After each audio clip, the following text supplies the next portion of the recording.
Thank you very much.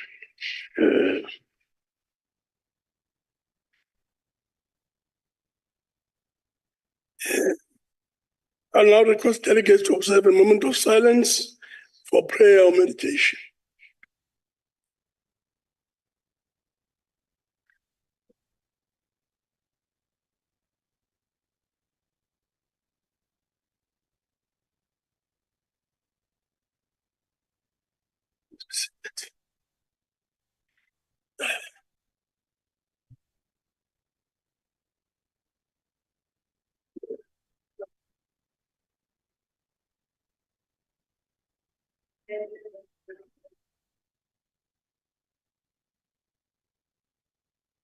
Thank you very much, honorable delegates.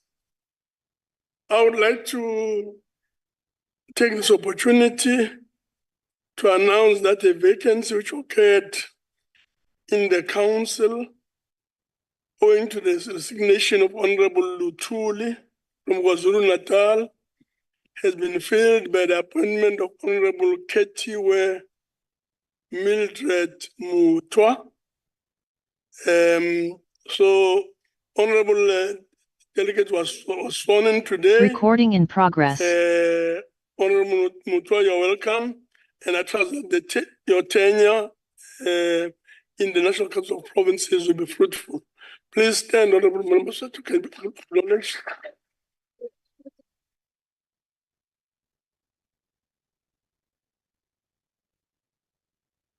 Thank you very much. Please also allow me to express an appreciation for the solidarity and support that I received personally, together with my family. Your act of solidarity was truly appreciated. Honorable delegates, before we proceed, I would like to remind delegates of the rules relating to virtual and hybrid meetings and sittings, in particular sub-rule 21, 22, and 23 of Rule 103, which provides as follows. The hybrid sitting constitutes a sitting of National Council of Provinces. Delegates in hybrid sitting enjoy the same powers and privileges that apply in a sitting of National Council of Provinces, that for purposes of a quorum, all delegates who are logged onto the virtual platform shall be considered present. That delegates must switch on their videos if they want to speak.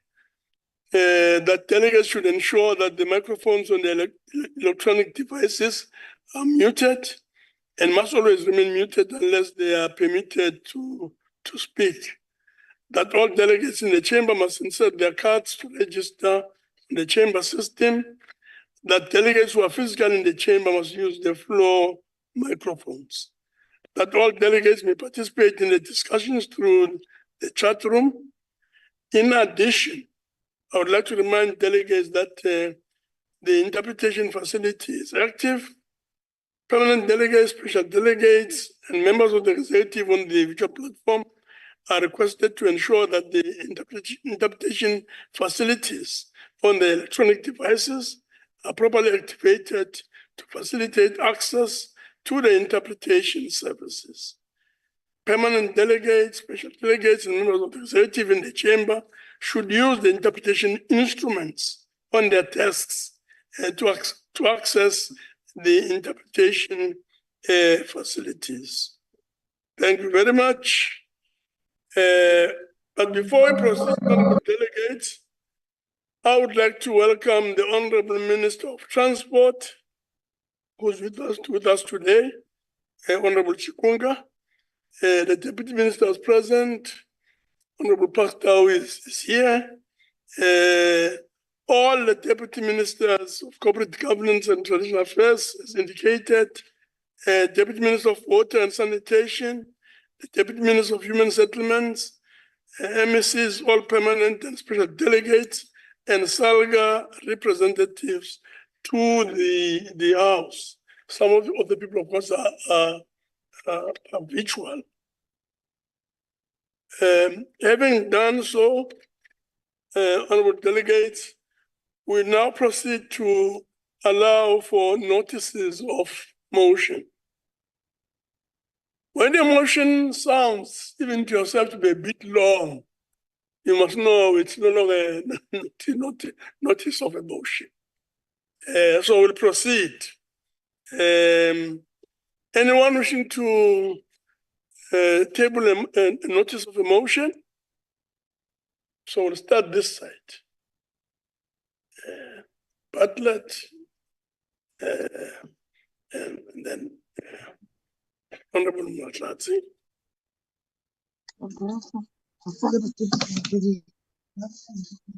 Please, Bartlett. Thanks, Honorable Chairperson. Honorable Chair, I write on behalf of the African National Congress that this August House notes with great sense of loss to the country the tragic death of 2 members of the South African National Defence Force who died in the line of duty in the Democratic Republic of Congo.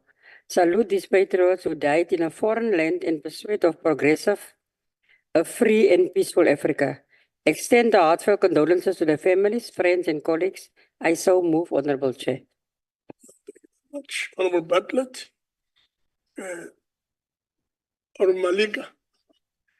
Thank you, Chairperson. I hereby move on behalf of African National Congress that the House in its next sitting debates dealing with constraints that reduce the expedition of implementation of the district development model across the country, as the vehicle yard at ensuring the provision of essential services such as water and sanitation, municipal waste collection, and the repair and maintenance of roads is given priority. I so move. Thank you very much, Honorable Malika. We now move on to Honorable Nkosi. Thank you very much, Honorable Chairperson. I hereby move on behalf of the African National Congress that the House in its next sitting debates measures geared at expediting, tightening and uprooting corrupt elements within the law enforcement agencies to ensure those entrusted with the responsibility of protecting South African society are not found wanting. I so move. Thank you, Chair. Much, Honorable Nkosi. Honorable Moss.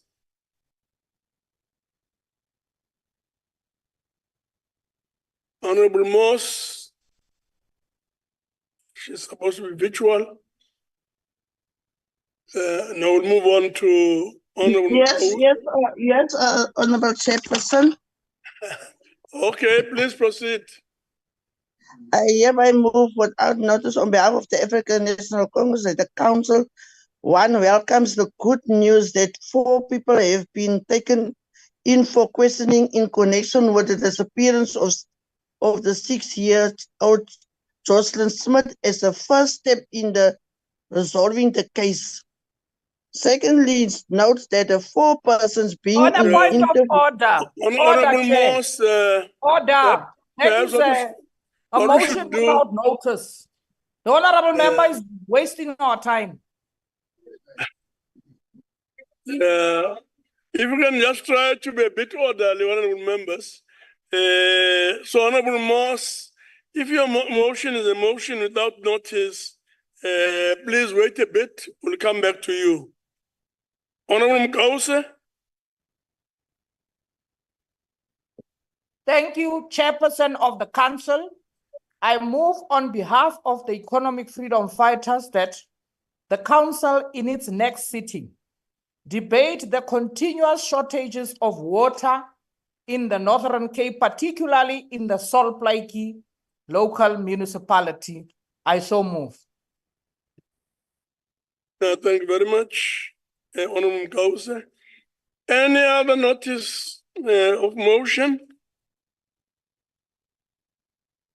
No, none.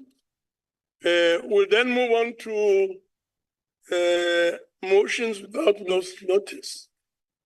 And a few more hands. Chair. Let's see. We will. Chair. Yeah, who's speaking? You are talking to, is Honorable Mamravela. I am sorry. I was failing with the gadget here to raise my hand of notice of a motion. Yeah, let's start with you then. Okay, Chair. Thank you very much. I hereby move on behalf of the African National Congress that the House in its next sitting debates the measures aimed at accelerating farmer support production units as key critical stepping stone to the revitalization of the rural economy as they provide necessary farming implements and mechanism in rural areas. I so move. Thank you, Chair. No, thank you very much, Honorable Member. Honorable members, we are now moving to motions without notice. Okay. So we'll start this side. Honorable Ndongeni, to be followed by BB, to be followed by Muletsane, to be followed by Honorable Member again. Ogam, Honorable Ogam, to be followed by Honorable Christian. Yeah, that's right. To be followed by Modise. Chair, my hand is up. And to be followed by Honorable Badenhorst. Badenhorst? Who else wants to speak? No. So, Chair, okay. my hand is up. Chair, my hand is up with Honorable Moss. Honorable Mushodi. Yeah. Just. Yeah. Honorable Chairperson, my hand is up. I put up my hand.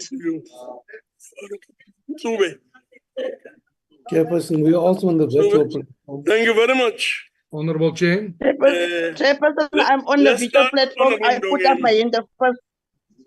Honorable Ndongeni. Thank you, Chairperson.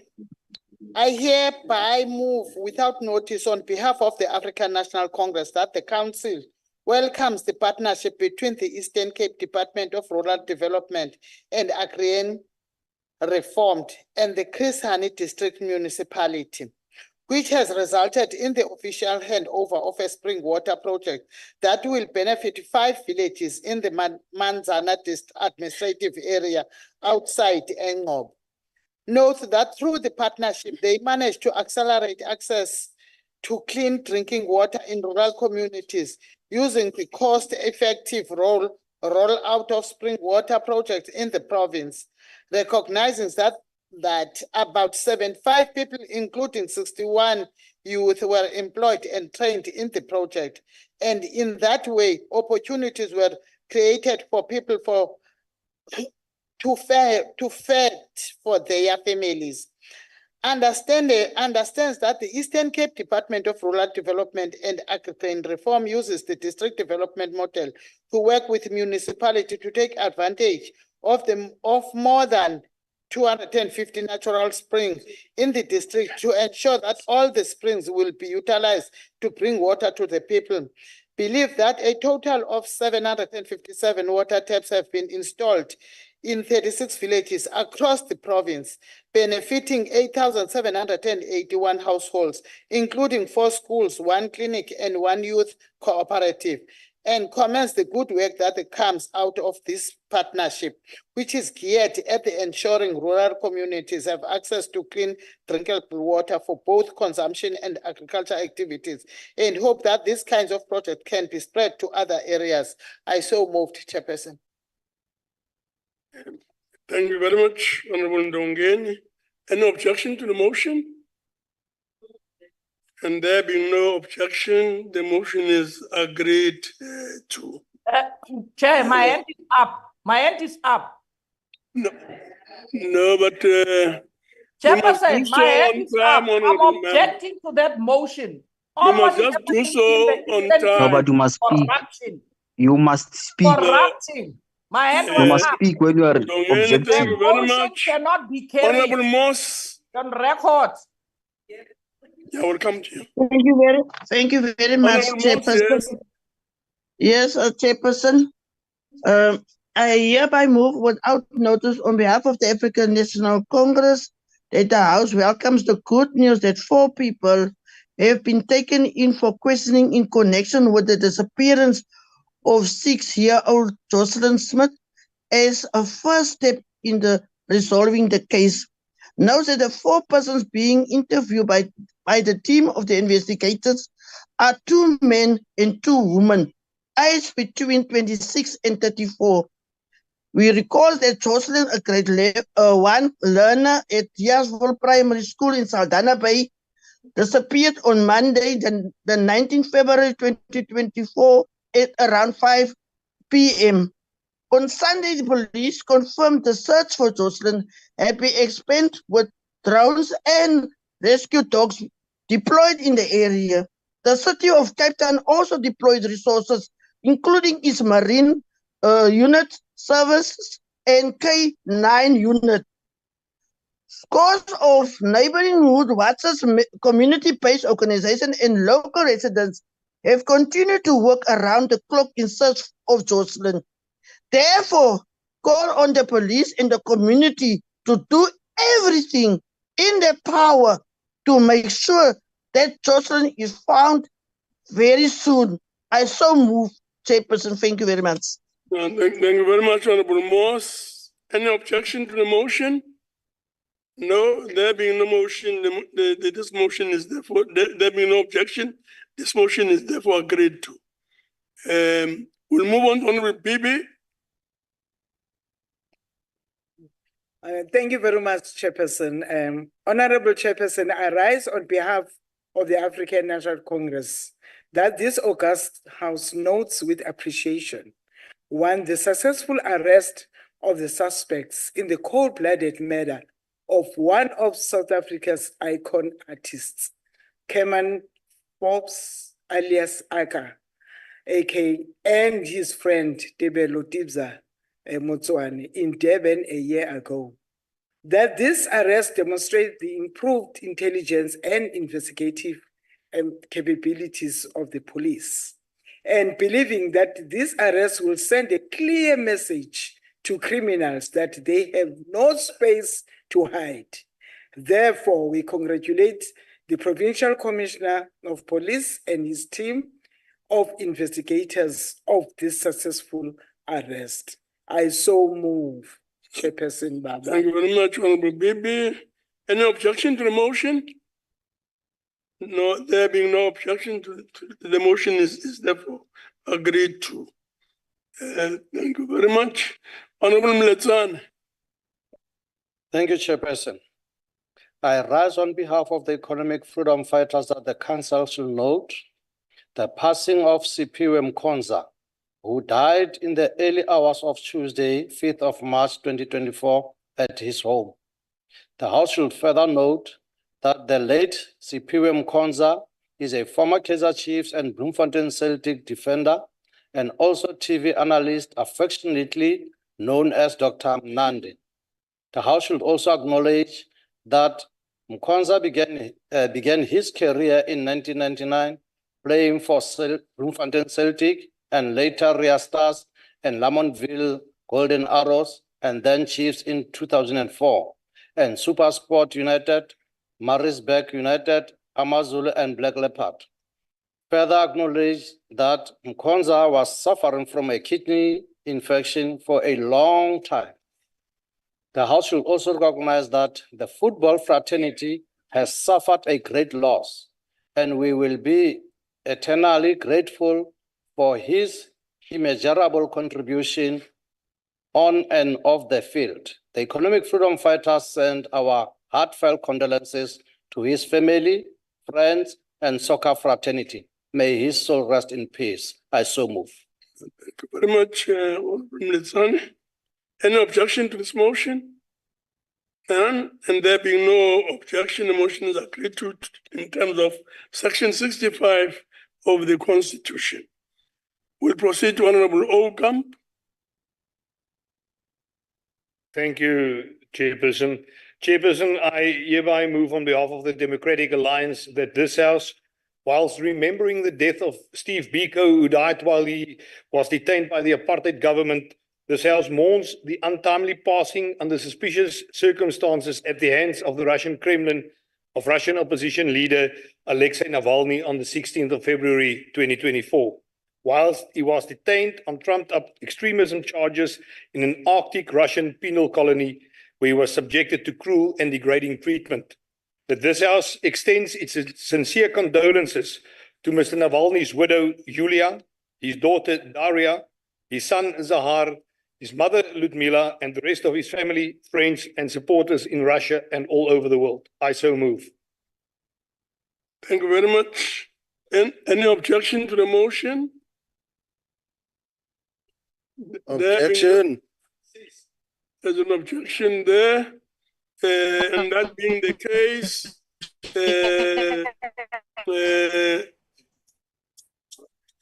we will therefore ensure that this motion is not proceeded with and will become a notice of a motion. Thank you very much. We'll proceed to Honorable Christian.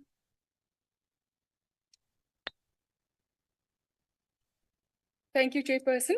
I hereby move on behalf of the Democratic Alliance that this Council notes with great concern the flawed public hearings on the Basic Education Laws Amendment, Bill, in the Northern Cape, particularly in Uppington and R, expresses dismay at the denial of residents' democratic voting rights due to the premature collapse of the public hearing in Uppington, despite the majority expressing opposition to the bill.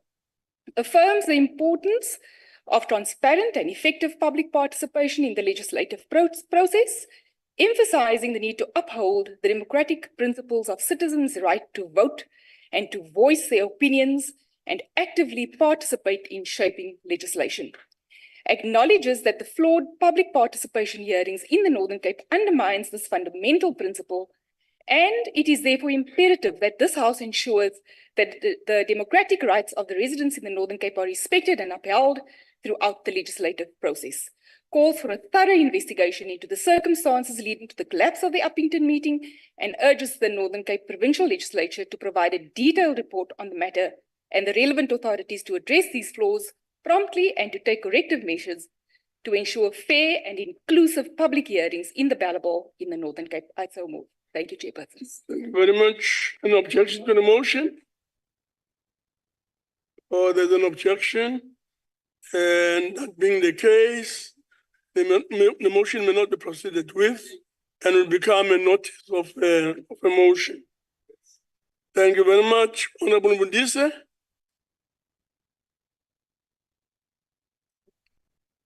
Thank you very much, Honorable Chairperson. I rise on behalf of the African National Congress. I hereby move without a notice on behalf of African National Congress to applaud the Northwest Provincial Government for its dedication to trace and tracking mine workers who left employment without claiming their benefits. Note that the Northwest Province has so far traced 20,798 ex-mine workers with 2,669 claims processed and paid to the tune of 76.9 million between 2022 and 2023. Recall that the initiative came into fruition after the Deputy Minister of Health, Dr. Moore, launched the project with the Department of Health and the Premier of the Northwest in 2022 August. Further, recall that the intervention is aimed at the providing ex-mine workers and their beneficiaries with access to compensation benefits for occupational lungs disease, and other social protection funds that we left unclaimed. Further believe that the province is facing mammoth of tasks, as there are still many ex-mine workers to be traced and compensated. And the province is working around the clock to find the 168,000 former mine workers and their beneficiaries. Congratulations to the Northwest Provincial Government and the Provincial Department of Health. Also, all the stakeholders, including the Mine Council and the interim ex-mine workers leadership structure for the job well done. I so move, Honorable Chair. Thank you very much, Honorable Mudise. Any objection to the motion? Chair, I object. There's no truth about that motion. People continue to die with lung disease. I object. And there being an objection, the motion will not proceeded with and will become a notice of a motion. Honorable Badenhorst. Thank you, Chair. Chair, I hereby move on behalf of the Democratic Alliance that this council notes that during November 2023, the Oeverstrand local municipality was given environmental authorization for a project to explore augmentation of the groundwater supply for the Greater Hermanus area. Further notes that the municipality is currently with exploration drilling in the Hemel en Aarde well fields near Hermanus, with the main purpose of the current augmentation project being to utilize more of the full potential of the approved water use licenses for the well fields, thereby reducing dependence on the De Bos Dam. Recalls that the 2 boreholes have been drilled to date, one 200 meters deep in the Camp Hill wellfield and the other to a depth of 179 meters in the Volmoed wellfield. Recognizes that initial indications are that above average yields should be possible from these boreholes and that the boreholes designs can be finalized, electricity supply, connector, pipelines, pumps and other equipment procured and installed, and that the new boreholes registered with the Department of Water and Sanitation as soon as the detailed test pumping has been completed during March 2024. Acknowledges that the municipality's groundwater abstraction is monitored continuously and reported on the regulatory authorities and the Hermanus Monitoring Committee on a 6-monthly basis. Remembers that Hermanus is currently supplied with bulk water from the De Bos Dam, as well as the Gateway wellfield and the Camp Hill and Volmoed wellfields in the Hemel en Aarde Valley. Congratulates the municipality's executive mayor, Mayor Annelie Rabie, and the municipal manager, Mr. Dean O'Neill, for continuous efforts to move Oeverstrand from drought response to water resilience in line with the DA-run Western Cape Water Resilience Plan. I so move. Thank you very much. Any objection to the motion? There being no objection, the motion is therefore agreed to in terms of Section 65 of the Constitution. Honorable Nsube. Thank you very much, Chairperson of the Council. Allow me to rise on behalf of the African National Congress that the House notes with pride the successful approval of 1.2 million application for the funding of the student at the universities, technicons, and the TVET colleges. This number excludes the significant number of rejected applications which are being reviewed as we speak, Chairperson. Believe that we will go a long way in addressing the youth unemployment and skills deficit that continue to face our country. Therefore, congratulate the National Student Financial Aid Scheme for its efficiency and effectiveness that have alleviated disruption of learning into higher education. I so move, Chairperson. I know that others might want to reject, but I know that many of us have benefited from this program. Thank you, Chairperson. Thank you very much. Any objection to the motion?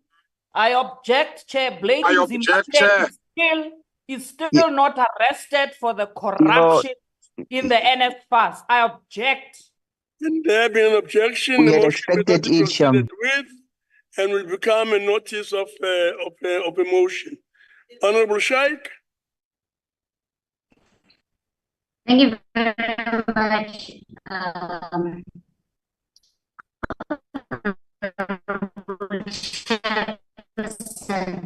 Honorable Shaik, Honorable Shaik, Honorable Shaik, we're losing you.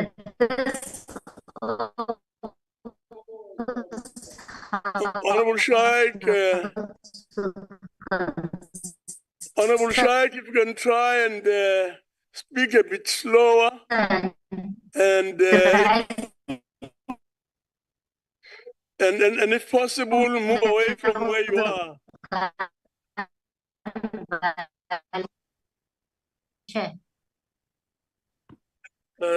Honorable Shaik is not, yes, that's better. Honorable Chairperson, I rise on behalf of the African National Congress that this August House notes with concern the rising levels of gun violence, especially in the gang-infested areas. According to independent research, guns that land up in the hands of criminals are mostly those stolen from police and legal gun owners. Believing that communities have a critical role in providing intelligence to the police about the circulation of illegal firearms, we therefore call on the Minister of Police, in collaboration with the sector departments in the criminal justice cluster, to intensify community police collaboration against gun violence in all its manifestations. I so move. Thank you, Honorable Chair. No, thank you very much. Any objection to the motion? None. The motion is therefore agreed to in terms of Section 65 of the Constitution. Thank you very much, Honorable Dango. You are next. Thank you very much, Chairperson. I rise on behalf, and I take this on behalf of Honorable Khai. I hereby move without notice on behalf of the African National Congress that the Council, one, welcomes SANRAL's commitment to inject 740 million rand into projects in the Keiskamma local municipality in the Eastern Cape over the next few months. Two, notes that the maintenance project includes, amongst others, a periodic maintenance contract for the N2 National Road from Lowkrans River Bridge to Storms River Valley. That 80 million has been awarded to another contract from the Storms River Village to Vittles Boss worth 50 million. 3, understands that 35 small, medium, and micro enterprises are expected to benefit from this project, as well as 250 job opportunities will be created. 4, welcomes SANRAL commitment to train and develop SMME contractors to enhance their business acumen, tendering skills in this particular project. Understands that the expanding investment in infrastructure to improve community access to basic services increase the overall efficiency and competitiveness of the economy. And finally, commend SANRAL infrastructure investment, which will go a long way to critically provide basic services. I thank you. Very much, Honorable Dango. Any objection to the motion? I object, Chair. All that money from the Eastern Cape is going to go to the ANC elections. No, thank you very much. There being an objection. Corruption from There Eastern being an objection, the motion may not be proceeded with and will become a notice of a motion. Thank you very much. Honorable Detroit. Thank you, Honorable Chair. I move on behalf of the Freedom Front Plus without notice that the House notes with great sadness the passing of Sonja Norkia Greef, a respected member of the CPF in the Brits area. Notes that she was not only a respected community member, but also a protector of the weak and the vulnerable through a valuable contribution through active participation in the safety structures of the Greater Northwest Province. Notes an unselfish legacy of compassion and respect and empathy that it will live on in her absence, and conveys our heartfelt condolences to the Norkia and Greef families. I so move. Thank you very much, Honorable Detroit. An objection to the motion? I object, Chair. All that money from the Eastern Cape is going to go to the ANC elections. No, thank you very much, Honorable Detroit. Any objection to the motion? There being no objection, the motion is therefore agreed to in terms of section 65 of the Constitution. We'll move on to Honorable Mkause.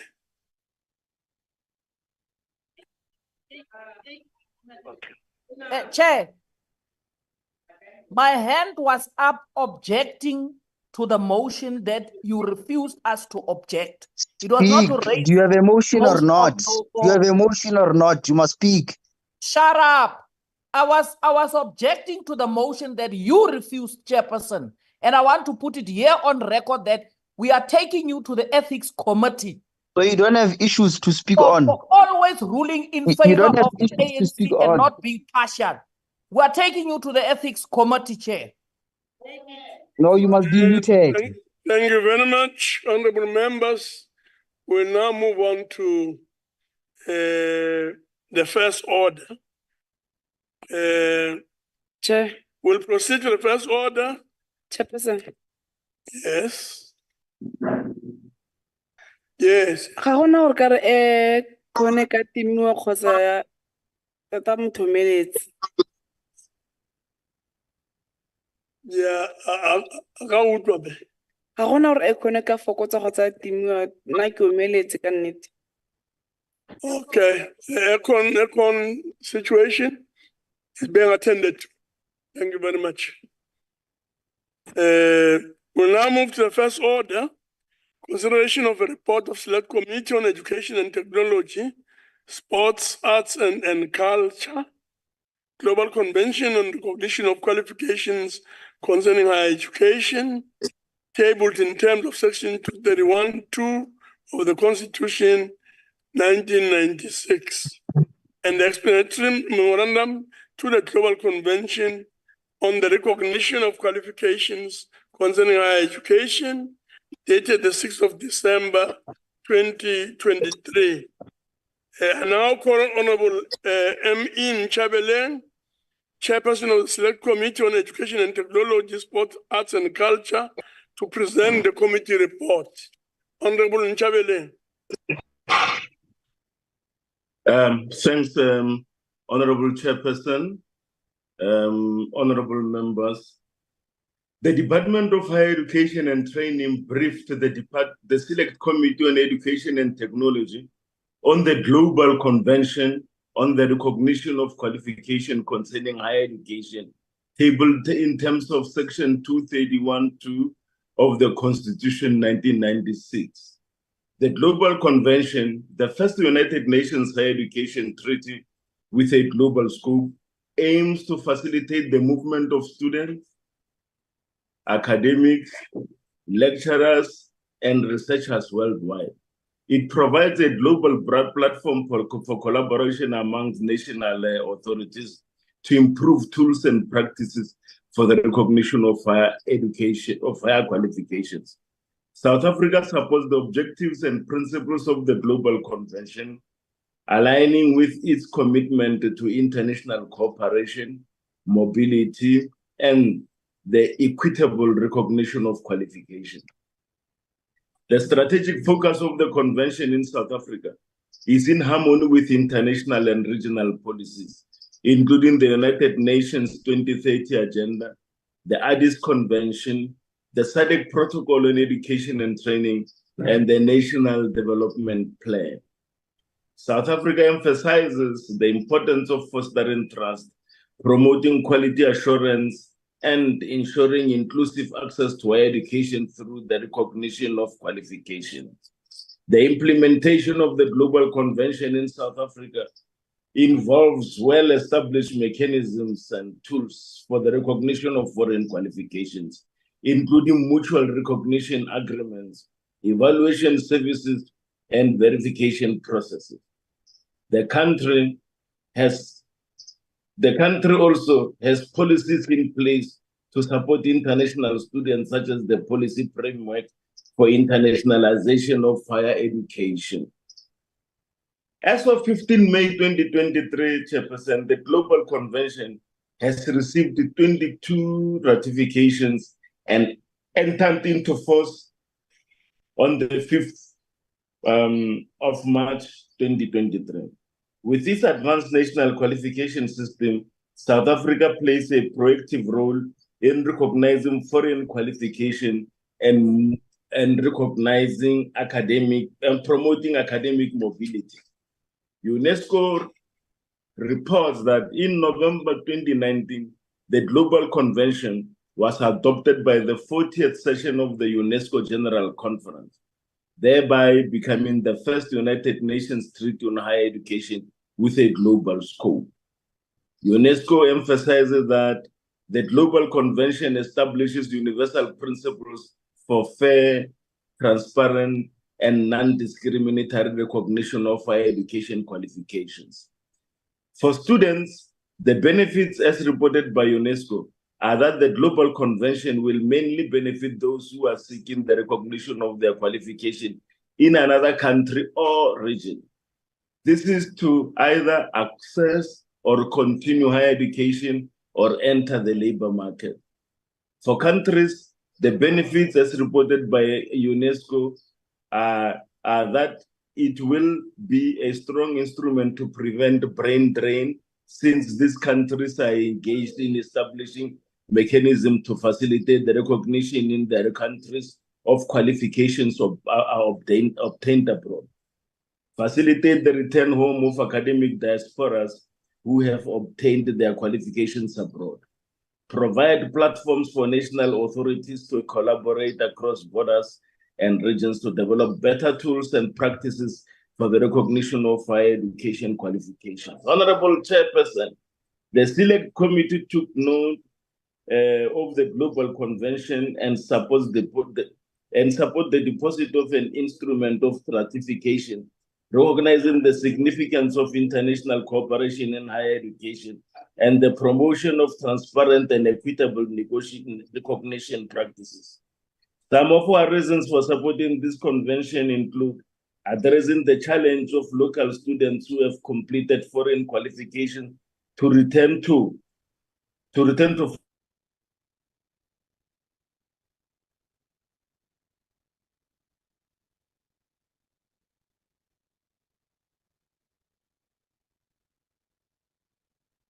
These ANC people must go on a computer classes, man. What's happening now? Chairperson, we request that the administration people mute Meme Kause for good. You must also be muted. You are rude, man. Try and You think connect. you are EFF, you can control this. We are waiting for you. Yeah, Moss, I'm not speaking to you. Honorable Nchabele.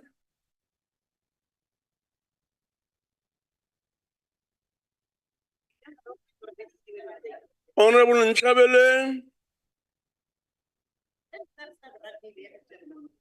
Honorable members, I guess what we should do is to move on.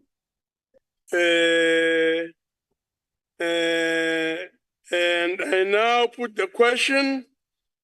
The question is that the report be adopted. But before we proceed to voting, I shall allow provinces the opportunity to make their declarations of vote in terms of Rule 86 if they so wish. Any province wishing to make a declaration? None? Thank you very much. We shall now proceed to voting on the question, and I now call upon the provinces to cast their votes. When called upon, heads of delegations must indicate whether they vote in favor, against, or abstain. We'll start alphabetically. We'll start with the Eastern Cape. Eastern Cape? Eastern Cape, iyavuma. Yeah. Free State? The Free State votes in favor, Chairperson. Free State agrees. Gauteng? Gauteng in favor, Chairperson. There is an agreement. KwaZulu-Natal?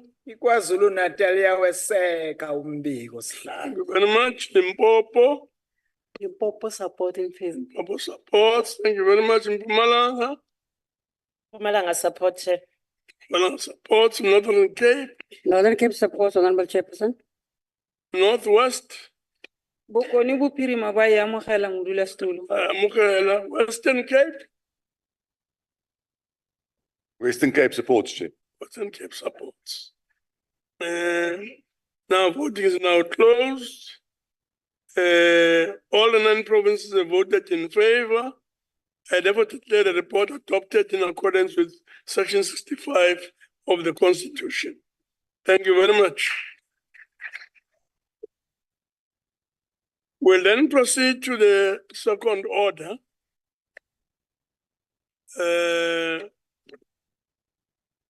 Consideration of report of Select Committee on Education and Technology, Sports, Arts and Culture, 2003 UNESCO Convention for the Safeguarding of Intangible Cultural Heritage, tabled in terms of Section 2312 of the Constitution, 1996, and the explanatory memorandum to the 2003 UNESCO Convention for the Safeguarding of Intangible Cultural Heritage, dated the 6th of December, 2023.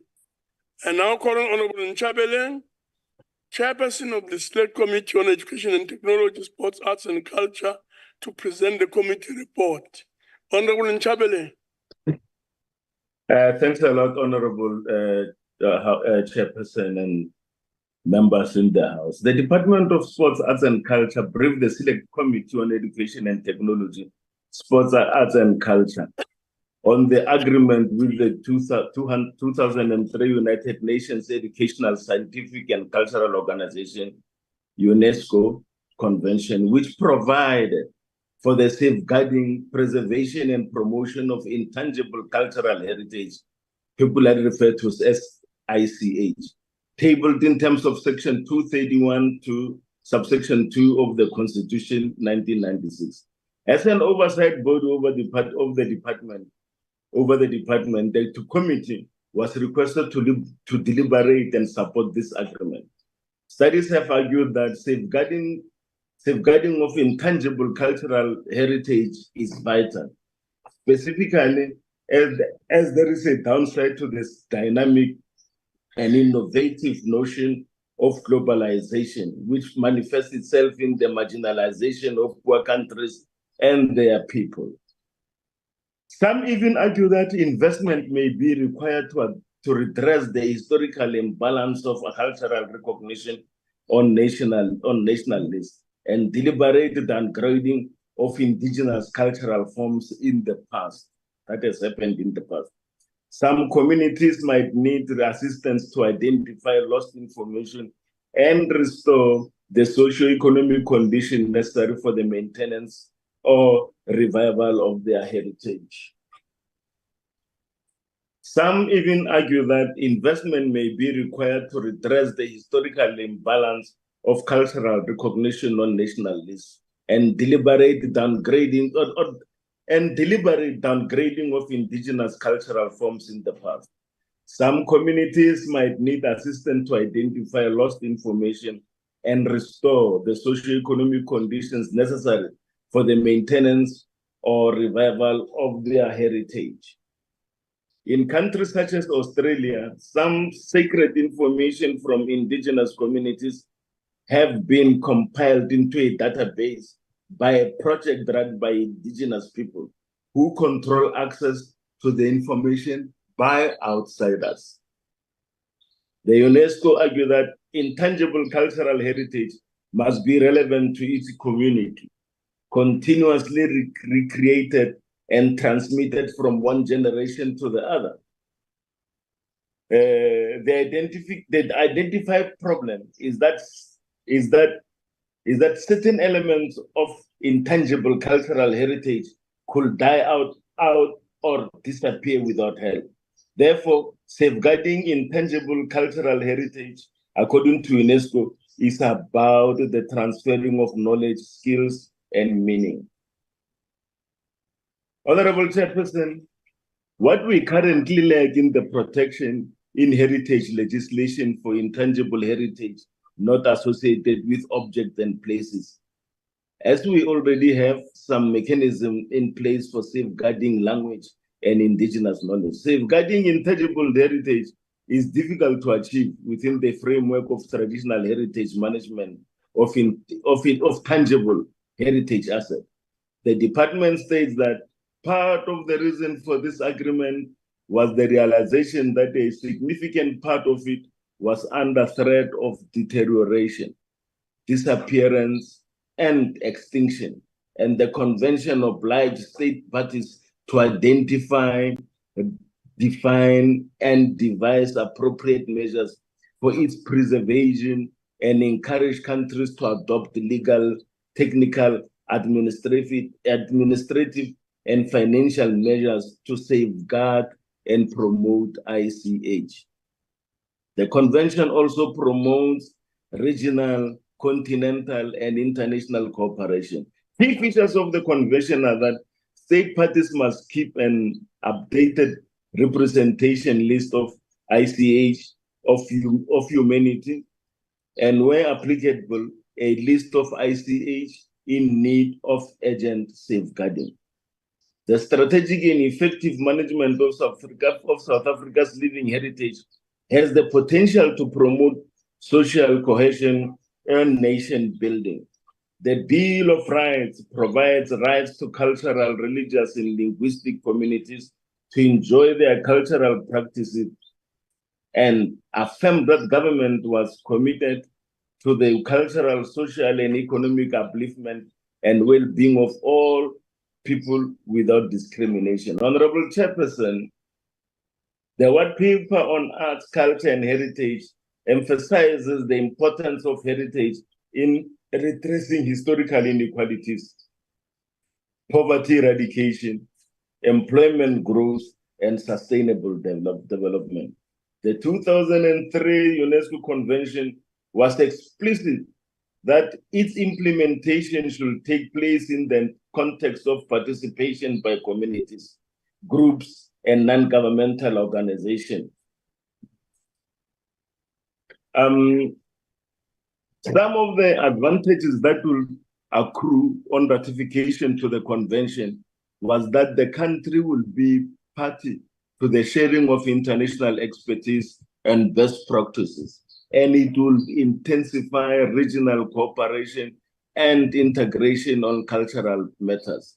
The convention provided for countries to develop joint lists, such as representative list of ICH of humanity, list of ICH in need of urgent safeguarding, and develop bilateral cooperation between countries. The Department of Sports, Arts and Culture would use this convention to intensify regional and continental integration on arts, culture, and heritage. In most instances, globalization increased ICH marginalization, with some cultural forms such as storytelling, skills, technique, and performance being on the verge of extinction. Implementation of the convention will require collaboration with other national departments that did work relative to ICH.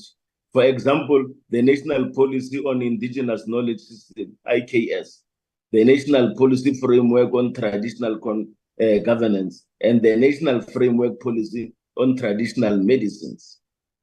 South Africa's ICH has thrived in the rural areas where it was largely practiced by previously marginalized groups. The ratification of the convention represents an opportunity for the government to redress colonial and apartheid legacies of neglect and obliteration. Consultations had been held with a number of stakeholders, including civil society, statutory institutions, other government departments, and practitioners in the field of ICH. The first national consultative workshop, comprising over 200 representatives of the sector, had been unanimous that the department should accede to the convention.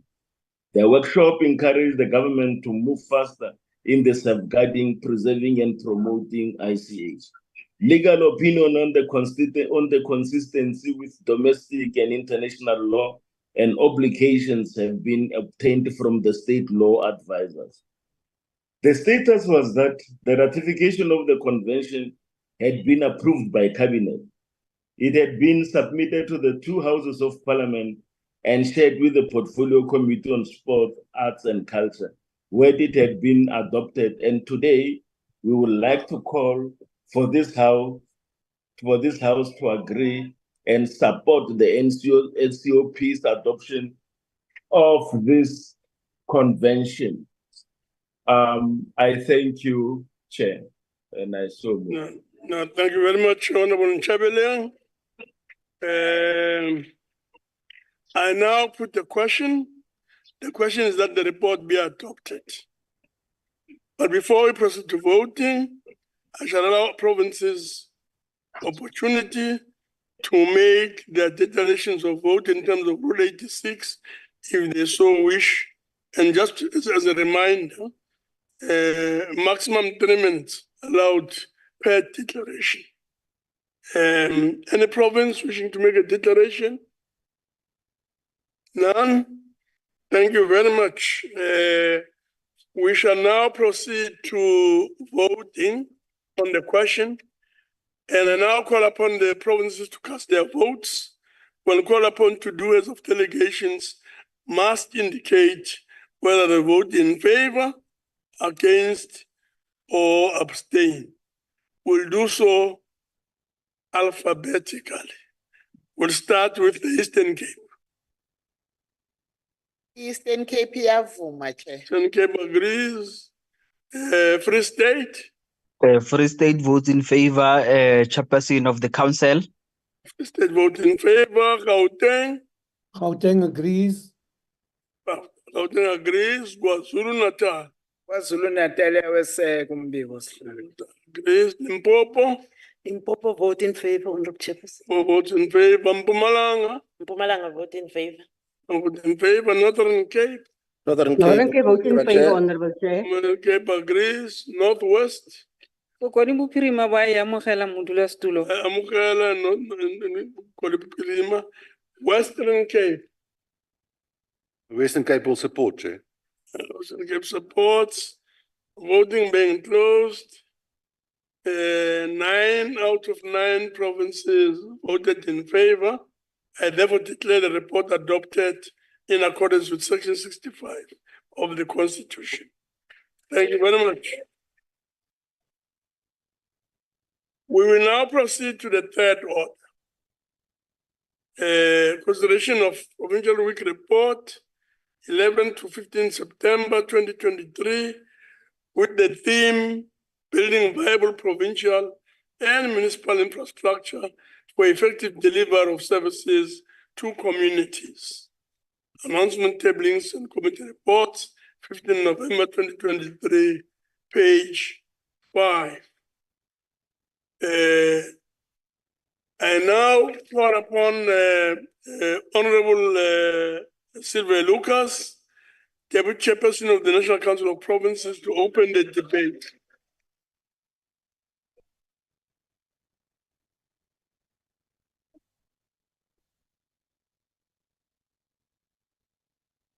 Thank you very much, Chairperson, Honorable Chairperson of the National Council of Provinces, Honorable Minister of Transport, Minister Sindisiwa Chikunga, all Deputy Ministers, particularly Tau Chabalala present here, and others that will participate in the debate, our MECs, House Chairperson Ngwenya, other House Chairpersons, Honorable Members, ladies and gentlemen.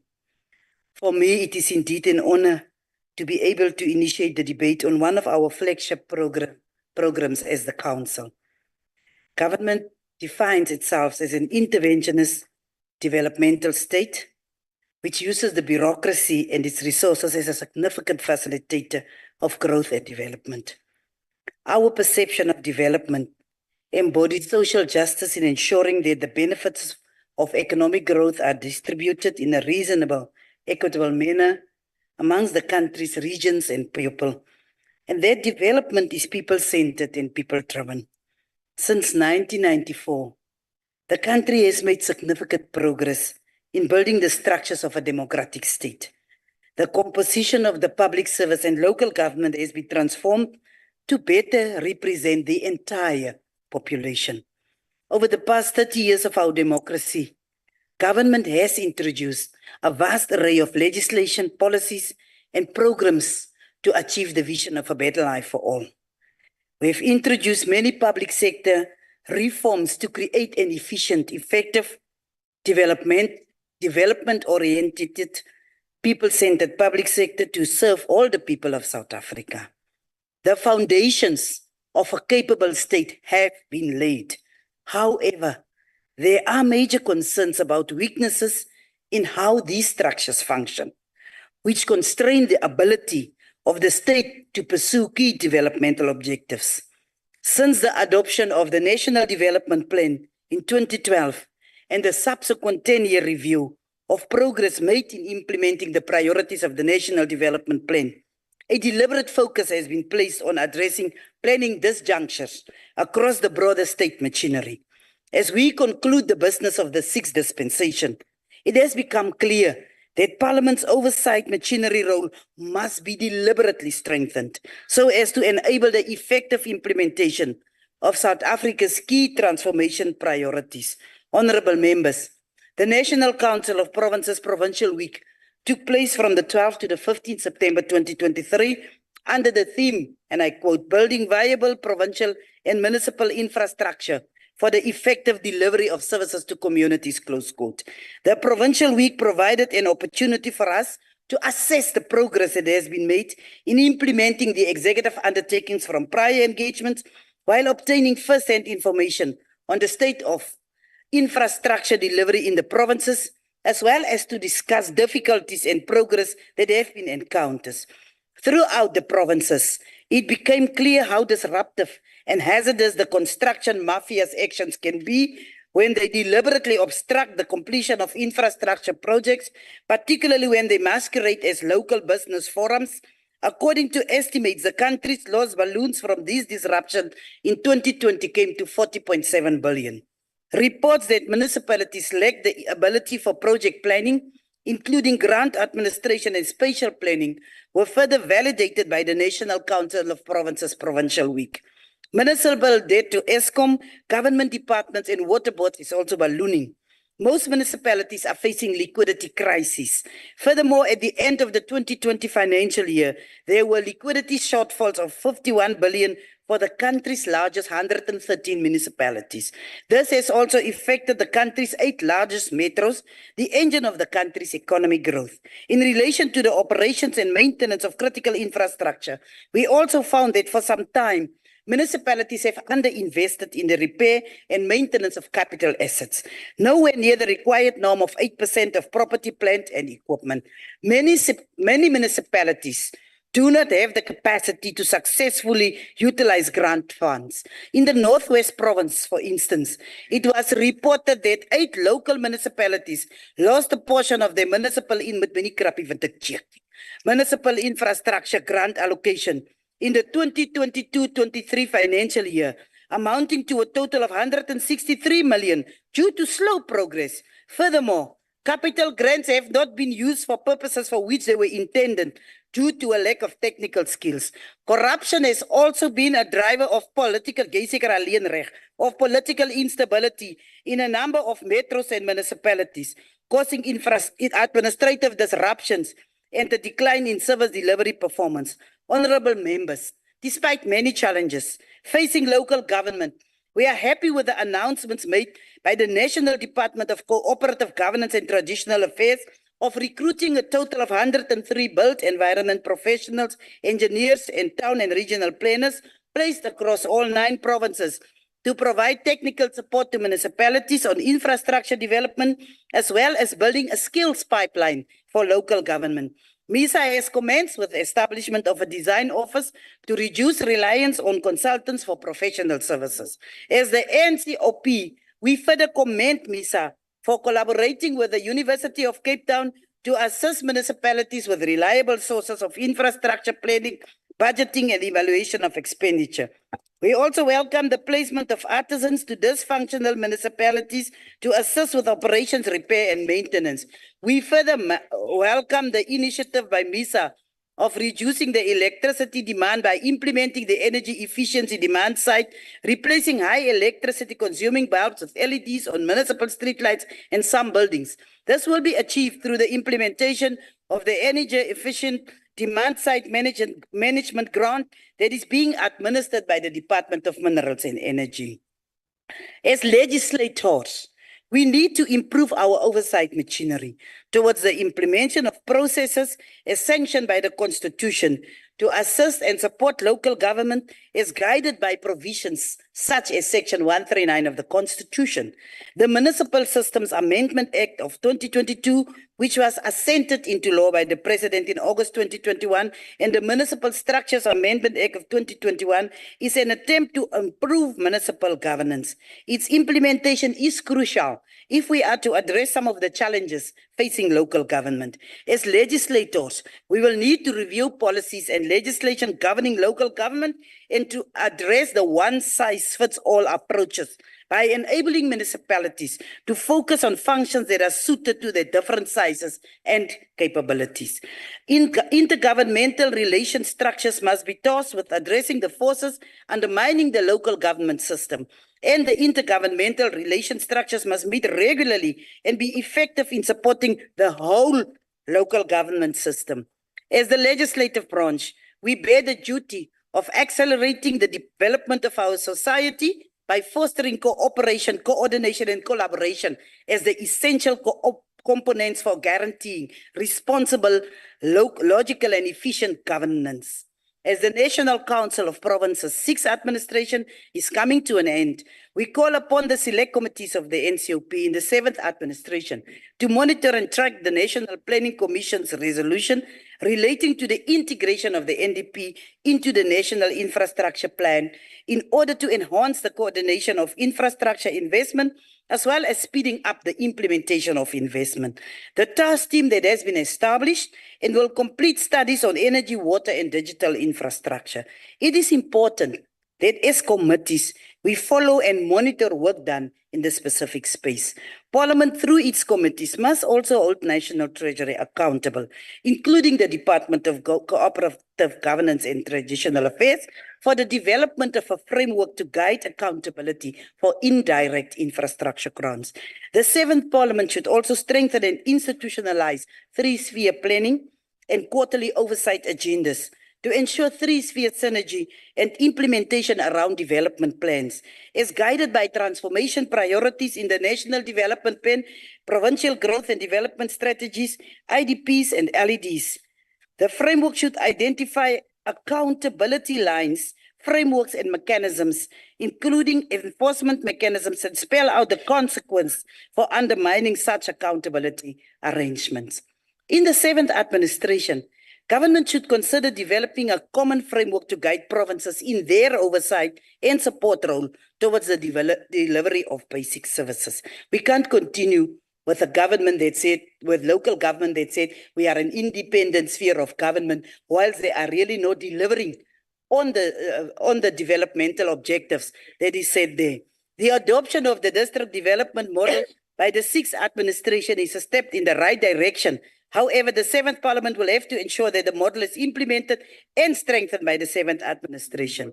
In conclusion, Chairperson, what the Provincial Week report tells us is that a multi-pronged approach that includes addressing operational inefficiencies, professionalizing the public service, and addressing governance failures is required to ensure sound fiscal discipline in the longer term. As a legislative sector, we need to agree that the relationship of interdependent interaction between the three spheres of government and institutions, as well as civil society, is without a doubt necessary if we are serious about the provision of basic services.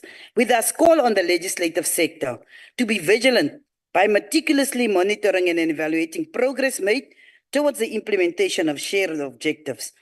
As a people-centered and people-driven Parliament, we call upon government to continually implement anti-poverty programs using the redistributive mechanisms of the fiscus to provide a safety net for the poor. Chairperson, with that, I want to table the extensively reporting on provinces, the 194 pages of report that is in our possession to this House. I thank you. Thank you very much, Honorable Lucas. We will now move on to Honorable S.L. the Minister.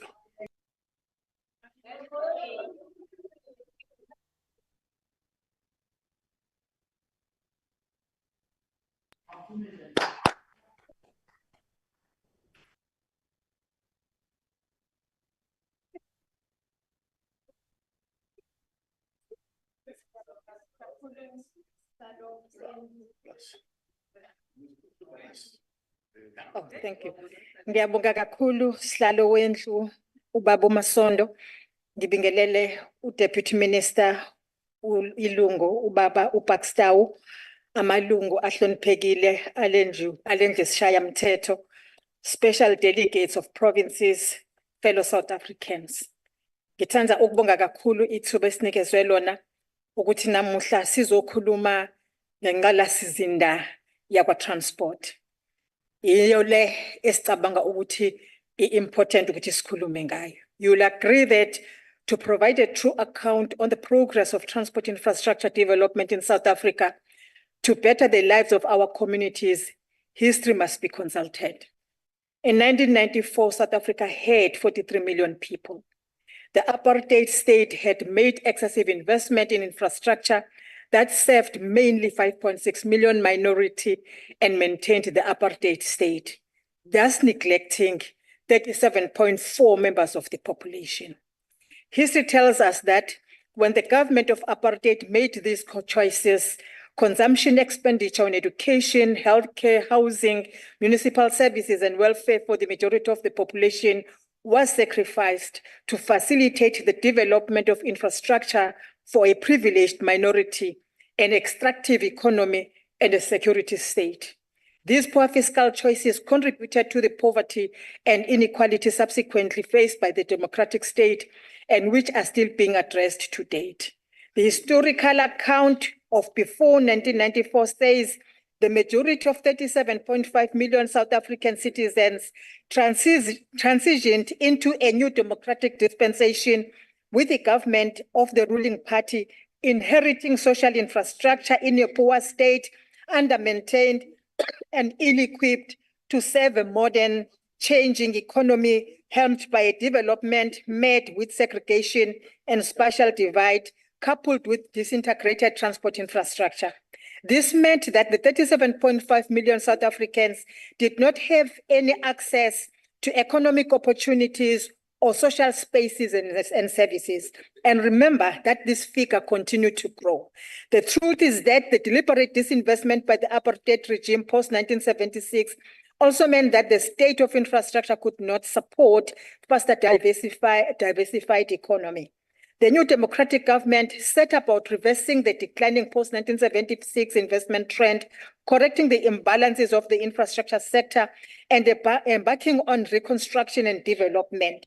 History accounts that the government of the African National Congress introduced policies and legislative regimes that progressively improved infrastructure planning and delivery.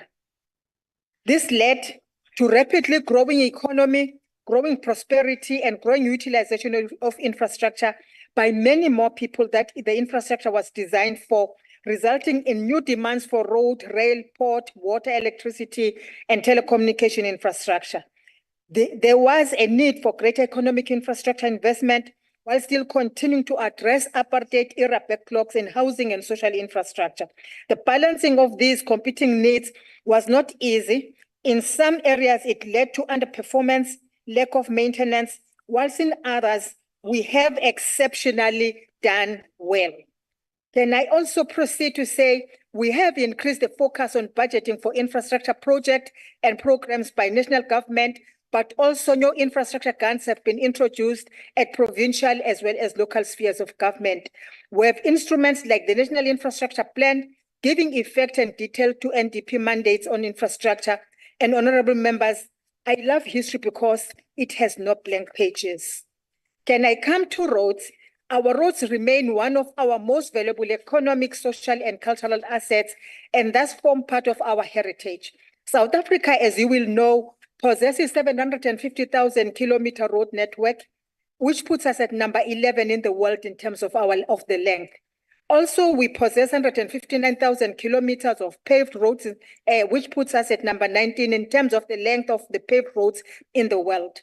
Roads also in South Africa accounts for 88% of all freight and 98% of all person trips, but up to 40 to 50% are in poor to very poor conditions, with 79% of the road network as gravel roads. We did not invest on them with your de Villiers commission. Allow me to provide the democratic era progress account on the roads programs that serves all the citizens, unlike before 1996, where only 13% of the population had access to roads. In 1998, we established SANRAL, which at that time in 1996 only owned 7,200 kilometer national road network.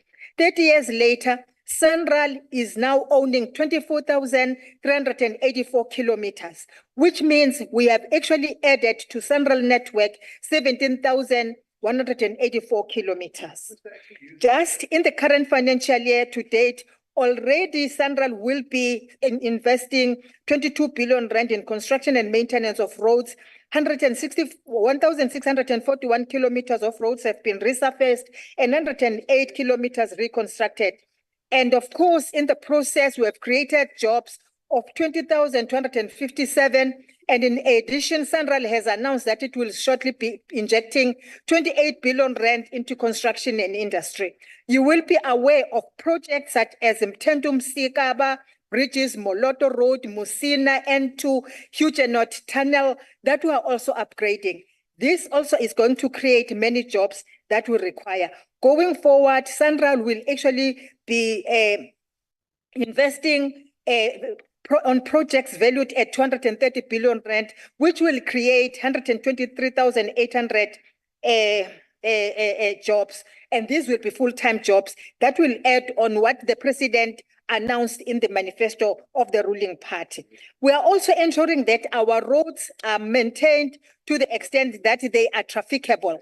We are participating in the patching of potholes through the Operation Valazonke.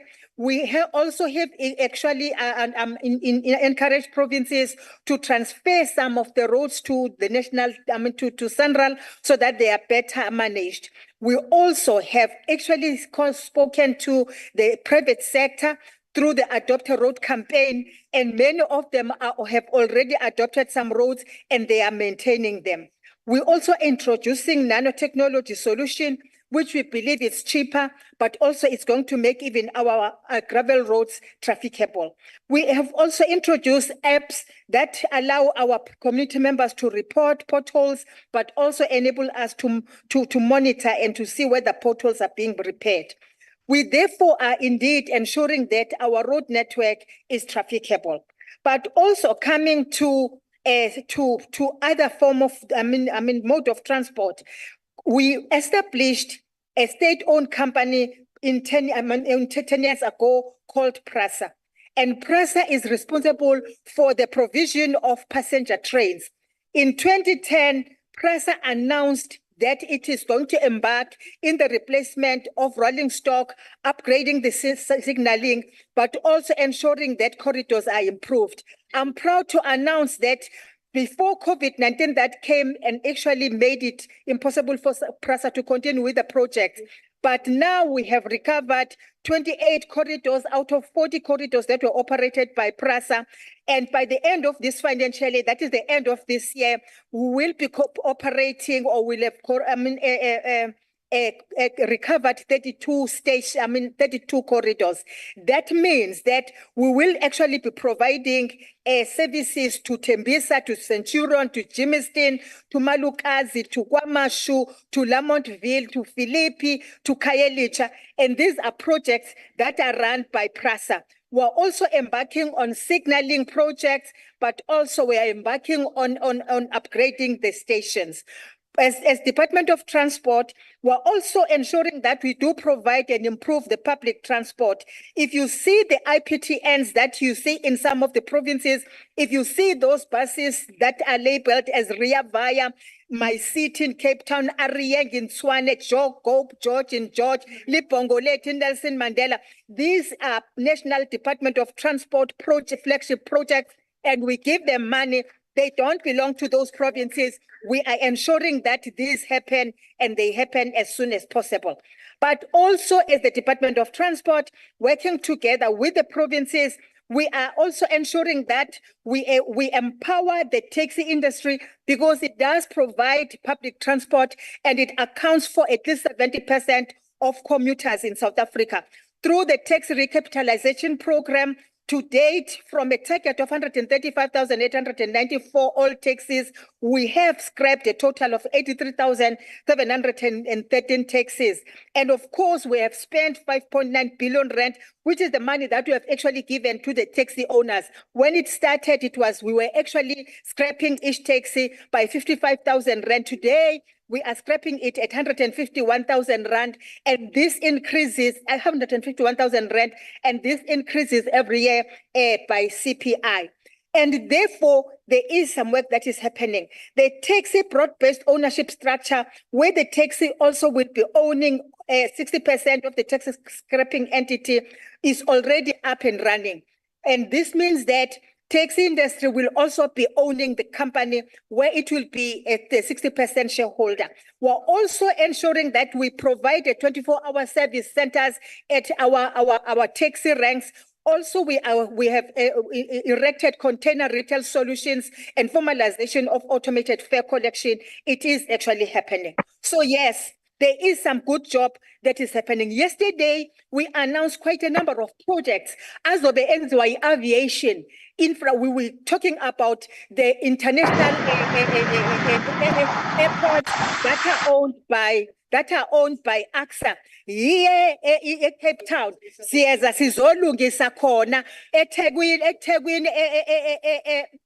King Shaka siyolungisa khona OR Tambo siyolungisa khona. Sikhuluma ngemali engaba u21.7 billion rand that will be spent kuma airports ethu. But also asigcini ngalapho sibuka ne-training yama-students ethu esibabiza ngokuthi bawotinswalo, who today are able to drive trains, who today are able to drive vessels, who today are pilots.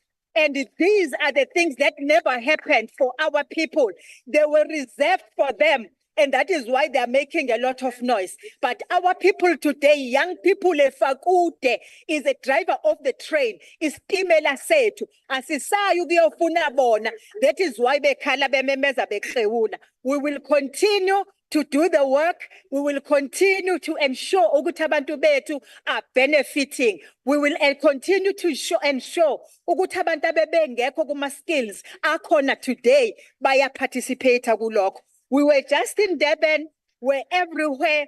Lasikhulume khona ngama skills ethu. It is pleasing to know ukuthi as a Department of Transport, we have signed MOUs with 13 institutions, including here at Western Cape, la Cape Peninsula University, where we are funding abantwana abafollowisha ama-careers that were never available to them. Ngikhuluma ngo-maritime, ngikhuluma ngo-aeronautical engineering e-Wits University, ngikhuluma e-Durban University, ngikhuluma ongoye, ngikhuluma nge-Northwest, sikhona siyabanikeza. It is this government of the ANC ebanikeza imali yokuthi bakhokhe ey'koleni, ibanikeza imali yokudla, iphinde ibanikeza imali yokukhokhela i-accommodation. This is the ANC government that is doing that.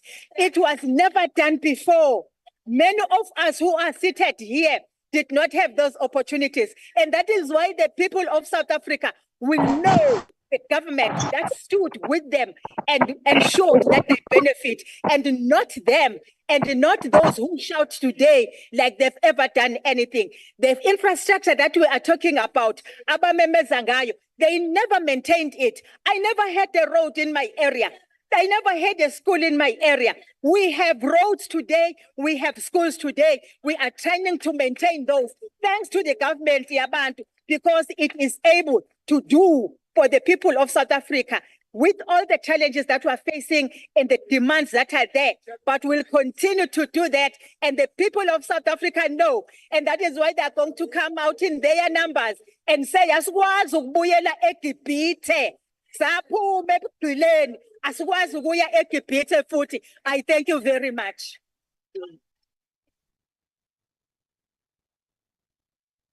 Thank you very much. Next is the Honorable Ryder. Go, Dennis.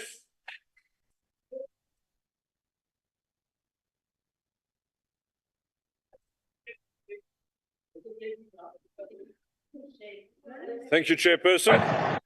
Provincial Week goes to the heart of what this House is supposed to be for a large proportion of our time. As the National Council of Provinces, we wear two distinct hats.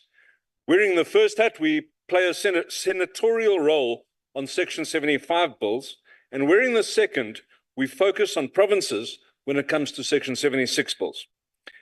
In processing legislation, we look forward, and during Provincial Week, the intention is to look backwards and review the impact of legislation on provinces and municipalities, and then identify gaps where legislative measures can be taken to improve the effective workings of the provincial and local spheres of government, and ultimately on the lives of South Africans.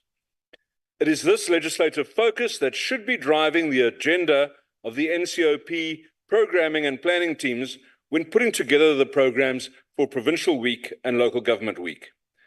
This is often not the case, as we end up doing the same type of oversight as our colleagues in the National Assembly do.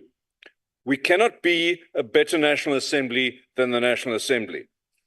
As we move towards the 7th Parliament, I believe that we should embrace the intentions of creating a distinctly separate House and do the oversight that we should be doing and not try to emulate our National Assembly colleagues. Having said that, Mr. Chair, Provincial Week 2023 promised to be a fairly useful oversight of provincial implementation of budgets, legislation, and projects. What a disappointment at the actual on-the-ground experience that we as members found when we reached our respective provinces. As usual, Mr. Chair, I will focus on my own province of Gauteng for my debate. Following a scurrying around with locked venues and unprepared administration, our Premier gave us an overview of the issues that are facing Gauteng, highlighting rising crime, blossoming informal settlements and land invasions, and water and sanitation challenges. He drew a picture of a province that has lost control and where the rule of law is undermined daily. When it came to listing successes, the list was very short and thin, and it was more about having successfully made plans for the future than about the actual implementation. And the entire world knows how bad the ANC government is at implementing its fairy tale plans. Saved by the bell, the Premier made his excuses and hurried off to a much more important meeting than speaking to the people that are responsible for the laws and budgets that he could be influencing to improve his chances of building a better Gauteng. And so we found ourselves in the presence of the Premier's recent rival and now uncomfortable ally, MEC Maile. The MEC has an abysmal record of submitting himself to scrutiny by this House, and his avoidance of accountability has been the subject of several of my complaints to this House over the past few years. From a consistency perspective, he did not disappoint, arrogantly claiming that he was totally unprepared because he had no idea what the meeting was about. This was in spite of the fact that there was clear evidence that he had been given at least 2 weeks' notice of the meeting, the topic under discussion, and the requirement for him to address the representatives of the National Council of Provinces. At this juncture, I must point out that I do not expect anything better from MEC Maile when it comes to his dealings with me, but his disrespect of this House cannot pass without comment. I must also emphasize, ladies and gentlemen, that the Gauteng delegation includes the chair of the NCOP, a man with a long and distinguished record in this country's history. While the Honourable Masondo and I don't always agree, I do believe that his pedigree commands respect. One would expect that the young members of his organization, who ride now on the back of his years of struggle and service, would treat him with more dignity and honor. Honourable members, the rapid urbanization in Gauteng has brought many challenges. The inability of the provincial government to respond to land invasions and uncontrolled settlement without the benefit of town planning is problematic for the land grabbers as it is for the legal owners, tenants, and occupiers of land. In this regard, the current text and implementation of the Prevention of Illegal Eviction from Unlawful Occupation of Land has been identified as a direct impediment to the effective response of local and provincial governments to a runaway problem. This act requires a full review. Mr. Maile was not the only one to disappoint our delegation. We still await the report that he promised to make available to us, but our engagements with Rand Water and the Mfuleni local municipality also led to them promising to supply us with the terms of reference or similar document, terms of reference of the Section 63 intervention, or whatever document gives the details of their deployment. We await this information still today, 6 months later. The same is true for other reports and responses that were promised from various different departments over the week. The most alarming truth, though, that we discovered was the inability of the Mfuleni municipality to provide the most basic services, since their entire income is consumed by legacy debts that have resulted from the theft of municipal resources by previous politicians and officials. This situation cannot continue, and a solution must be found to resolve the debts to Eskom and the various water boards by municipalities around the country to ensure that residents receive services. This must not be a get-out-of-jail-free card, but rather a sustainable solution to ensure that municipalities that are willing to run clean governments now are not doomed to failure because of the sins of their predecessors. Honourable members, Provincial Week was a disappointment to me. I trust that the 7th Parliament will make much stronger steps to ensure that provinces and government entities are held to account. Provincial Week is our tool. It should be well managed with proper focus, attention, sufficient time, and then, most importantly, appropriate follow-through. I thank you. Very much. We'll now proceed to Honorable Ngosi.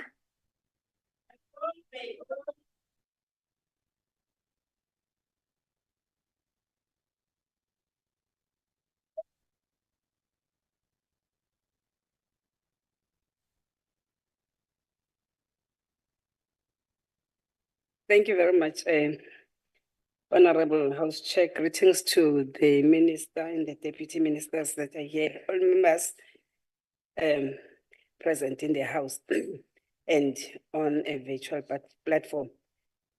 Honorable Chairperson, as the African National Congress, we have long made a commitment to guarantee the involvement of our people in the decision-making processes of our democratic government. We made that commitment when adopted the Freedom Charter in 1955. We said that people shall govern. All spheres of our democratic government are expected to involve communities in matters that affect them, especially developmental matters, and the special focus is on local government. Our forebears envisage a local government that was developmental in nature. That is why the objectives of our local government are not only limited to the provision of sustainable basic services to communities, but also include social and economic development.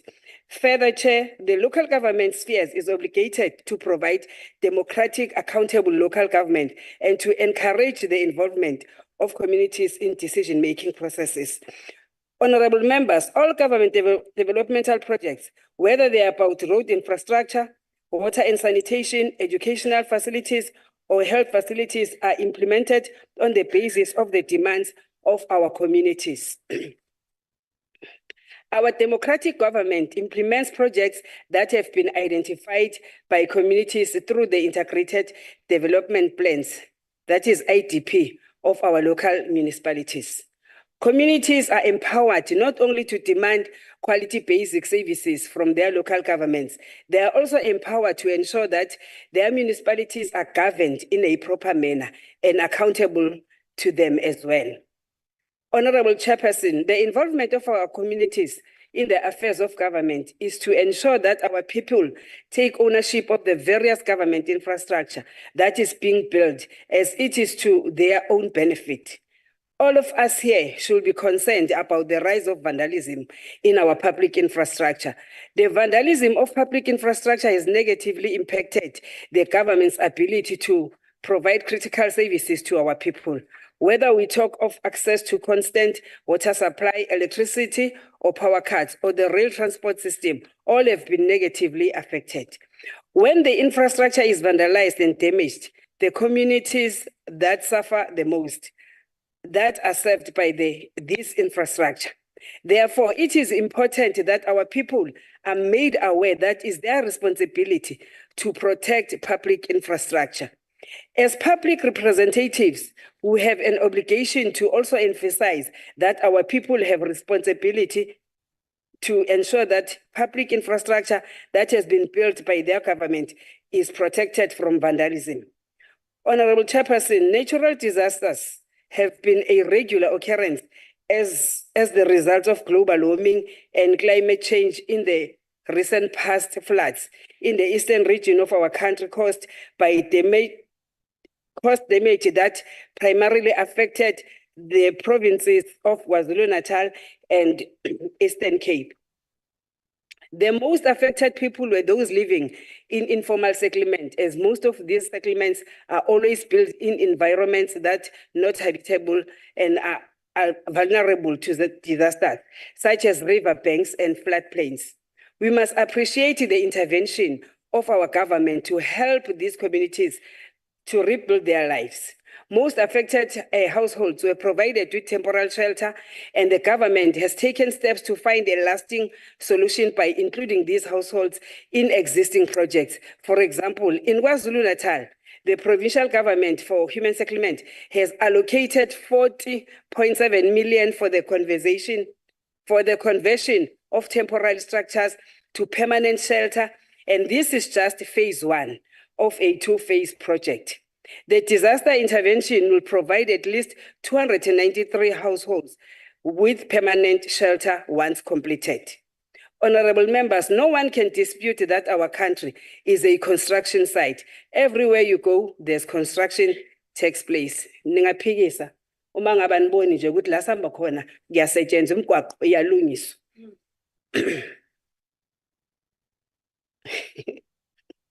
Honorable members, the South African National Roads Agency Limited road infrastructure projects are one of the most obvious. Road infrastructure is an important enabler only for economic activities like transporting goods from one city to another, but also for road construction projects, which have positive spin-offs as the projects appoint local SMMEs, procure goods locally, and create jobs for local communities.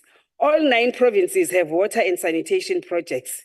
The projects related to the construction of water and wastewater treatment plants, the augmentation of existing dams and reservoirs, and bulk reticulation so that communities have access to water within close proximity, either in their homes or yards or within a 200-meter radius. We call upon our local municipalities to ensure proper budgeting for the operations, maintenance, and refurbishment of basic infrastructure to avoid having the main road riddled with potholes, sewage spillage over the roads, and water leakages. Honorable Chair, we must not overlook the efforts our government is making to provide our people with adequate shelter. In Mpumalanga, a number of housing projects have been implemented, although there are challenges within some of the appointment service providers who have been slow in delivering on their targets within the required timeline. The high level of damage to public infrastructure suggests that it is organized by a syndicate that makes huge profit at the expense of non-service to our people. It is estimated that vandalism and damage to public infrastructure amounted to 447 billion annually. We call upon our communities to work in partnership with our democratic government and law enforcement agencies to combat public infrastructure vandalism. We'll be able to curb public infrastructure vandalism when our people report those who destroys our important infrastructure. It is our people who live closer to this public infrastructure, and some have seen people damaging it, but do not report it to the police out of fear. We call upon our law enforcement agencies to work with our communities in a collaborative manner and protect these community members who report vandalism to public infrastructure. We further call upon the Minister of Police to strengthen the capacity of law enforcement agencies to investigate public infrastructure vandalism and produce convictions for the perpetrators of this crime. Honorable members, there is no doubt that local government is an important driver for local economic development and job creation. Local municipalities received billions of rands from the National Treasury in the form of grants for the provision of basic services, such as local road infrastructure, electricity, water, and sanitation services. Local municipalities, including other spheres of government, appoint service providers to do the work on their behalf, such as the construction of internal roads and the building of water and sanitation infrastructure like water and waste treatment plants. The government's preferential procurement policies make it possible for local government to hire local service providers to carry out infrastructure projects, and municipalities can only hire service providers from outside their own jurisdiction in situation where local services providers are not qualified or do not meet the requirements. The employment of local people is not negotiable in those projects. We are happy to note that some of our local municipalities and provincial departments have managed to ensure that the bulk of their procurement spending has benefited women, youth, and people living with disabilities. The commitment of our ANC-led government is that at least 40% of the budget be allocated to the vulnerable groups. Honorable members, we must make sure that the observation and recommendations that we have made are realized by affected national and provincial departments, including local municipalities.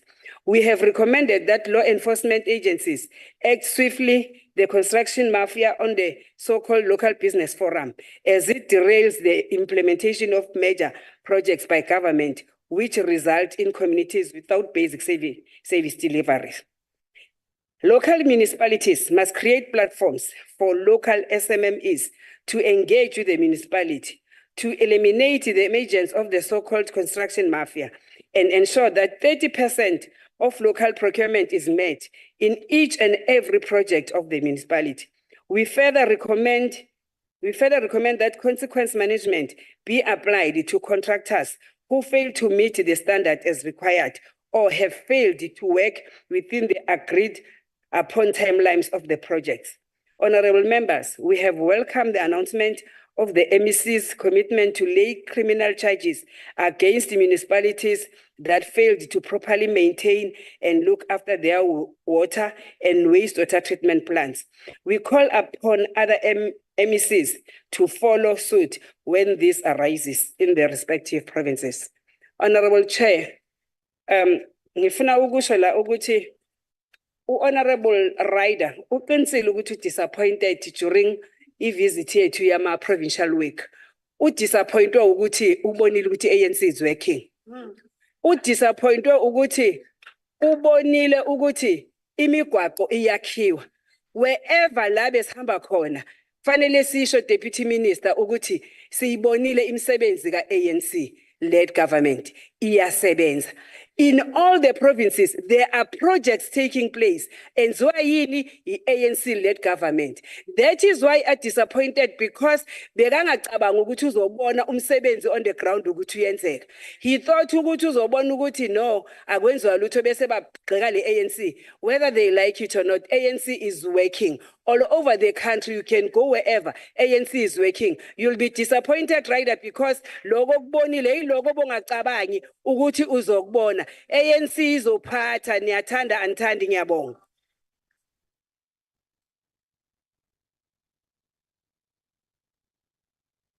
Thank you, honorable member. Order, honorable members. The next speaker is Honorable C. Fry, Western Cape Chairperson Standing Committee on Prima and Constitutional Matters.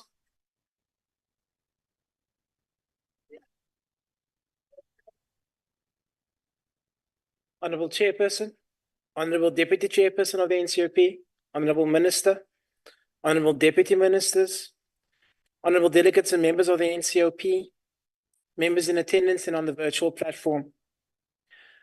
South Africa stands at a crossroads, and the decisions we make at the local government level will determine the fate of our nation.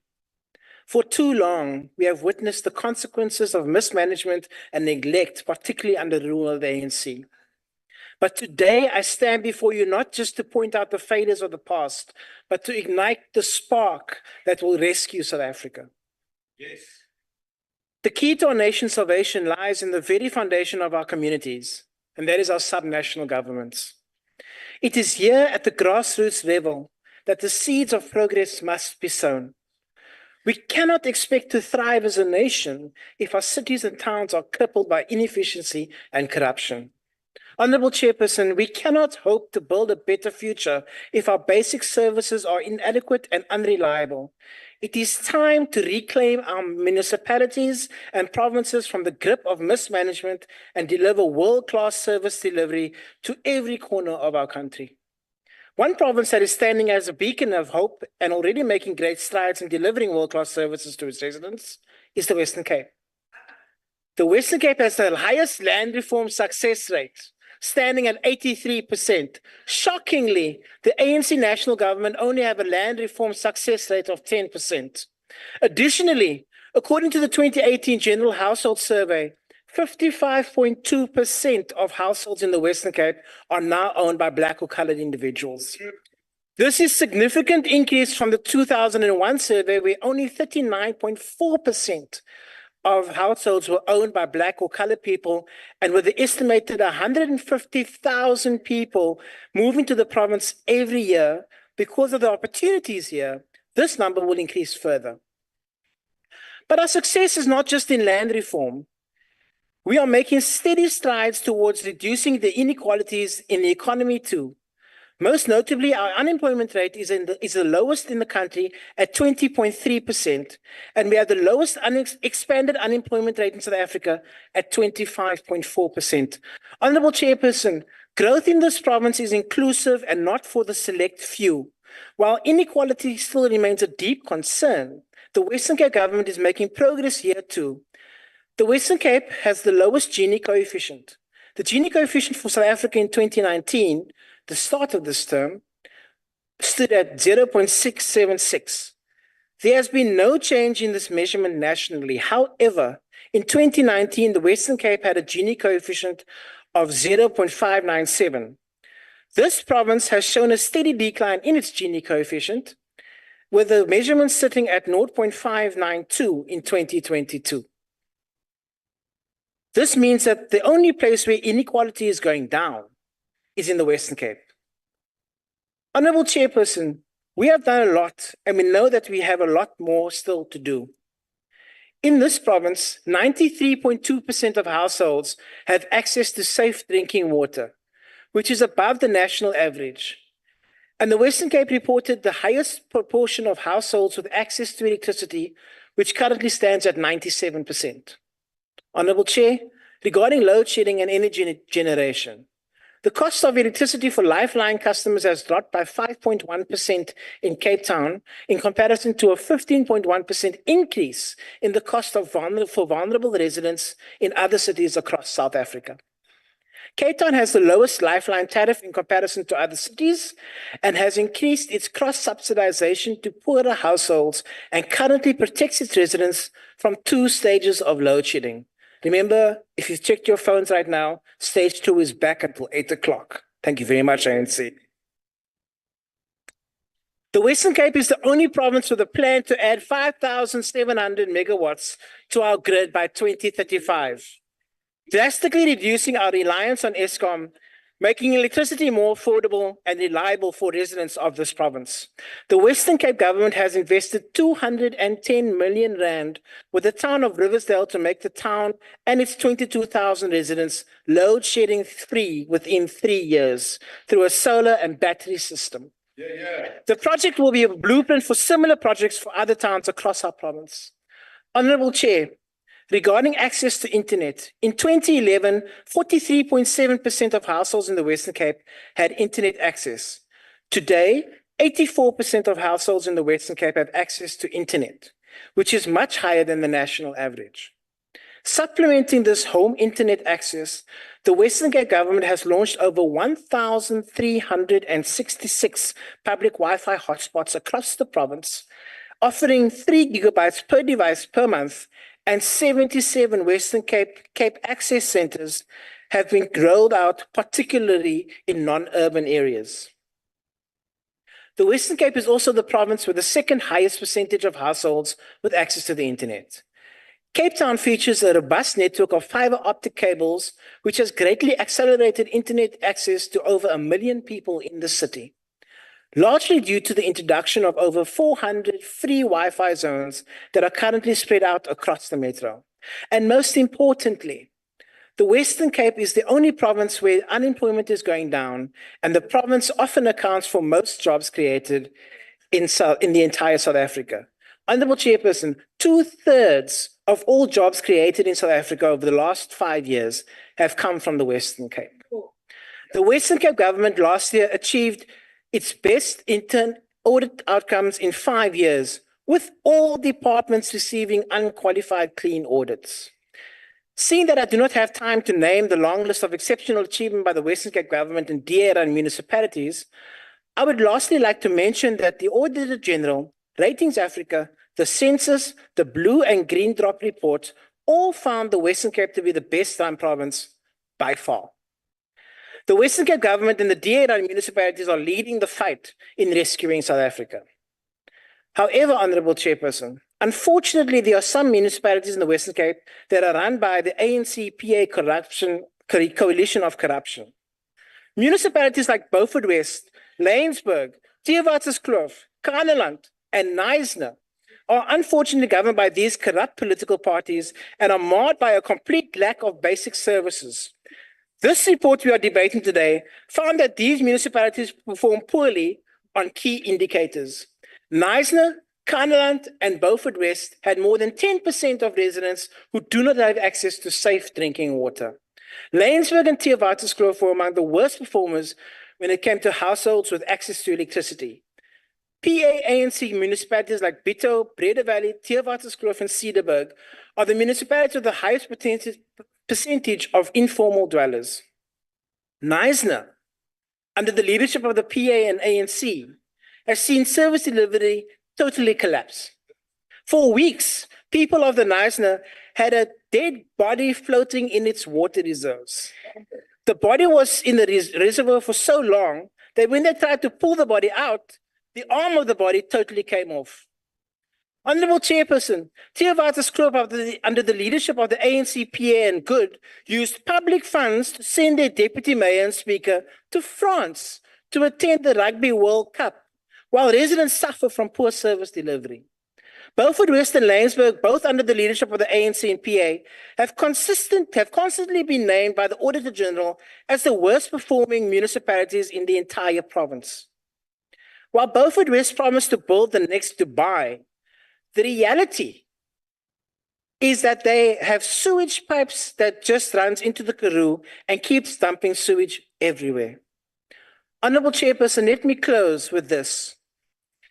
It is clear that while the DA bills, the ANC and PA coalition of corruption destroys.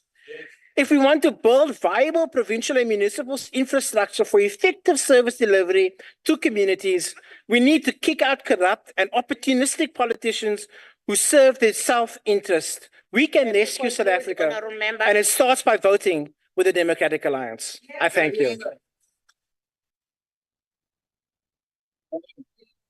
Thank you, Honorable Member. The next speaker is Honorable P. Tau, Deputy Minister, Cooperative Governance and Traditional Affairs.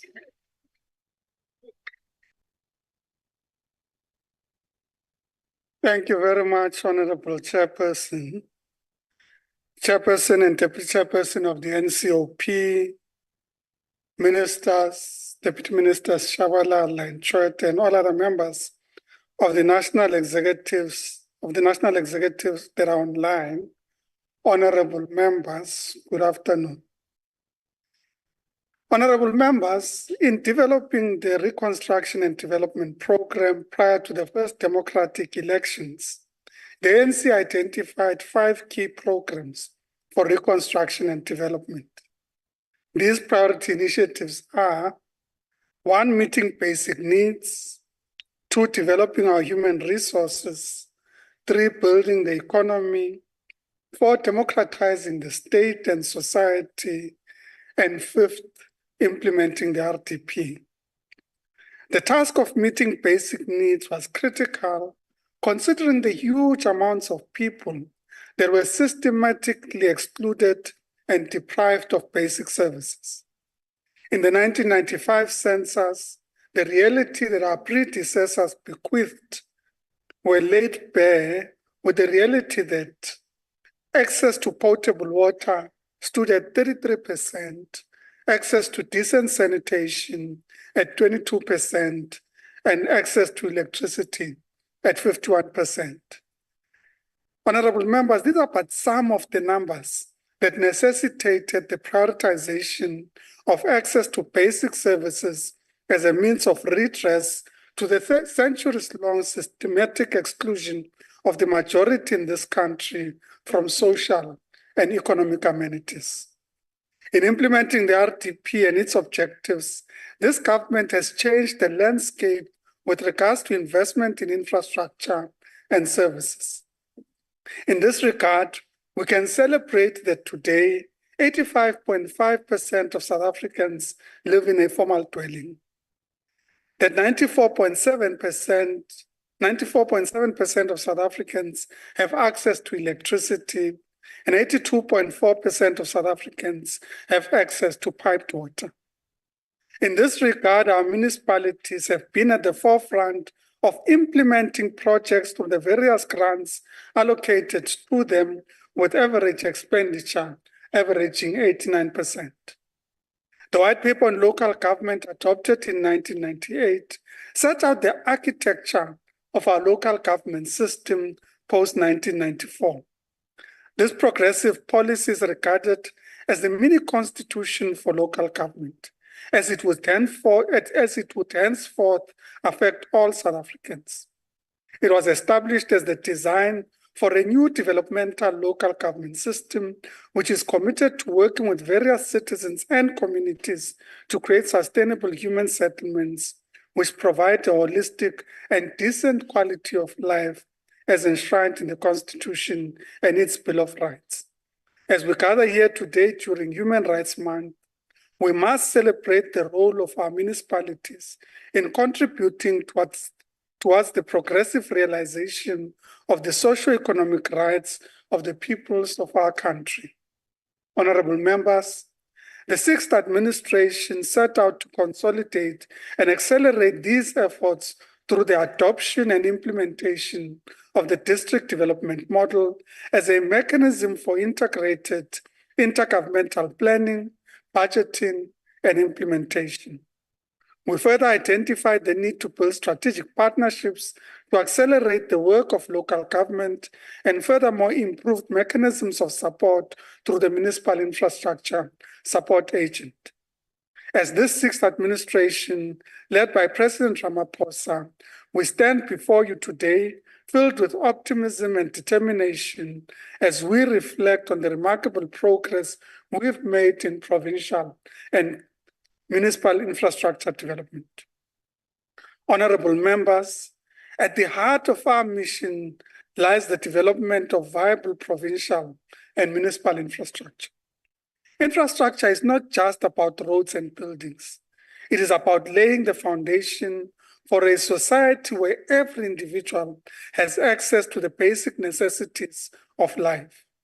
To this end, We have been working tirelessly to protect our people's right to decent life and the basic necessities of water, sanitation, electricity, housing, and economic infrastructure. Our commitment to progress is not mere rhetoric. It is backed by tangible achievements. From the Municipal Infrastructure Grant to the efforts of the Municipal Infrastructure Support Agent, we have made significant strides in improving access to essential services for our people. Since its inception in 2004-2005 financial year, a total of 208.1 billion rand has been spent from the Municipal Infrastructure Grant. We take pride of the role that MISA is playing in assisting municipalities with technical capacity. Through the Municipal Infrastructure Support Agent, we have deployed 87 professionals, consisting of 8 provincial managers, 6 assistant provincial managers, 8 chief engineers, 14 electrical engineers, 36 civil engineers, and 15 town planners across the 44 districts to assist around 271 MIC receiving municipalities. This support includes technical support, project or program planning, project technical report reviews, design reviews, construction monitoring, cost verification, and project implementation monitoring. Additional resources have also been deployed to assist municipalities with the above through the assignment of 150 young graduates across the 9 provinces. This has enabled municipalities to access much needed skills whilst providing opportunities for this cohort of Botinswalo to bring their skills to bear for the development of our communities, towns, cities, and our country. But our work is far from done. We must redouble our efforts, leaving no stone unturned in our quest to uplift the marginalized and empower the disenfranchised. To this end, we have intervened and have developed a mechanism to assist municipalities to reprioritize their budgets towards repairs and refurbishment, the purchase of yellow fleet, and other such interventions, particularly in instances where there is underspending. We, however, are concerned that some municipalities do not spend significant portions of their grant funding. In certain instances, resources allocated for infrastructure and services is redirected towards operational expenditure and thus trigger penalties that are imposed. We are particularly concerned that such underspending is now extending to our metropolitan municipalities. Prompted by recent reports on the possible suspension of the City of Tshwane bonds while ceding over 2 billion rand to the National Treasury, our minister has reached out to the Gauteng Provincial Government, this to engage on finding solutions to this. This as we also follow up on the recent challenges afflicting other metros. Honorable Chairperson, funding needed to deal with the infrastructure challenges faced by municipalities requires that we look for innovative financing mechanisms and mobilize an array of partners as we seek to multiply our efforts in addressing historical backlogs, refurbish aging infrastructure, and investing in economic infrastructure. As a result, institutions such as the DBSA, the New Development Bank, the World Bank, and the African Development Bank have developed programs that are targeted at municipal infrastructure investments and committed to work with the local government sector. We have simplified the manner in which public-private partnerships are done. An example of this is the partnership led by our Minister, Honorable Thembisile Nkadimeng, with the Limpopo Roads Agency, where 8 mining companies contributed over 100 million rand to make the construction of the steel bridge on road DD 2219 Hamalekani in the Fetago-Mutubatse municipality in the Sekhukhune district a reality. Through our partnership with the Public-Private Growth Initiative, the National Business Initiative, We are deploying resources and skills in our municipalities, thus enabling the private sector capabilities to become a force multiplier. Honorable members, we recently joined the Deputy President on a visit to the Knysna municipality to engage with some of the issues that the municipality is facing, particularly around water.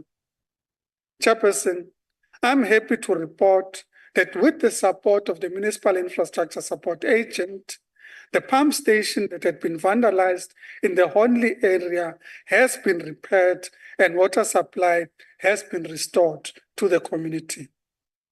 Through our relationship with the National Business Initiative, we have mobilized Deloitte SA to enhance the capacity of this municipality to deal with some of the challenges that they confront. So we don't just complain. As this government, we are committed to working within the intergovernmental relations framework to ensure that we help the municipality to service all the communities of Knysna. Honorable Chairperson, as part of the global community of nations, we have to confront the existential threat of climate change. In this regard, we must show leadership and resolve.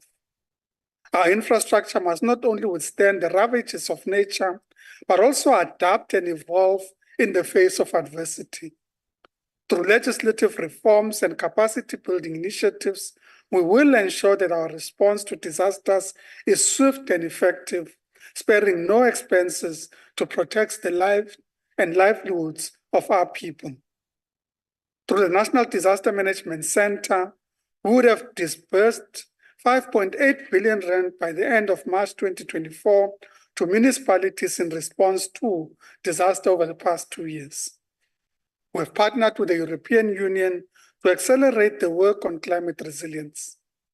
In line with the financing agreement signed by Minister of Finance Kotongwana with the EU, we are positioning local government as a critical implementing agent on climate mitigation and adaptation measures.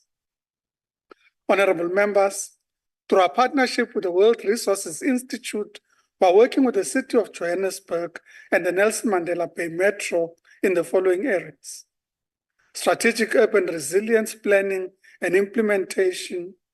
We are working in building climate resilience through nature-based solutions. We are piloting and scaling up nature-based solutions and water resilience interventions. And we are implementing knowledge exchange and coordination between regional peer cities, identified municipalities, provinces, and national authorities. Excuse me. Honorable members, in conclusion, let me acknowledge that the road ahead will not be easy, but together we can overcome any obstacle that stands in our way. Let us march forward with a determination and purpose, knowing that the future of our nation depends on our actions today. In the words of our president, and I quote, "We still have many more hills to climb. We will climb them together, leaving no one behind," close quote. Thank you very much. Thanks very much, Honorable Member.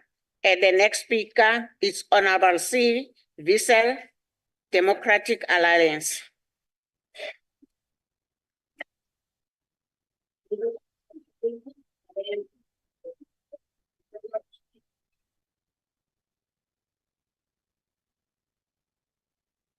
You may continue, Honorable Fisher, I'm sorry. Thank you, Chair.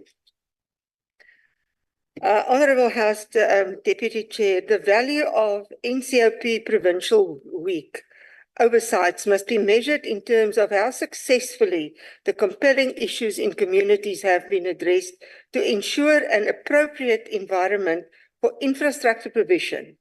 The NCOP permanent delegates were disappointed that the intention of the Provincial Week oversight did not meet these positive results. The structural regression of infrastructure projects in the Northwest Province raises concerns of corruption in the failure of implementation and completion of projects specifically meant to improve the lives of designated communities. the Northwest Province squandered billions of rands paying service providers who turned out to be grossly incapacitated and unable to do their job. Some of these providers were paid in full before doing the job. The provincial executive's perceived lack of interest in addressing this mess allowed this mess and this matter to regress, and no strategies to save the Northwest Province were forthcoming.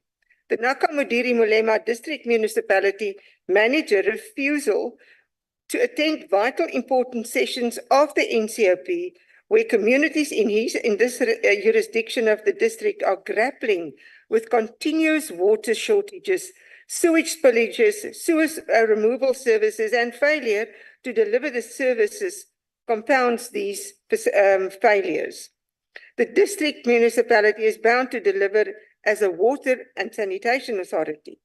Infrastructure problems in the collapsing Northwest Province are mounting due to several factors. Firstly, inadequate project controls and monitoring contribute to the infrastructural problems. Secondly, history of failure to plan for changes and challenges like Eskom power cuts, potholes leading to damage of road infrastructure and vehicles, consistent water shortages, concerns on water quality and pollution caused to the natural resources and environment by dysfunctional wastewater treatment works compound existing infrastructure problems. Thirdly, the deterioration contributing to poor infrastructure includes endemic fraud and corruption with projects, insufficient provision of developmental resources, the inefficiency of the development of labor, as well as incapacity of management and maintenance. Fourthly, by paying contractors before the completion of projects, leave projects incomplete, contributing to infrastructure problems in the province. And lastly, the lack of management skills and discipline of accounting officers within the spheres of government have a detrimental impact on the negligence and dereliction of their duties, which contributes to infrastructure problems. A lack of infrastructure and the inadequate maintenance of infrastructure not only negatively affect service delivery and the infringement of fundamental rights of the residents in the Northwest, but often causes harm to communities and the environment. Inadequate infrastructure affects economic growth, increases the unemployment rate, and limits business opportunities for many citizens of the Northwest, the province with the highest unemployment rate in South Africa. It affects foreign investment opportunities since other countries do not want to invest with collapsing infrastructure. Failure on all levels of governance became the new normal due to endemic fraud and corruption within governance and contractor mafia gangs allegedly involved in government structures. Provincial departments and other entities who had to account on incomplete projects included the Department of Cooperative Governance and Traditional Affairs, the Department of Human Settlements, the Department of Community Safety and Transport, the Ditsobotla Municipality, the Nakamudiri District Municipality, the Bojanala District Municipality, and the Madibeng Local Municipality, amongst all. The fact remains that despite the district development plan and all the paper plans driven by paper pilots over the past 30 years, the Northwest's infrastructure collapsed. Fraud and corruption flourished, and contractor mafias became the uncontrolled new trend of the ANC's developmental state. Without a doubt, the findings of the oversight point to the fact that the Northwest Province is on the verge of collapsing. All 22 municipalities are dysfunctional. Premier Nono Moloi acknowledged incidences of corruption in municipalities and cited the Ditsobotla local municipality as a crime scene needing special intervention. To date, no special intervention was implemented.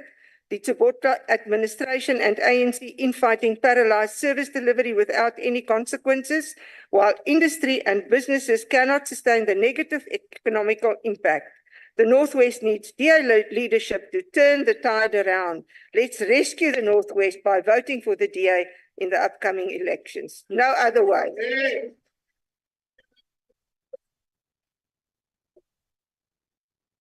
Order, honorable members. The next speaker is Honorable M. Dango. Gauteng, Honorable Dango. Thank you very much, Chairperson. Chairperson, Gauteng is the smallest province in the country. It has a population of plus 15 million people, which constitutes 26.3% of the overall population of South Africa. It has 3 major metropolitan areas. Gauteng is the biggest 34.5% contributor to the GDP of the country, the economic powerhouse of South Africa. The main contributors to the regional GDP are the tertiary industries, 66.4%, followed by the secondary industries, 20.1%, and primary industries, 2.5%. Gauteng records the lowest amounts of people benefiting from social grants with a figure of 24.1%.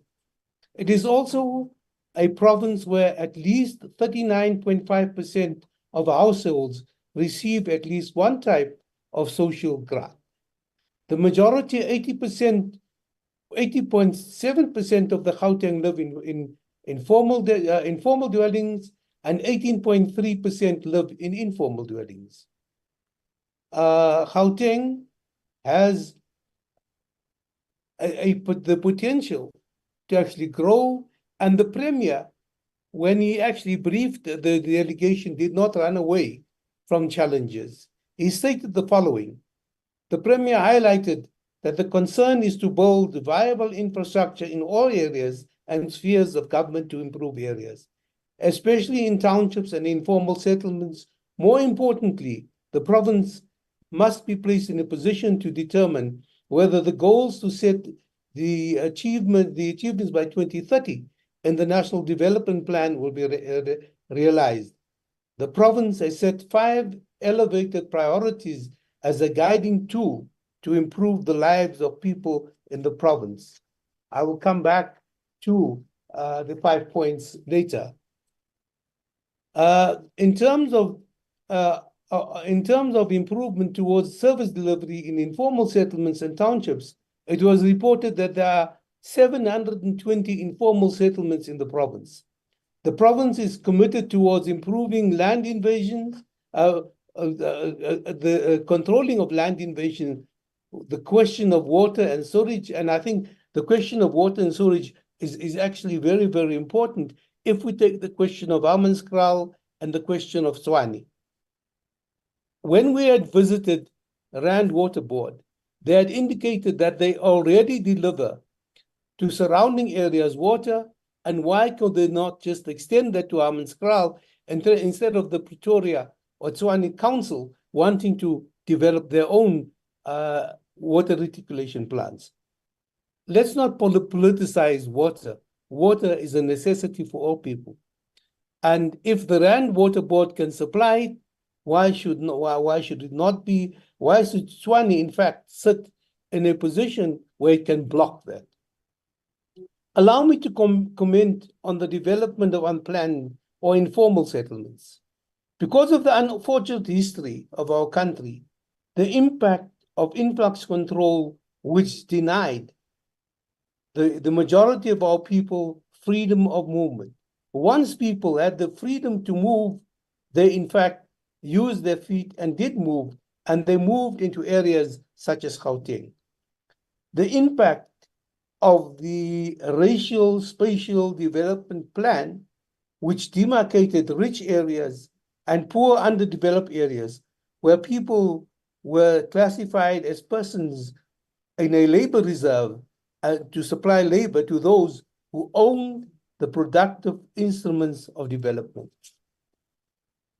Chairperson, the experience of Region G in the south of Johannesburg requires that all spheres of the state reimagine solutions to the problem. No army is going to move 1.5 million people unless it employs the harsh measures that the IDF does in bombing and starving people into submission, hoping that they would move to another country. South Africa will have to build new cities. explainable problem. And I think we must look at the examples. I am now being disturbed. In the UK, cities that have economic hubs, new ones like Merseyside and Milton Keynes after the war, where they created place for the tailor, the cobbler, and the candlestick maker to work at the bottom and live on the top. I think we should actually look at that kind of program and take it forward. It was naive to assume that South Africa, after 1994, would have the capacity to remedy the previous position of denial, of dispossession, of subjugation in 30 years. Yet, all must admit that there has been improvement in the lives of people in South Africa since 1994. Some people do hanker to go back to a state that oppresses people and that holds people to a different standard. When Madiba offered the olive branch of a state of national unity, the opposition walked away from it. The offer was that all of us on the same ship, that if you knock holes into that ship, we are all going to sink. In whose interest was it that they talked down the currency at the point where it was at 3.58 to the dollar, to the negative floating one that we have at the moment? I mean, we have some people who sound like not only the opposition, but the enemy. Possibly Gaddafi was correct to motivate for an African currency based upon gold, so that Africa could actually free itself from the doldrums that was created by the imperialists. The 5 points are the following. The program is to upgrade informal settlements in line with Section 3 in brackets 4G of the Housing Act of 107 of 1997. And the key objective of the program is to facilitate structured in situ upgrading of informal settlements, to satisfy everyone's right to the access of basic water, including the people in Hammanskraal, water and sanitation services. It is part of the program to provide interim water services, interim sanitation services, refuse removal, and alternative sanitation services to several informal settlements. The department has started plotting a project to provide alternative sanitation technologies to reduce the reliance on chemical toilets. It will be implemented in 6 informal settlements in Midvaal, Emfuleni, Mogale City, and will target 1573 households. Should this pilot project succeed, the intention is to expand it to other settlements. The semi-permanent alternative sanitation solutions that are on site under waste water treatment, these solutions will be able to assist some municipalities that have bulk water challenges and alleviate the pressure on bulk systems. A key initiative under the Department of Gauteng Partnership Fund, which is an agency of the department, which will play a critical role in the raising and restructuring of the capital programs that are required to undertake this. Chairperson, after 30 years of improvement, we have tried to correct almost 400 years of deprivation, of denial, and of oppression. To correct that, and anybody that expects to correct that 400 As years you of oppression. conclude. As I conclude, I thank you very much, Chairperson. Thanks very much, Honorable Dango. The next speaker is Honorable Madlopa, KwaZulu-Natal.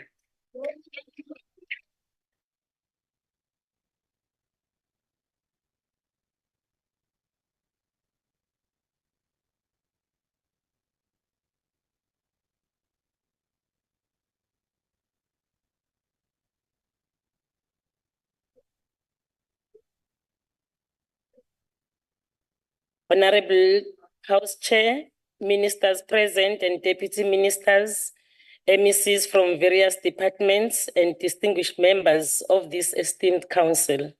I extend warm greetings to all gathered here today.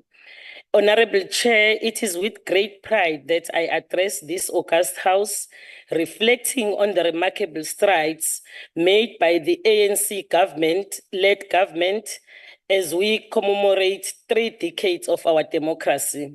Honorable Chair, this debate themed building viable provincial and municipal infrastructure for effective delivery of services to communities takes place before this house at the time where the entire world is observing the water month, which is March.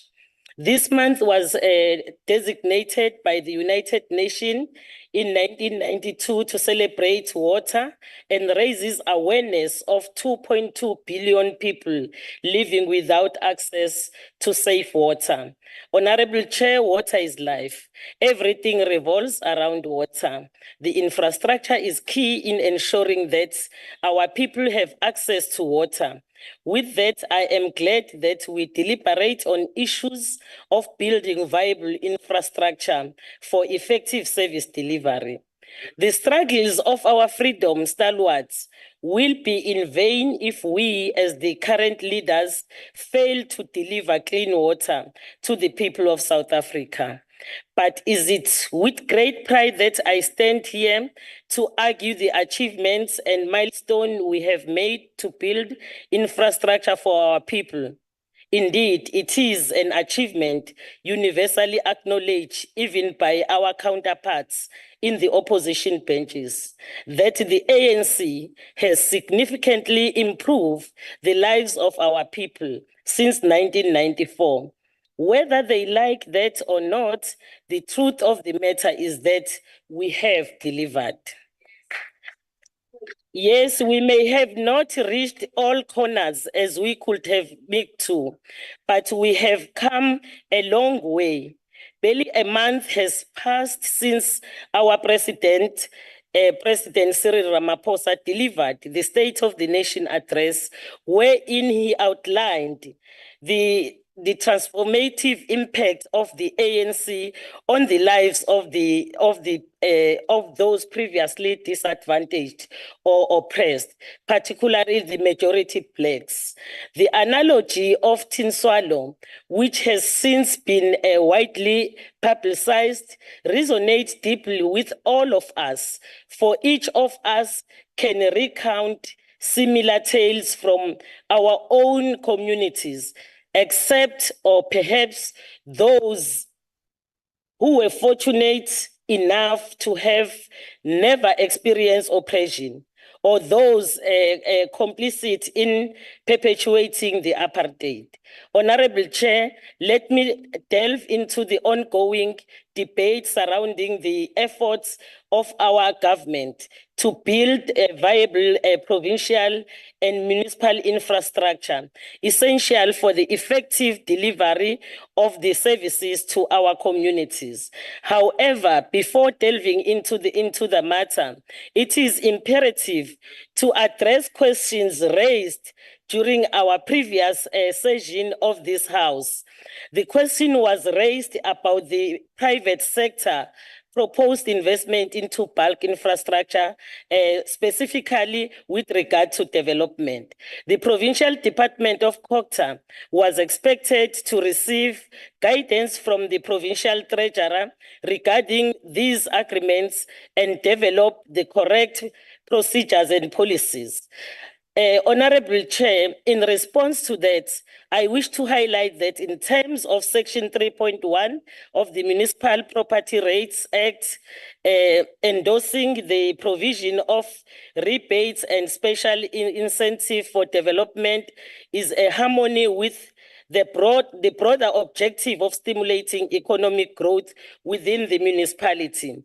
The current legal framework, and in particular, Section 15 of the Municipal Property Rates Act, directly addresses issues related to exemptions reductions and rebates. This section stipulates that the municipality, based on a criteria outline in its rates policy, may grant a specific category of property owners or owners of the specific category of properties a rebate on a reduction in the rates payable for their properties. This can further elaborate on the rates policy of the municipality, and the rebates granted will be included in the budgetary provisions of revenue foregone, as well as in the tariff policy if any specific amounts are provided. This government, through its commitment, has made significant strides in constructing infrastructure that has transformed the lives of the people across the rural areas, township, farms, and informal settlements. While acknowledging that we have yet to reach our desired destination, it's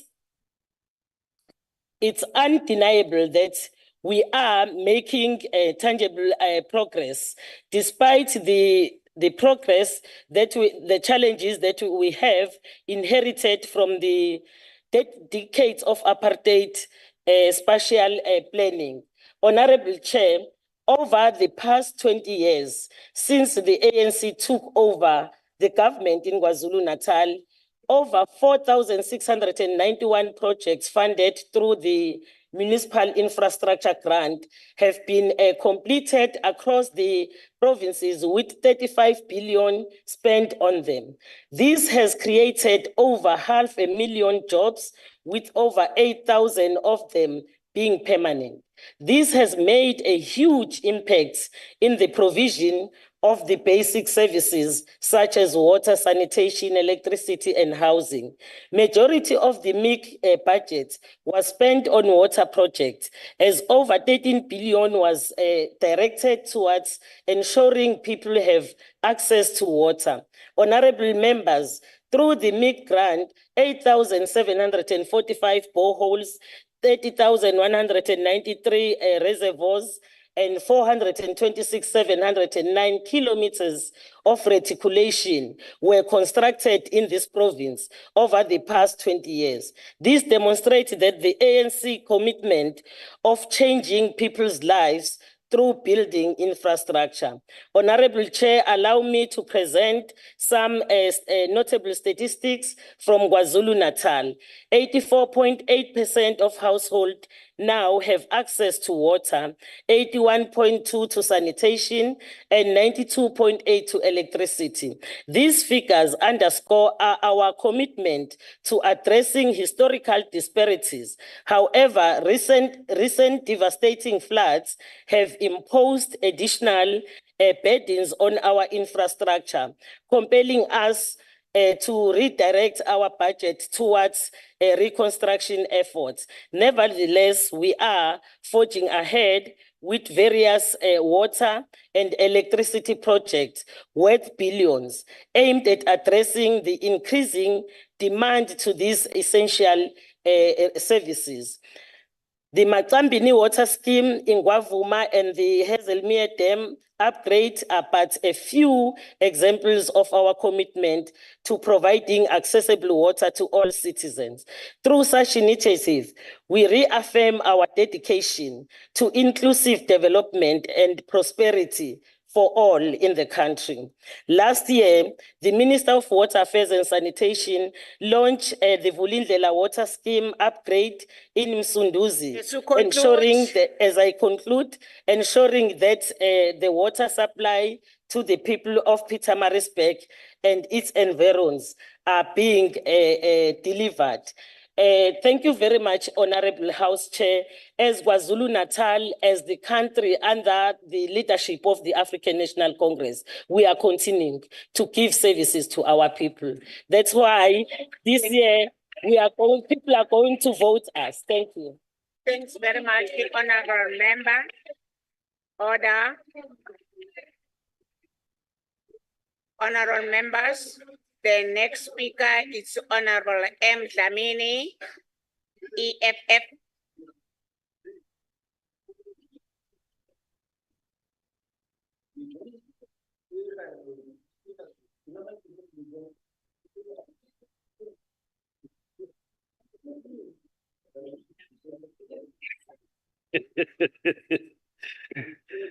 Thank you, Chair of the House.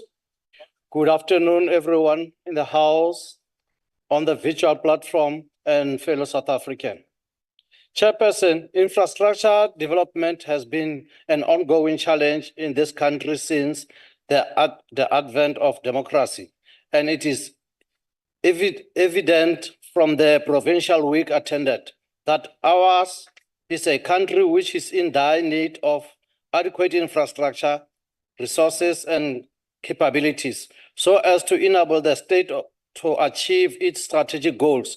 Infrastructure and service delivery challenges in provincial and municipal level are long-standing chairperson, as there exists lack of capacity within the public sector in implementing public policies.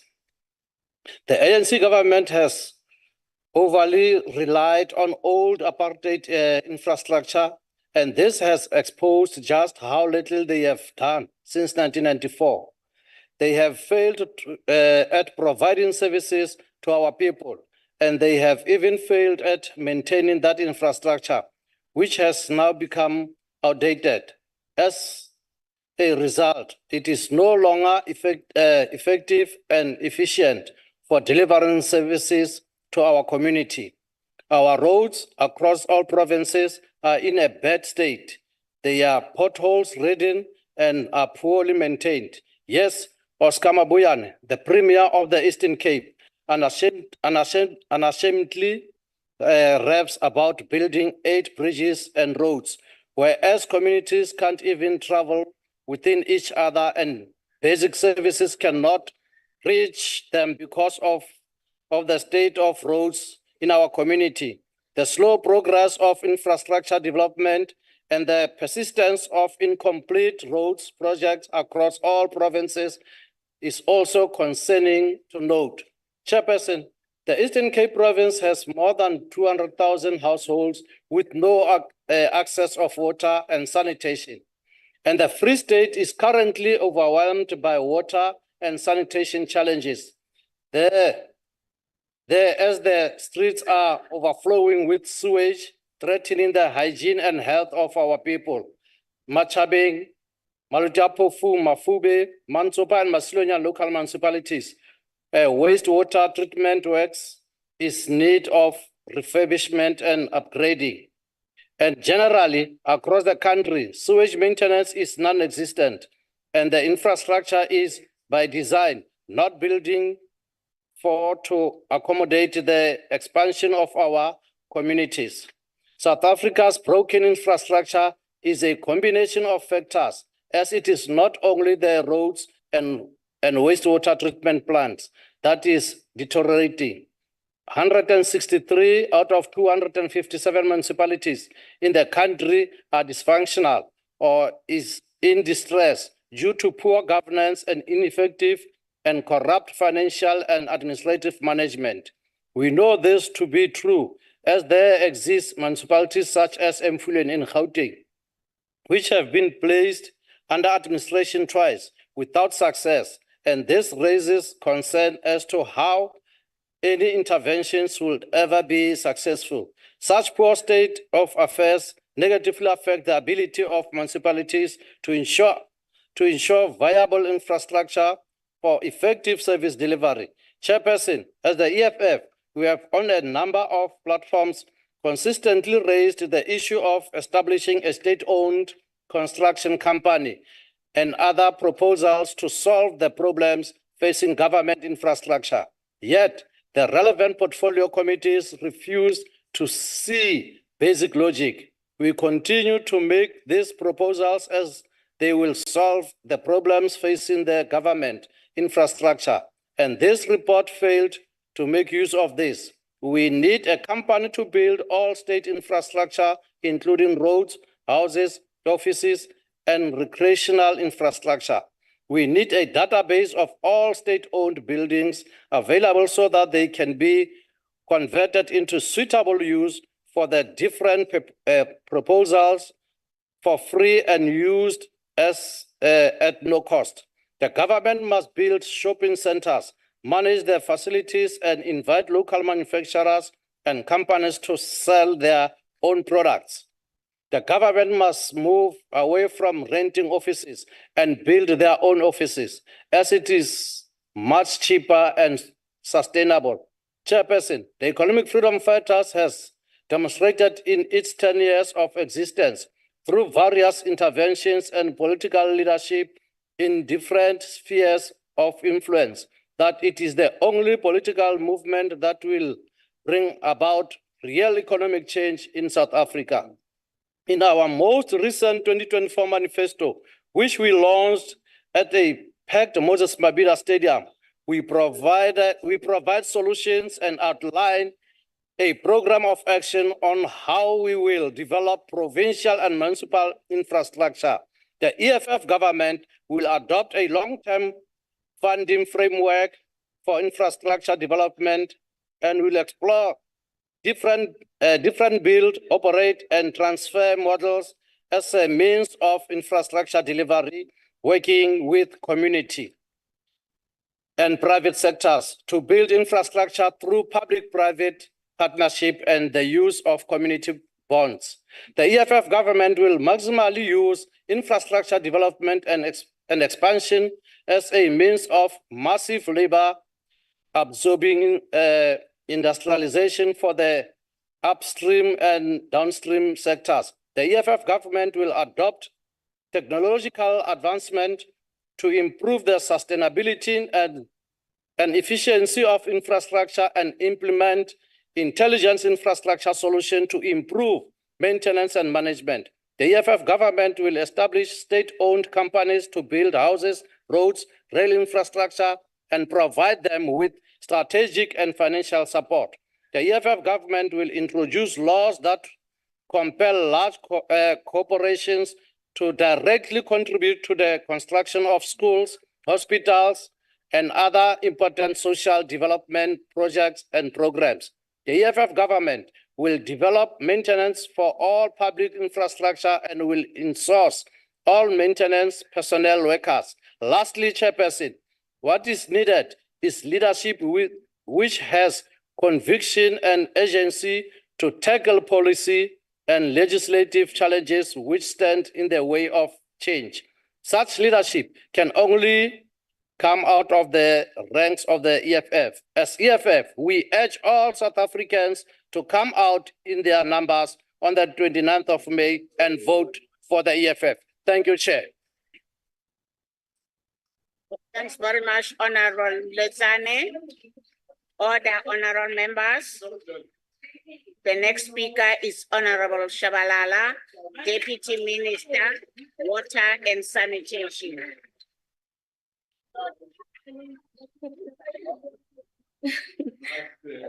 Lovely having me. I don't think you'll be proud of me after this. Our House Chairperson, Mam Gwenya, Deputy Chair, Mam Sylvia Lucas, honorable members of the House, Deputy Ministers of Human Settlement, Minister of Transport, Deputy Minister Tau, and of course, MEC of Human Settlement, and my provincial head from Western Cape, Miss Bilankulu Bila, who's also in the House. So I greet you all, colleagues. And I want to say, House Chairperson, in the words of our former President Nelson Mandela, the grandfather of Dintswalo, and I quote, he says, just as the seed needs water to grow, I close quote. A nation needs water. Without water, there's no life, no development. We need water to ensure continued growth of Dintswalo, as a flower cannot be sustained by her poverty and what she wants. President Cyril Ramaphosa has noted during his SONA this year that Dintswalo grew up in an RDP home with no drinking water. And today, to even wash her hands. And today, this was never the case before the advent of our democratic state. Today, the 9th out of 10 citizens of this country have access to water. And I want to say that to my honorable member, Madlopi, I think that she has represented the water sector very well because she's spoken much about water. Now, maybe it gives me an opportunity to take a bit of a sweep with the Democratic Alliance, as excited as they are to have me. You know, Honorable Vesta and Fry, you know, you speak about how you are governing and how good you are and everything is falling apart, but you don't really tell the right story about the Democratic Alliance. Maybe first you need to start to say, who's your founders? We don't know who founded you because you have no history. Perhaps you must tell us how you relate with the National Party, because what you do is not different from National Party that perpetuated apartheid in this country, that did a spatial planning insofar as how they put our people in this country. Now you have a Western Cape as a model. That's why we're saying you are motivated by them, because we've got a Western Cape that puts townships alone, that does not have any sense of service delivering. You only deliver in the impoverished areas where you're perpetuating particularly that the richer must be richer and the poor must continuously be poor. There is sewer in Kailicha and you are responsible for that infrastructure.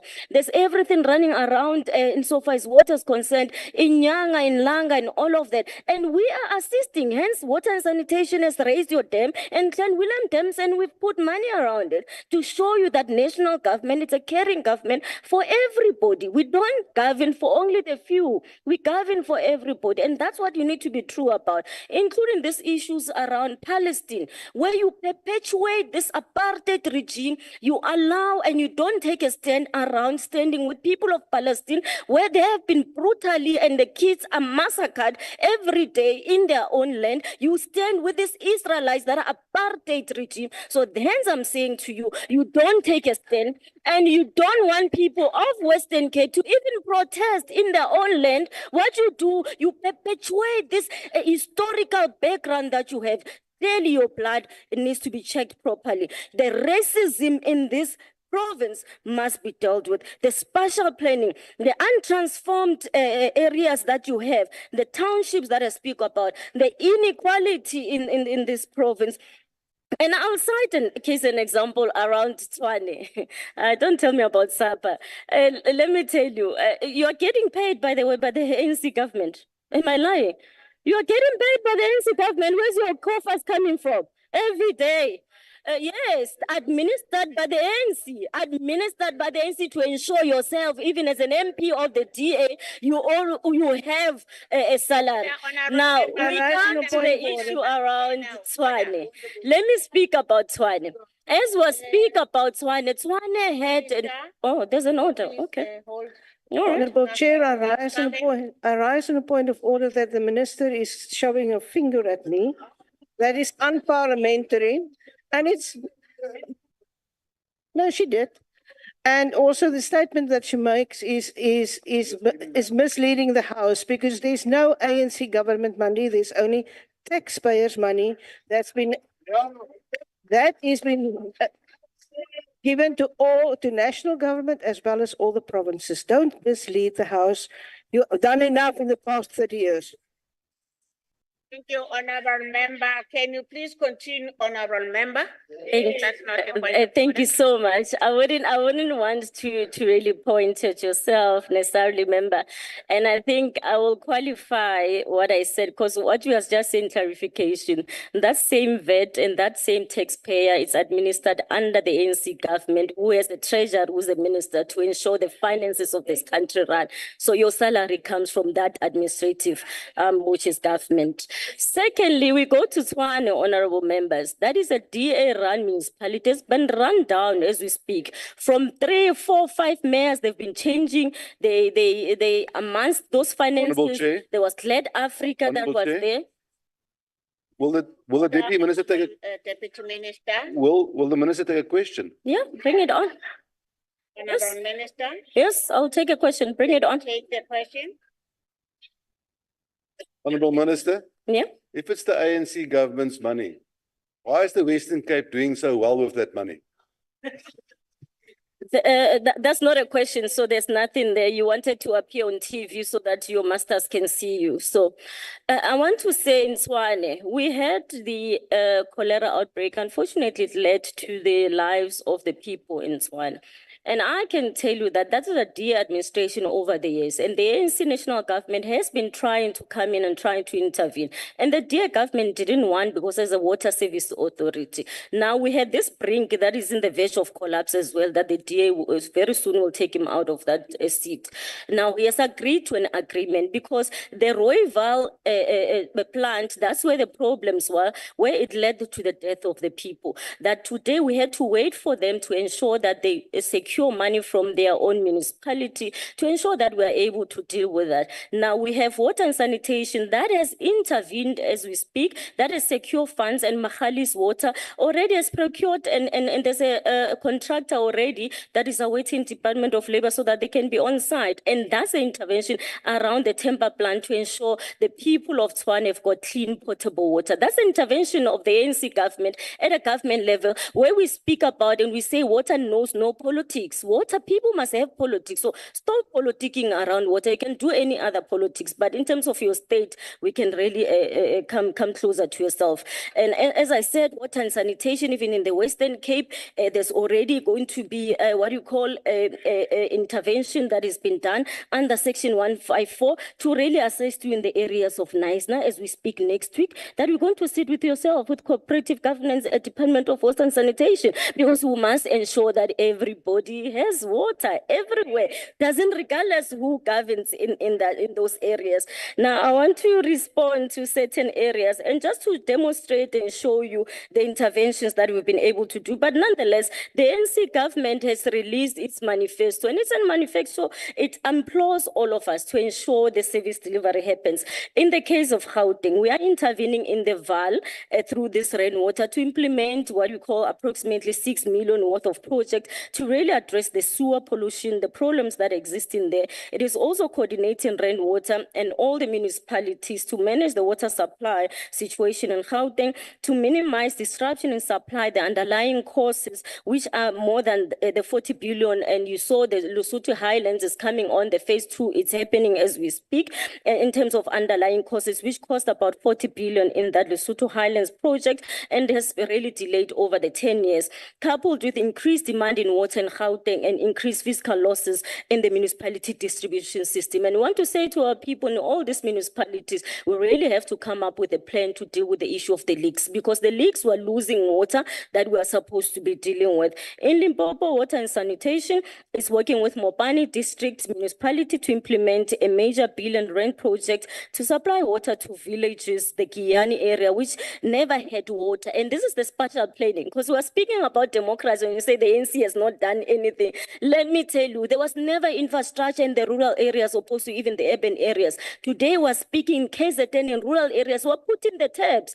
People are having water, we're doing pipelines that you've never cared about. Our people needed to go to the dams and so forth to carry water in their buckets. And this infrastructure has changed, and that we need to acknowledge and stop being wishy-washy. Let me speak about EFF before I forget. You know, you come here and you are busy, NC has not done anything, you're doing some funny manifesto that you are giving in this platform. This is what you're going to do. You don't tell people what you did in Ekurhuleni. You've messed up that municipality as we're speaking. You are doing hooliganism. Your people are going there, they're disrupting that municipality, not understanding when you do that, the people don't have water. They don't have time for you to politic around it. Today, you can't even bring financial reports. The Auditor General is waiting for it because the corruption. You have an MMC of environment, we have MMC of water, you have MMC of waste, infrastructure, or community development, energy from EFF. So, comrades, let's be honest with ourselves. Only the ANC can govern for these people of this country and has got the interest for these people.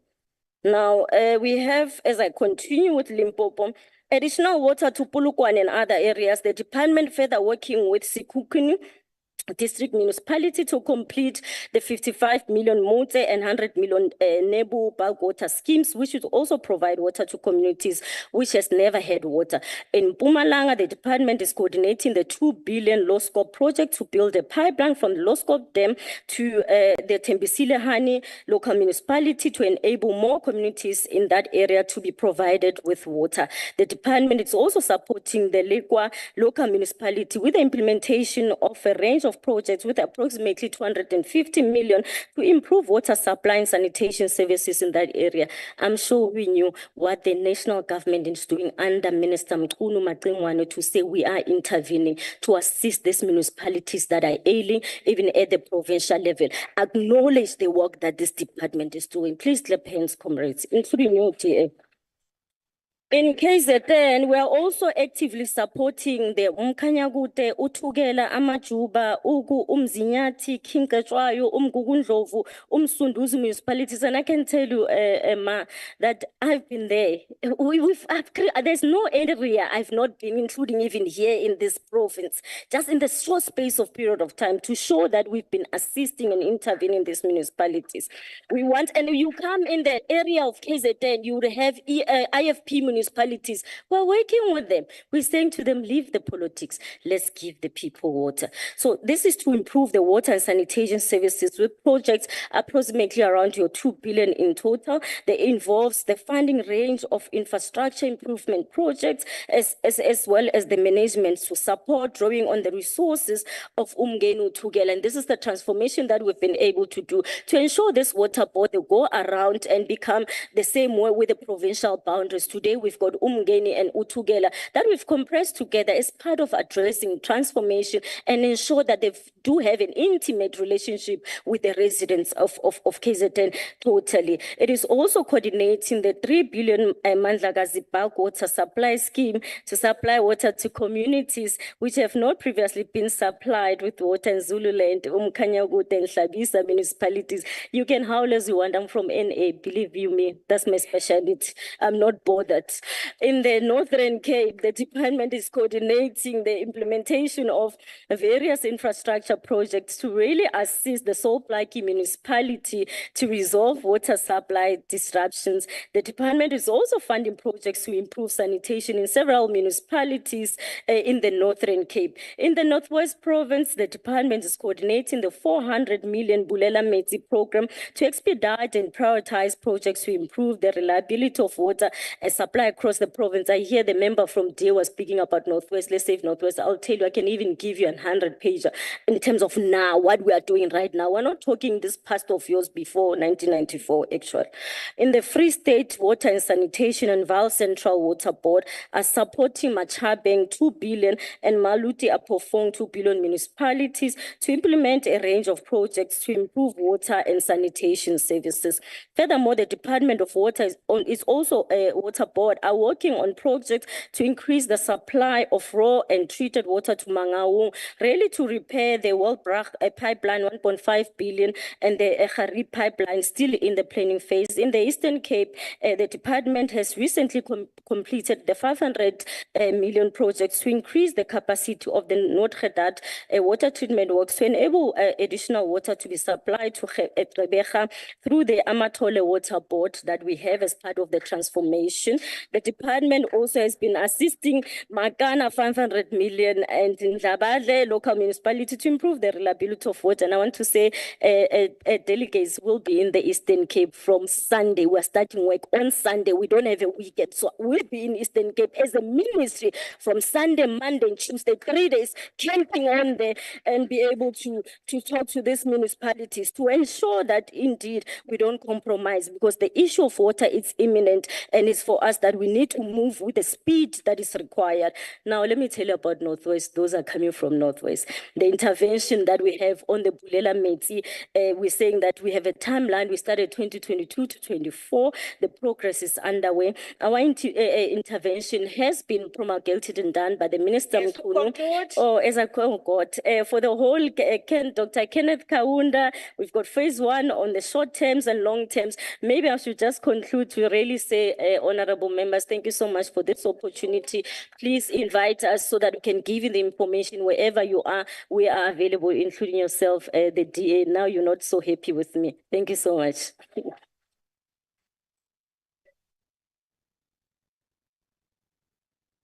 Thank you very much, Deputy Minister.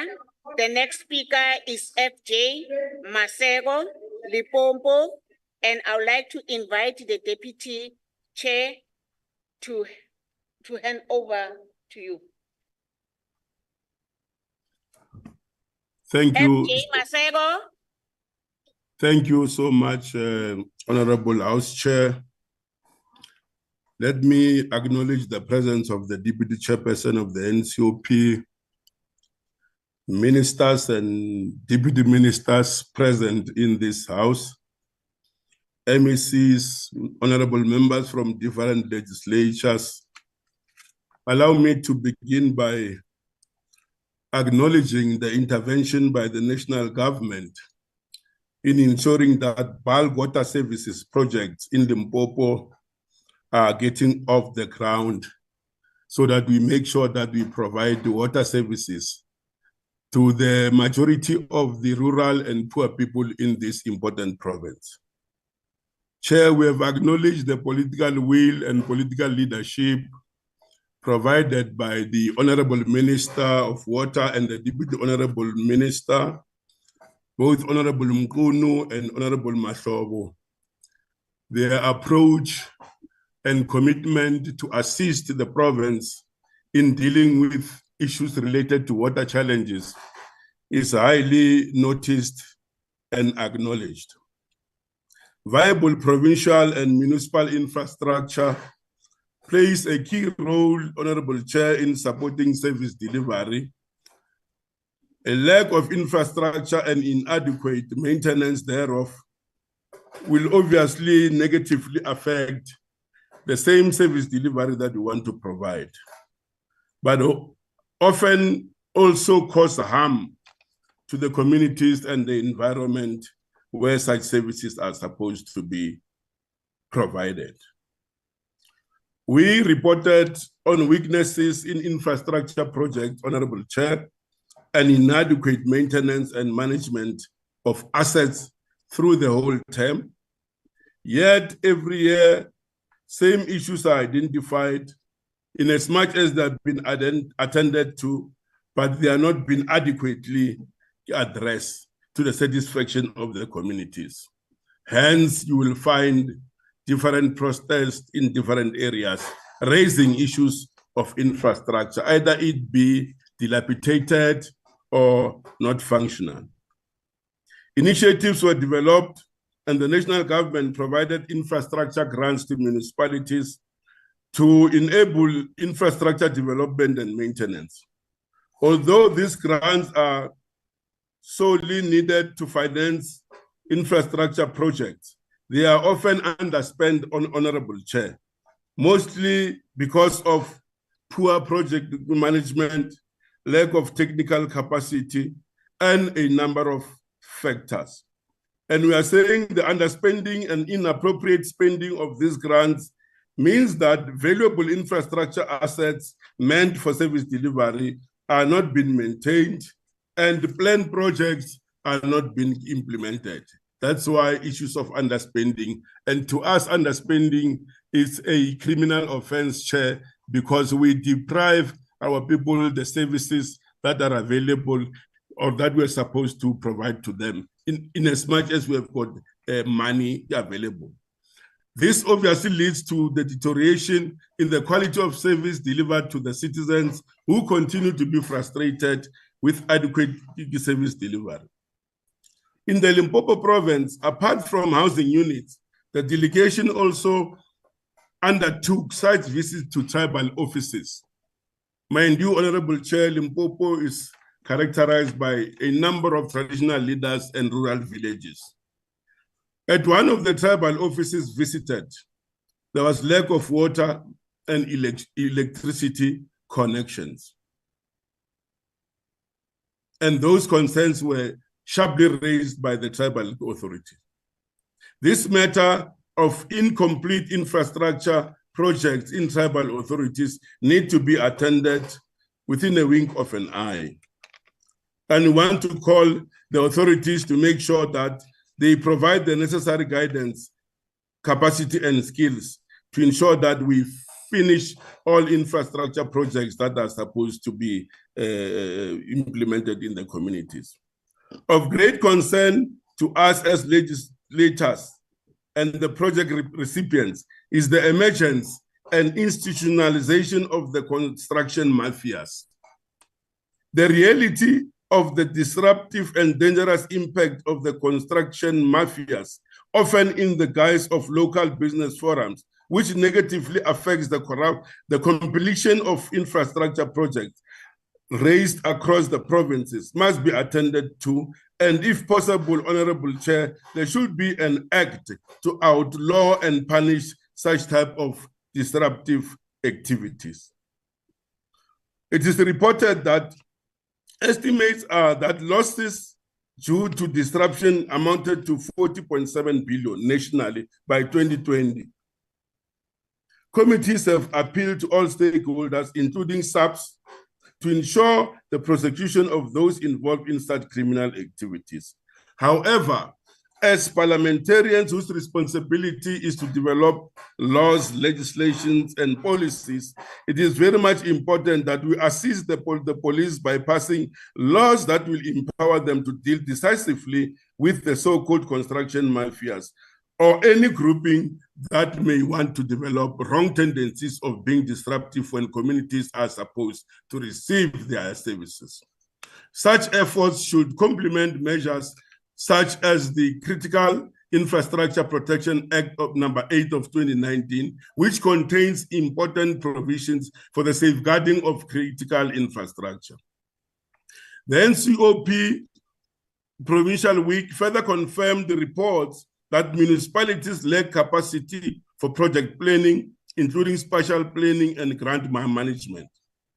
A more stringent approach has to be taken on haphazard and planned informal settlements, as these jeopardize human safety, health, and environment, as well as plans for future development. The department must make sure, Chair, that when grants are released to municipalities, there should be sufficient capacity for the implementation of such grants.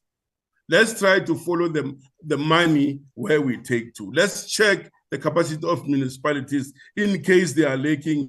We second staff to go and assist them so that at least let the budget allocated to them be spent wholly or fully. The lack of technical and planning capacity in some of the municipalities results in these municipalities being unable to apply for available funding streams. Example of the funding possibilities include your regional bulk infrastructure grant for the development, refurbishment, and upgrade of bulk water services infrastructure. The water service infrastructure grant, you have your WISIC, available to municipalities wanting to improve the refurbishment or refurbish internal infrastructure networks and associated infrastructure, and the urban settlement development grant for infrastructure projects linked to the promotion of equitable, integrated, productive, inclusive, and sustainable urban development. The NCOP visited Mopani and Bembe District Municipality to conduct an oversight around August last year on projects funded to the amount of 946 million by human settlement.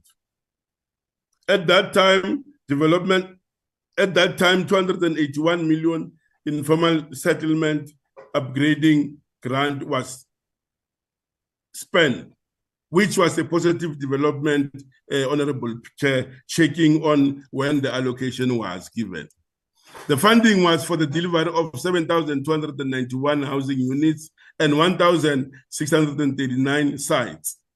At that time of oversight, only 2,161, which was 45%, housing units, and 820 sites, which is 50%, were delivered. Mind you, it was during the first quarter of the municipal financial year. which to us, we think it was a very good achievement. And we want to commend the department and give those municipalities on the basis of their capacity to spend those grants. The districts also handed over 1,009, which is 67% of the title deed to their owners. And we commend the district for the title deeds to give confidence to the beneficiaries that indeed the ANC-led government is meeting their expectations. In conclusion, Honorable Chair, the department must ensure that municipalities spend funds according to the approved applications and budget, and consequence management should be instituted for underspending. I so move. Thanks very much. Thank you very much, Honorable Maseko. The next to continue with the debate will be Honorable S.K. Mashilu, MEC Human Settlements of Mpumalanga.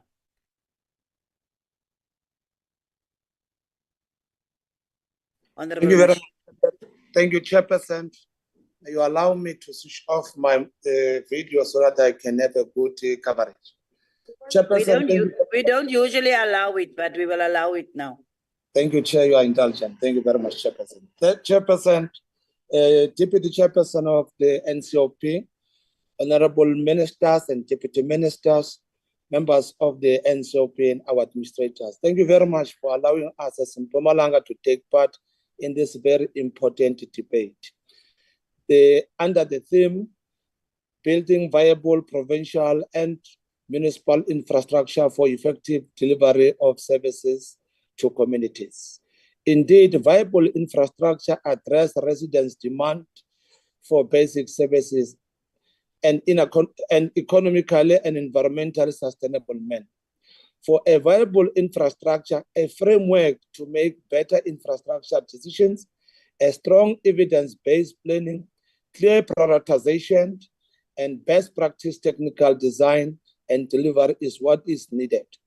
The question is, do we have such a framework? The Mpumalanga Provincial Week held on the 11th to 15 September 2023 has proven that infrastructure is what attracts investors to an area. Mpumalanga is a rural province with almost 5.1 million, comprising of old settlement with an old aging and dilapidating infrastructure is no exception. Investment through positive in building our economy also comes with negative effects to the infrastructure. It must be indicated, Chairperson, that the economy of Mpumalanga depends solely on industries, including, amongst others, mining. That is one reason why the province contributes 7.5% to the South African GDP.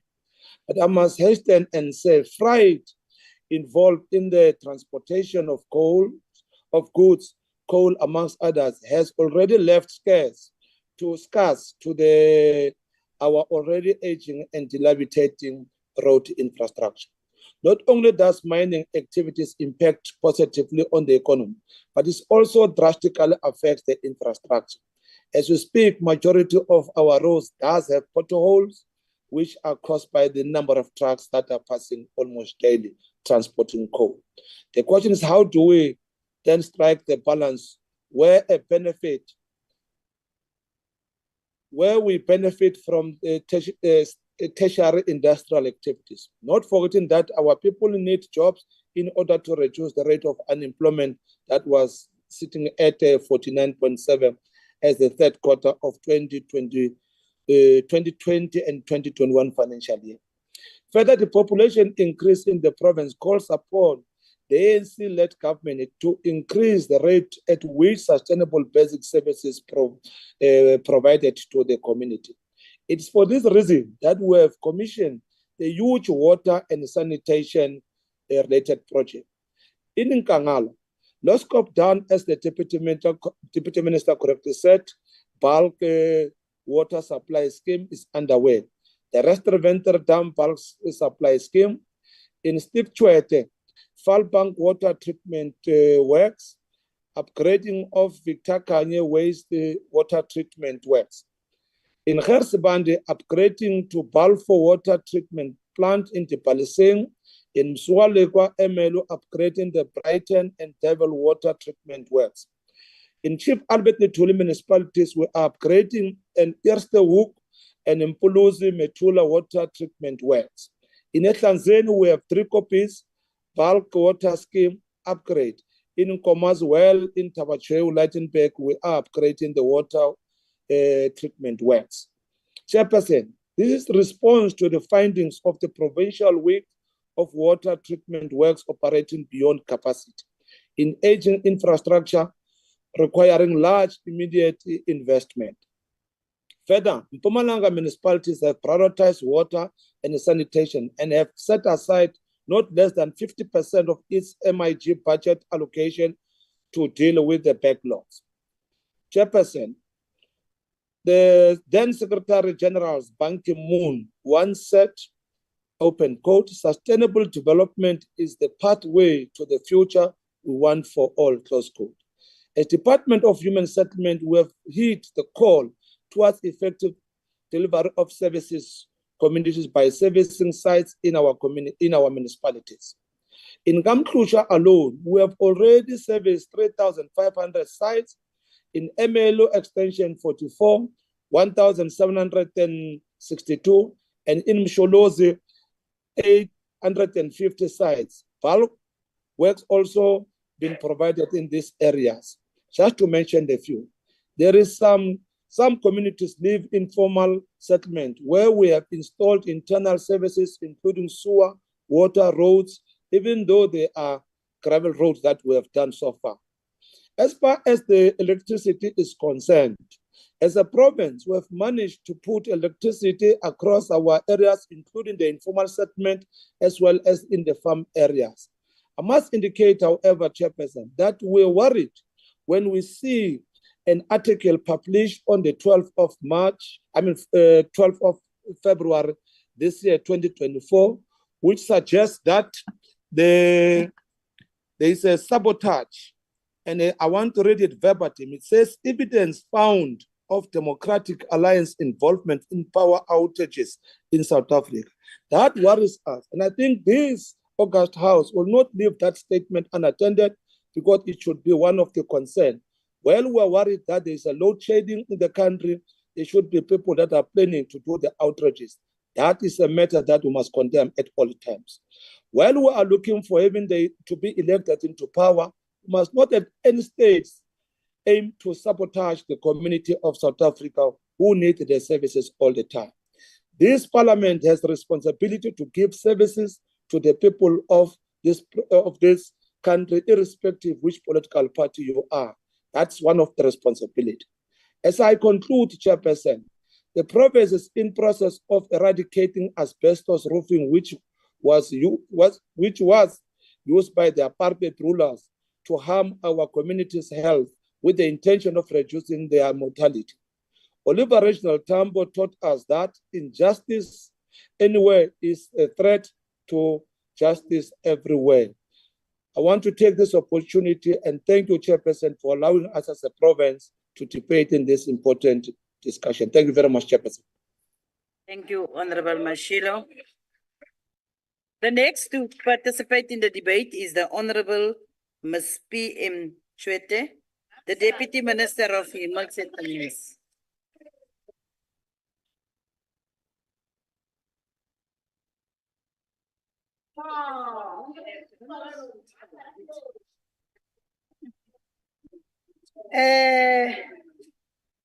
Thank you very much, Chairperson.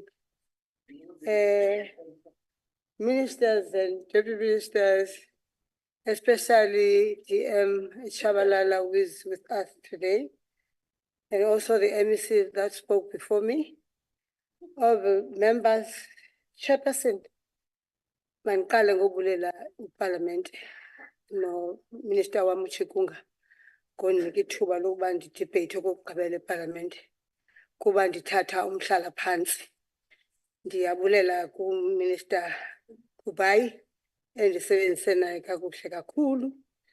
And Chairperson, before 1994, our people were deprived of infrastructure, such as roads, houses, water, and electricity. Standing here today, we can confidently say our people's lives have been changed for better. When we restore the dignity of our people through human settlements, we do not only deliver a house, but quality houses with norms and standards to support the needs of the community, including persons with disabilities. Moreover, we deliver human settlements with social amenities.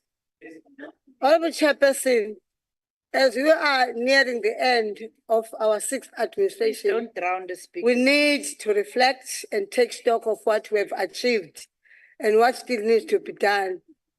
When Minister Kupai joined the department in 2021, she swiftly embarked on Provincial Roadshow. She did this to have a clearer understanding of human settlements challenges on the ground. It was after these roadshows that Minister pronounced priority focus areas for the sector. These are, but not limited to, unblocking the block project, upgrading the informal settlements, eradication of asbestos, roofing, and mud houses, and finally the social housing programs that are aimed at transforming the inner cities and locating our communities closer to economic opportunities. The overcrowding in inner cities, dilapidated, neglected, and hijacked buildings, as well as continued spread of informal settlements, are as a result of stubbornness, of inhumane heritage of apartheid era spatial planning. House Chairperson, Census 2022 outcomes give a deep sense of satisfaction that government continues to place the most vulnerable of our communities at the center of its center delivery programs. Furthermore, it reported that 4.7 million households living in formal structures reside in PNG and government subsidized shelters, including first home finance housing. The ANC-led democratic government is focused on developing and implementing the policies that are aimed at amending the apartheid-era spatial development dispensation. While 2022 census shows notable progress in the provision of the better life for all, the impact of the racial segregated development of the past still lingers at 30% into democracy. Chairperson, the NCOP Provincial Week, September 2023, paid special attention to the following areas: Eastern Cape and Nelson Mandela, corruption and maladministration that was prevalent in the delivery of human settlement programs in Free State. Climate change-induced disasters, especially in eThekwini and Ugu districts. Informal settlements upgrading and inhuman sanitation services, informal settlements, hostels, and hijacked building privilege in major cities in the Gauteng province. Service delivery and grant performance improvements in Limpopo. Block projects of N12 city of Malasada and 1240 N14 in Northwest. Social housing challenges in Northern Cape, also issues in Mpumalanga and Western Cape. I'm pleased to report that in this house, the sector has made significant progress towards resolution of the matters identified by honorable members in the respective provinces. Below is the progress thus far since the NCOP week. The department was instructed to report suspicious criminal transactions to law enforcement agencies, in particular the incomplete hostel upgrading projects. Chairperson, we led coordinated government efforts to resolve human settlement blockages in Mangaung, Metro, and Matabane local municipality. Subsequently, various human settlement matters, including G Hostel, were referred to the Special Investigative Unit, SIU, in February 2024. The SIU announced Proclamation 155 of 2024 with targeted allegation of unlawful and improper conduct between March 2010 and February 2024. House Chairperson, I agree with the positive turnaround progress on Vista Park housing project that was observed by members during NCOP week when you were there, honorable members. This was because of the national government, in particular human settlements, that led intervention to destabilize Mangaung and restore focus on service delivery trajectory.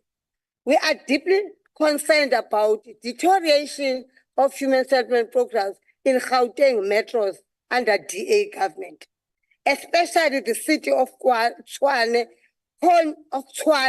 continues to underperform in human settlements grant. In the past 3 financial years, the city continued to forfeit unspent funds to the revenue fund.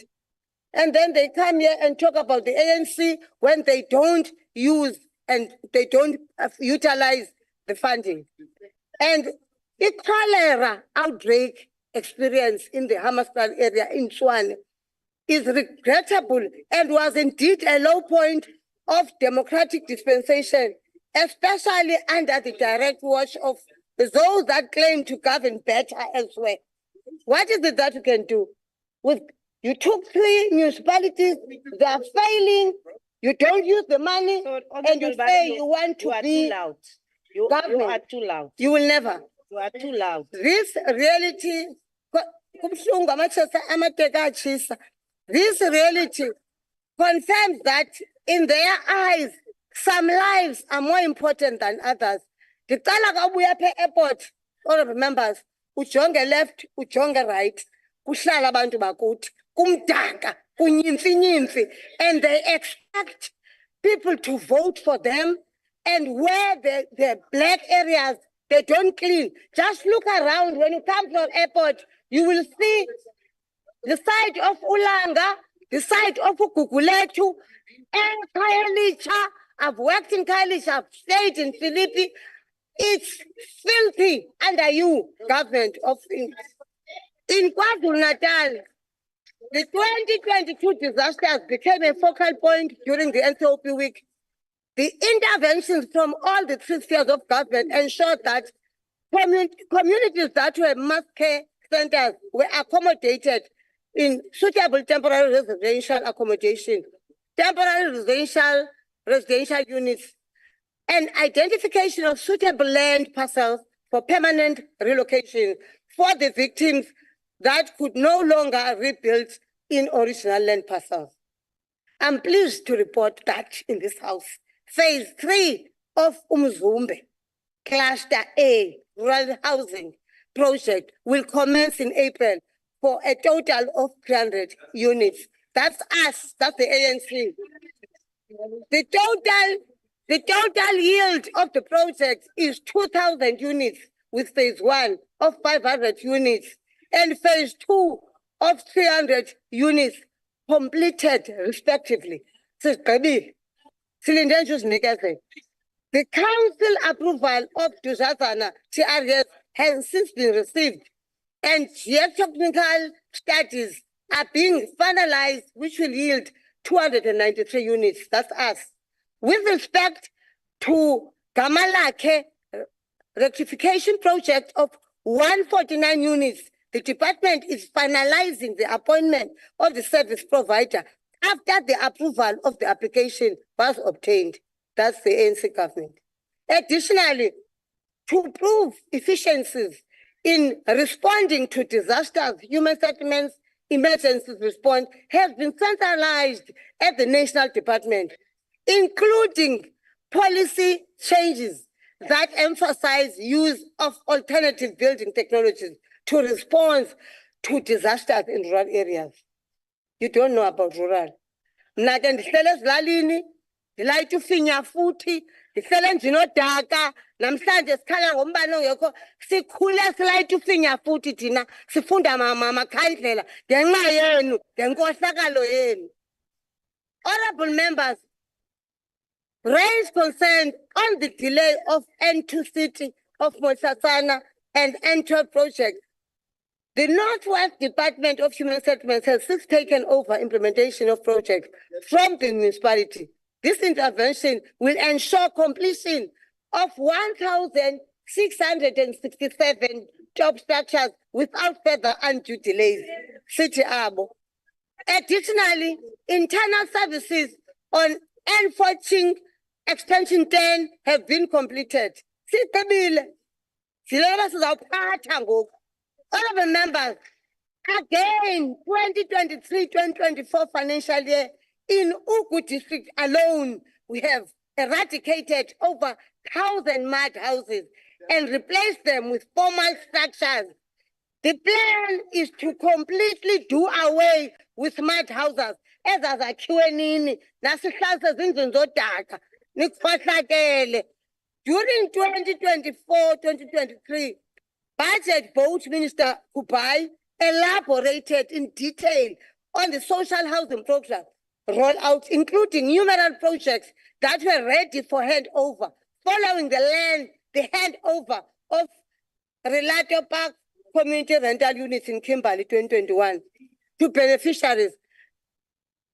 The development of Hull Street Social Housing Program unblocking process started in earnest. As today, Hull Street Social Housing Program is at roof level and will soon be ready to hand over. Zingapesas hand over. My daughter, Asaz Mastin. Additionally, we handed over housing uses in project funding by national government in Goodwood, Goodwood Station Social Housing, Maitland New Social Housing, Malbasekapa, Bainikwa City Mali, Sibakele, Ababantu. Because the Mali abakwazi isebenzisa social housing and Riverside, view both in city of Jonathan. The Glenville social housing in the city of Kureni, city abo Saningmeta Nalap, the house near Marabashta social housing in the city, Swane, will be launched in April. Sanganapa, Sakela Nineswane, because the Malan was the 70s. With respect to the Willow Creek social housing visited by members in Mpumalanga, when you visited Mpumalanga, the wastewater treatment solution remains the challenge. And I won't tell lies. Where things are not good, we will tell you. We won't tell lies like them and say we are doing this and that and lying to the people of South Africa. The National Department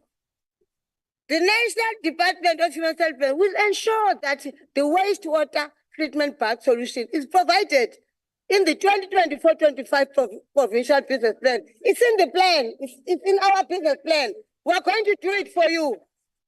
Honorable members, the October 2023, we launched, Mamelani. Honorable members, October 2023, we launched Title Deeds Friday campaign to ensure that countrywide no title deeds are kept in provincial and municipal offices. Jongani ke, thina mos sihleli komagugulethi komamdansane ungena title deed for years. Ubhatala irent ungazazi uyazigqibeni le rent uyibhatalayo. Ukungena kwalo rhulumente wethu sesideliverishe ngoku sithethayo kule campaign launch about 23,842 title deeds have been handed over to rightful beneficiaries across the country. Minister Kubai has further written a directive to several municipalities that have title deeds at hand to ensure that as you conclude, these, yes, ma'am. As I conclude, the number of title deeds ready for handover are reported to be approximately 25,560. We are picking up speed on the delivery of title deeds. In conclusion, Honorable Chair, sifuna ukucela abantu boMzantsi Afrika ukuba umnye urhulumente ozawuphatha eMzantsi Afrika i-African National Congress. And siyanicela into kokuba sinijongile, sinizisela izindlu eziphucukileyo. Siyanicela ke into yoba mnye urhulumente ozawuvotelwa niyakubhanqwa ngabantu abathi xa bazawuthatha ifoto i-DA ibeke abantu abamnyama emva kwabo. Isono enisenzayo nidlala ngabantu bakuthi. Bantu bakuthi sanukukhathwa ngabelungu. Enkosi. Honorable Deputy Minister.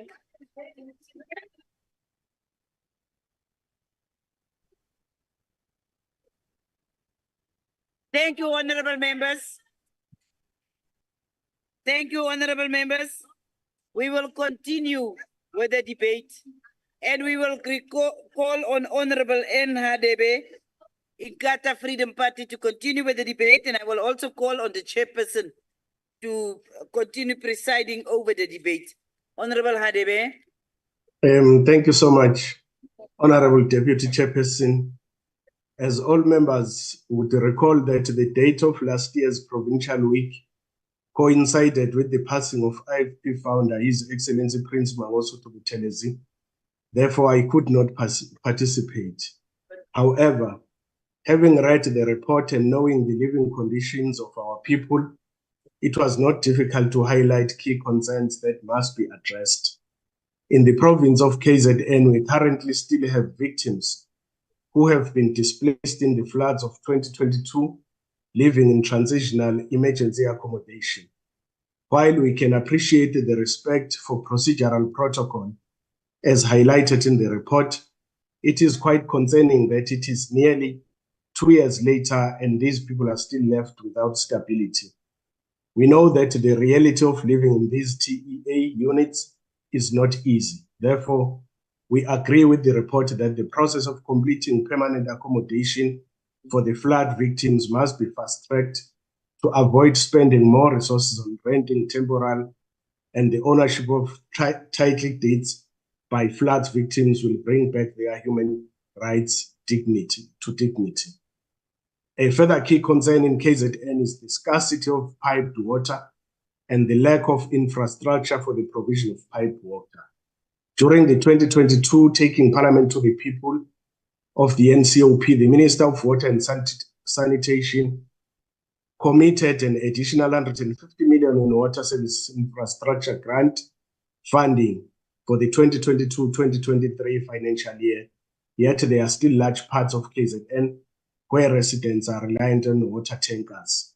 Honorable Chairperson, the reality is, regardless of the various plans the department has in place, as long as there are water tankers roaming the streets of KZN, it is clear that the department is not doing enough. One sentiment that has been echoed throughout the report and that the IFP has been calling for years is greater collaboration between the various governmental departments. The silo-based nature in which governmental departments have been working on improving service delivery challenges across all provinces has manifested in fragmented and staggered solutions that they ultimately implement. One can only hope that this won't be the modus operandi of the new government that will be established after the 29 May elections. As I conclude, Honorable Chairperson, in the space of 2 years, since 2021 local government, through by-elections, the IFP has been able to snatch 12 wards from the ANC. I therefore implore South Africans to continue investing their trust in the IFP. Our message to all South Africans is that, trust us, we will not disappoint. I thank you. Thank you very much. We'll now proceed to Honorable B. Swartz. Honorable Swartz, virtual. Chairperson of the NCOP, ministers and deputy ministers, honorable members. For 30 years, South Africa has had a truly representative democracy, a vibrant parliament, and a truly activist NCOP that is at the pulse of communities and their day-to-day struggles. We pay tribute to the NCOP for giving concrete meaning to the Freedom Charter, demands that the people shall govern and that no government can justly claim authority unless it is based on the will of the people. It is in the spirit of Batu Pile and building a caring people-centered government that the NCOP undertook Provincial Week between the 11th and 15th September 2023 under the theme Building Viable Provincial and Municipal Infrastructure for Effective Delivery of Services to Communities. Knowing that local government is the coalface of service delivery, the sixth administration, under the capable leadership of His Excellency President Cyril Ramaphosa, introduced the district development model to bring all spheres of government to address bottlenecks in service delivery and to effectively address infrastructure challenges in a collaborative manner. Since our democratic breakthrough under founding President Nelson Mandela, the ANC-led government has been at the forefront of dismantling years of colonial and apartheid social engineering and race-based spatial planning that neglected the basic needs of Black majority, condemning them to impoverished rural areas and underdeveloped townships without adequate basic services. There can be no doubt that the ANC-led government has changed the socio-economic landscape of our country since 1994. With every ANC-led administration, the country has changed for the better, with more investments and resources dedicated to social and community infrastructure that benefits all citizens, especially the poor and vulnerable. Each day, brick by brick, inch by inch, we are building state-of-the-art schools, eliminating mud schools, making our schools smart to align with modern times. We are making it easy to access services by bringing social infrastructure such as clinics, schools, ECD centers, driver's license training centers, libraries, housing facilities, and government departments closer to communities. We are promoting access to justice through the building and renovations of courts, contributing to the fight against crime by refurbishing and constructing police stations and correctional facilities. We're inspired by the vision statement of the National Development Plan, which envisages that by 2030, South Africans should be able to enjoy the same quality services.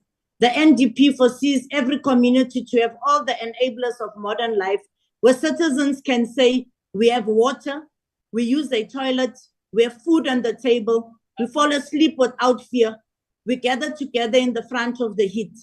The South Africa of our dreams articulated in the NDP is one where each community has a school, teachers who love teaching and learning, a local library filled with a wealth of knowledge, a police station with respected and upright policemen, a clinic with nurses who love caring for people. Honorable members, during the 2022 State of the Nation address, President Cyril Ramaphosa mandated our department to work with the Department of Defense to construct 96 low-cost bridges per financial year from April 2022. Given the deadly floods in April and May 2022, on the 14th of October 2022, the South African Army was mandated to work with Public Works and the Department of Transport to complete 24 bridges in KwaZulu-Natal, 19 bridges in the Eastern Cape, and 5 bridges in Limpopo, amounting to a total of 48 legacy bridges for the 2022-23 financial year. The 48 legacy bridges are in addition to the 96 bridges announced during the 2022 State of the Nation address. In the 2023 State of the Nation address, the President again emphasized the importance of improving rural infrastructure and the construction of well-seasoned road bridges, leading to DPWI budgeting 1.1 billion to build 96 bridges, 1 in each year in 6 participating provinces. The total job opportunities expected to be created in all the 6 provinces for 96 bridges in 1 financial year is 3,840 EPWP participants and 480 artisans. Currently, 14 bridges are under construction at Mafikeng, Rato, Disobotsa, and Moritile municipalities in the northwest. 14 bridges are being built in the Mangaung Metro, Maluti, Adipofeng, Morake, Mosolanyane, and Pumelela municipalities in the Free State. 16 of these bridges are being constructed in Greater Tanin, Ephraim Mokhale, Tulamela, Makudamaka, Mokhala Kwena, and Tabazimbi municipalities in Limpopo province. In the Mpumalanga province, 16 bridges are under construction in Tembisile Hani, Nkomanzi, Bushbuck Ridge, and Chief Albert Luchuli municipalities. In the Eastern Cape, no less than 15 bridges are under construction at Thomas River, Amahlati, Buffalo City, Postdam, Emampondweni, Raymond Mhlaba, Ndambeni, Ngubela, Tinana, all in Elundi, Nkikwa, Nyandeni, Megacom to Mpangane, Emapoliseni, Gingweni, Sakisizwe, Olweni. Honorable members, the NCOP places emphasis on the construction sector as an engine driver of economic development and growth. South Africa's economic reconstruction and recovery plan to stimulate inclusive, sustainable growth has also been prioritized. Infrastructure-led growth, given its catalytic impact, multiplier effect, and potential in creating much-needed jobs. The ERRP mandated our entity Infrastructure South Africa to improve the state's technical project preparation as well as engineering capabilities.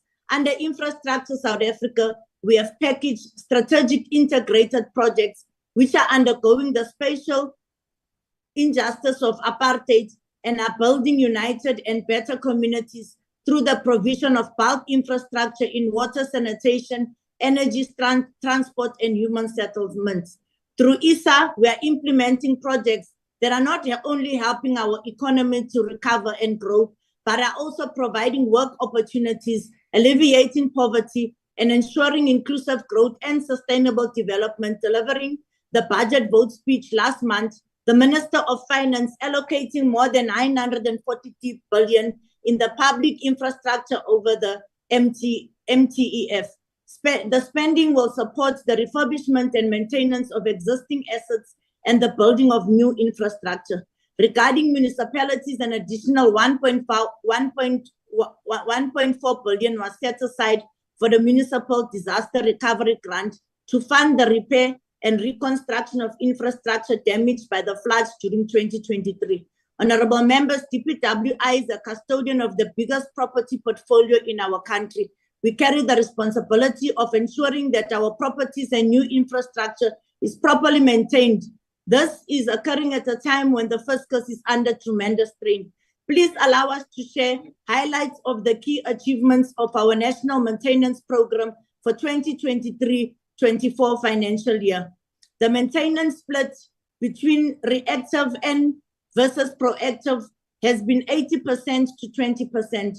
However, this has since shifted to 40.5% on preventative and 50.9.5% on reactive maintenance through the implementation of condition assessments, terms contracts, and total facilities management contracts. The facilities management policy aims to reducing the reliance on reactive maintenance, reduction in the replacement costs, and increase critical components and productivity.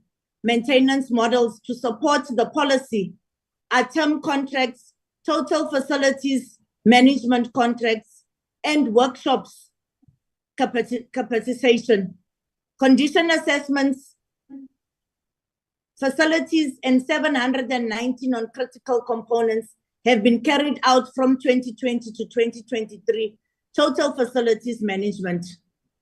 Contracts have been implemented for facilities as a recommendation from the assessment. The multidisciplinary professional panel has completed 6 clusters comprising properties with multiple facilities and components. Maintenance plans have been received and are currently being reviewed for prioritization. A maintenance criteria has been developed to assess properties that have been identified as the highest spending in each regional office out of our 11 regional offices in the provinces. The department is focusing on reducing the over-reliance on external service providers for maintenance and is implementing workshops nationally, commencing with Pretoria in Gauteng, Bloemfontein, Free State, Cape Town, Western Cape, and Durban in KwaZulu-Natal. Workshops are implemented and operational to massively improve the capacity and delivery of services.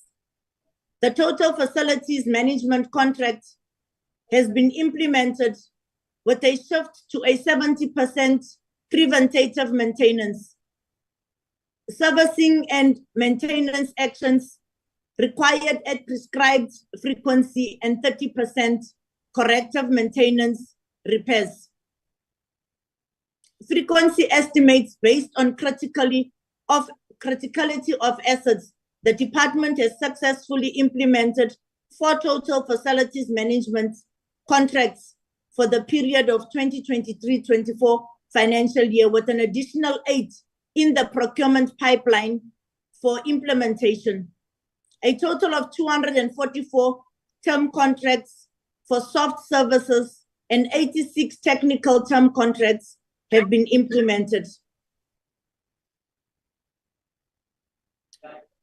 For the 2023 financial year, the technical term contracts are all disciplines of mechanical, electrical, and building contracts, with soft services focusing on cleaning and horticulture. Honorable members, yesterday our department reported to the Portfolio Committee on the PMT turnaround plan and optimization strategy to release and reduce over-reliance on the leasing portfolio through public-private partnerships that will attract private sector investments in our refurbish, operate, and transfer, and as well as build, operate, transfer models.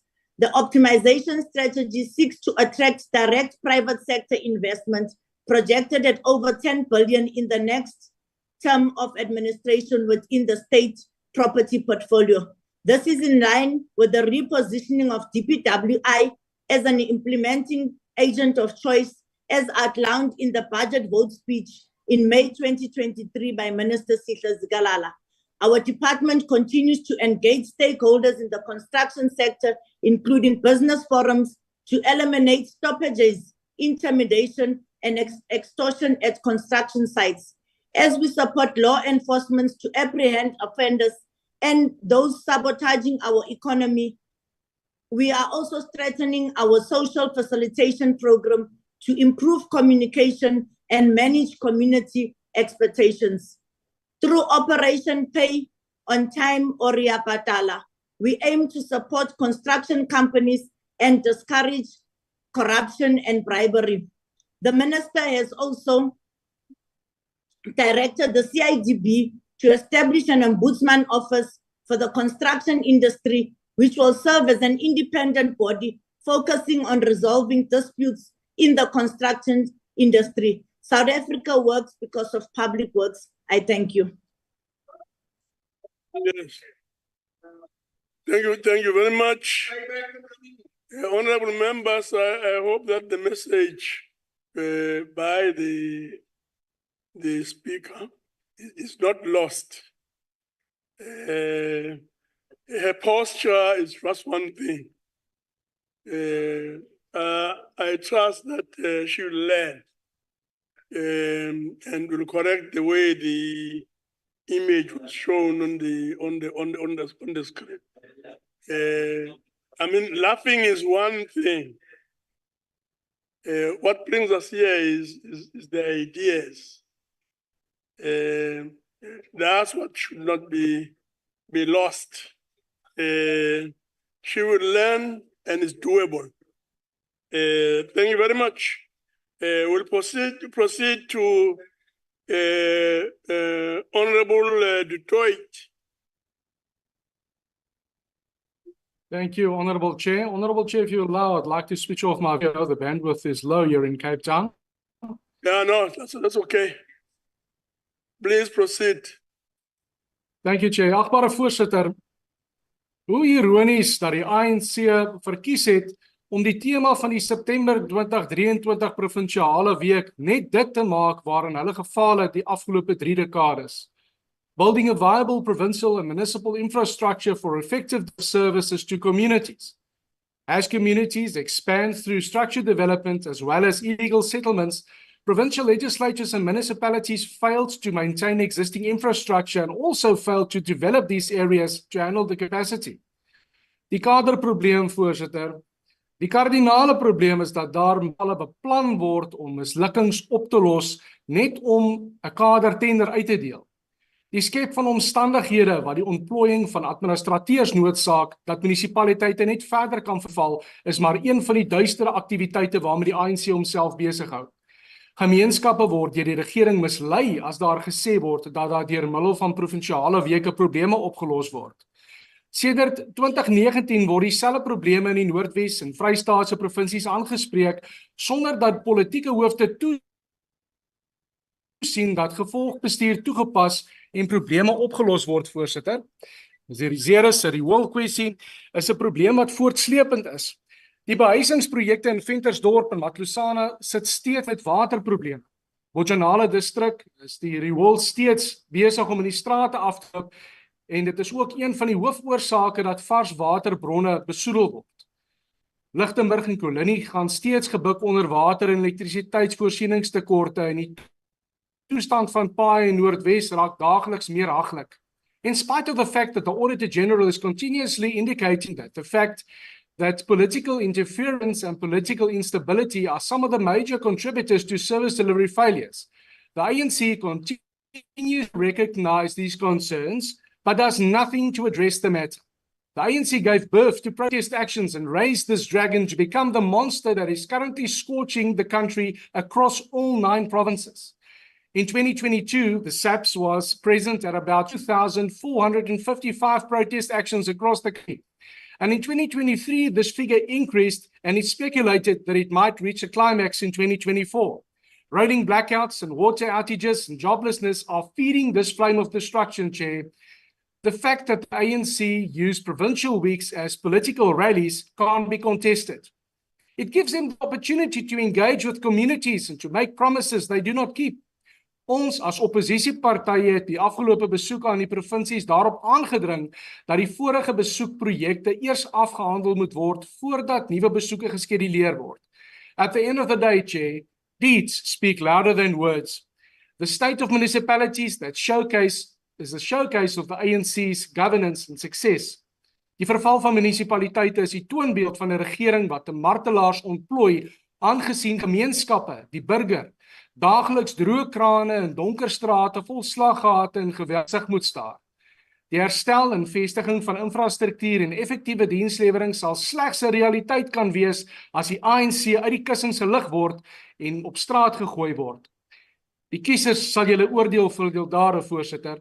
Julle sal self die wilde als drink wat julle al vir jare lank vir gemeenskappe skink en die VF+ is instrumenteel om toe te sien dat die nuwe regering Suid-Afrika sal herstel en bou. Dankie, voorsitter. Thank you very much, Honorable Detroit. We'll now move on to Honorable FJ Badenhorst.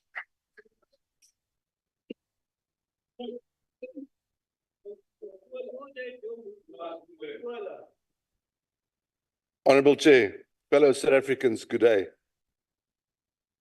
No matter how much spin our colleagues from the ANC try and weave around how they're building viable provincial and municipal infrastructure, and I'm quoting here, for effective delivery of services to communities, the hard facts on the ground, Honorable Chair, tells a different story. And I think, let me just start off by saying the main issue of deputy ministers are nobody actually in the country knows what they're supposed to be doing. But from this afternoon, there's certainly a lot of entertaining issues that came out of their speeches. Apparently, the latest news about Swallow is sadly that she's been hospitalized due to drinking contaminated tap water during a recent holiday in Knysna. Yes, colleagues, in Knysna. A great example of how the ANC-EFF coalition of corruption lays waste to effective service delivery. It is indeed very difficult to find an ANC-run municipality where good, clean, potable water is available every time a residential tap is opened. In fact, the nationwide emergency of rolling water blackouts or water shedding, both in rural areas and some of our biggest cities, has now become as commonplace as load shedding. Thanks to 30 years of ANC cadre deployment, chronic mismanagement, and corruption. Yes, Honorable Lucas, water shedding is indeed the end of the world. Because unlike load shedding, which you said is not the end of the world recently, water shedding can cause people to die. ANC-run municipalities all have the same issues in common. High levels of debt, zero to little infrastructure maintenance, and a lack of skills to correct any of these issues. If this provincial week has confirmed anything, it is that basic service delivery in ANC-run municipalities is in the same death spiral as the state-owned power utility Eskom and most other state-owned enterprises. Just like electricity, water is fast becoming the next big crisis in South Africa. The fact of the matter is, Honourable Chair, that no human can survive without a consistent supply of potable water. Despite this basic right enshrined in our Constitution, the latest Blue Drop report indicates that the majority of our country's water systems, and I quote, fail to produce compliant final water quality, unquote. More than 40% of all the water in South Africa falls into the worst category for microbiological compliance. The good news regarding Swallow, though, there's always a silver lining, is that she, like most of her contemporaries, will come to experience the difference of the DA-run Western Cape, because they often travel to the Western Cape, a province with a 15-year water resilience plan, a groundbreaking tool shifting the province from drought response towards water resilience, a province where DA-run municipalities are investing billions of rands in wastewater treatment plant infrastructure like Potsdam in the city of Cape Town and Paarl, as you've all seen during the recent Western Cape Provincial Week site visits. Swallow has, in fact, decided to vote for the Democratic Alliance on the 29th of May. She has seen the DA manifesto, and she appreciates the fact that only a DA-run government can repair the ravaged Department of Water and Sanitation. She understands how a DA government will improve the provision of clean and sustainable water by involving private companies in water infrastructure projects, how the DA will transform cities to optimize stormwater and urban waterways for improved flood control and develop public spaces that will collect, clean and recycle water. She looks forward to a DA-run government that takes the health of citizens seriously and includes regular monitoring of wastewater to check for diseases in municipalities all over South Africa, not just in the city of Cape Town, as is currently the case. She's excited because she knows a DA-run government will encourage private investment in water infrastructure projects and will fast-track dam and water treatment works infrastructure development and also the maintenance thereof. Yeah, so let's get down to a bit of business. Honourable Nkosi, it just shows how far the ANC has actually spiraled down this rabbit hole of waste when you start referring to delivery of critical services to residents. In DA-run municipalities, our residents refer to those critical services as basic services.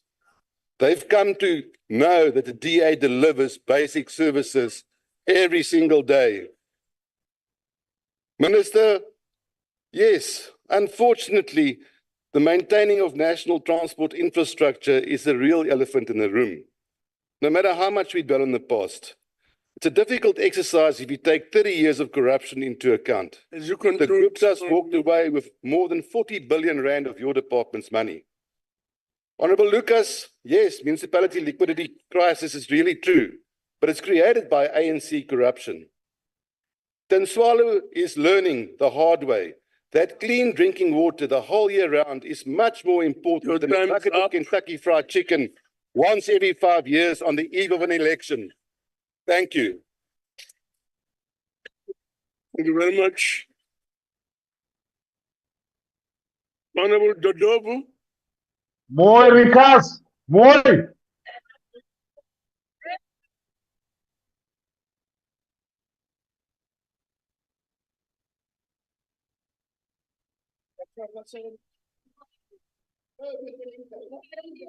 Chairperson of the NCOP, Honorable Masondo,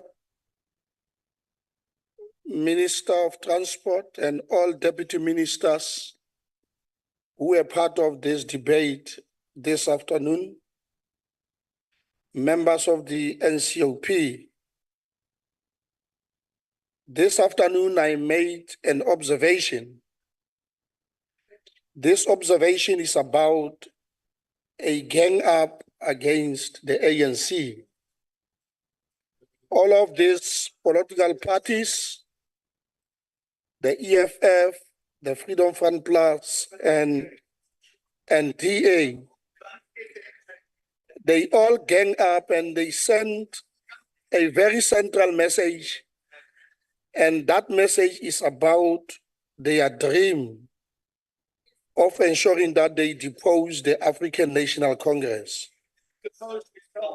They lay, in the course of doing that, Chair, they've laid false charges.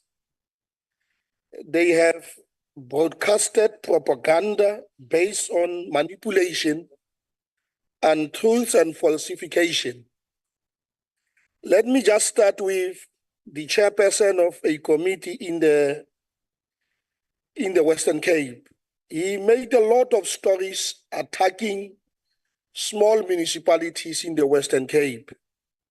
He talked about Beaufort West, he talked about Canaland, and he also talked about Neisner, precisely because they are not in charge of those municipalities. It is precisely because the voters in those municipalities have rejected them. Let me make an example.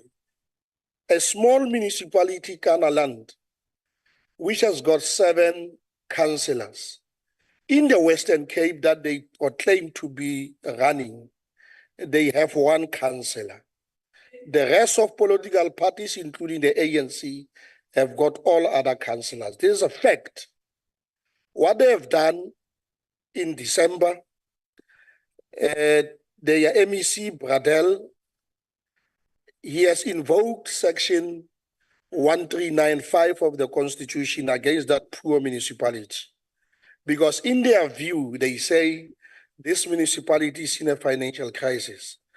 But what they forget is that in 2016, before they were deposed, they were in charge of that municipality. And from 2016, they adopted an unfunded budget. And it became a continuous thing up until the voters rejected them in that municipality. Out of a desperation of getting votes like predators at the smell of blood, they want to get rid of the coalition in that municipality. What a shame of a party that professes to be democratic in the way that they behave. And I'm saying that they are going to fail because this is the agenda that they pursue, and it's a cheap agenda. They scavenge on smaller parties because they are desperate to win this particular votes. And throughout, Honorable Chair, this debate, they have tried but failed to demonstrate that the ANC has failed, and they want to claim that the ANC has abandoned its vision of a better life for all the people of this country. They have also failed to represent themselves as genuine representatives of the people. And all of them, as I said, they try to gang up against the ANC. And I want to say to them, they act like what is called a potpourri of a motley crowd. They come together because they have one mission, and that one mission is to depose the ANC. They think that ANC members will fold their arms. They think that we will surrender helplessly to their whims and dictates because they are desperate. They want this power at all costs. And look at these parties. Look at these parties. Look at their tendencies. Look at their policies. Look at their principles. The other one is ultra left, and the other one is ultra right. From all these corners, what they want to do, they converge in one corner as a gang that wants to depose the ANC. The people of this country know the truth. They know what happened in the last 30 years. They know who their leaders are, despite all the challenges that are there in our country. They know who is leading them and who continue to lead them. And lately, as they claim, and this is what you are saying about MK Party, what they do, these parties, or let me just tell you your failures in Tshwane.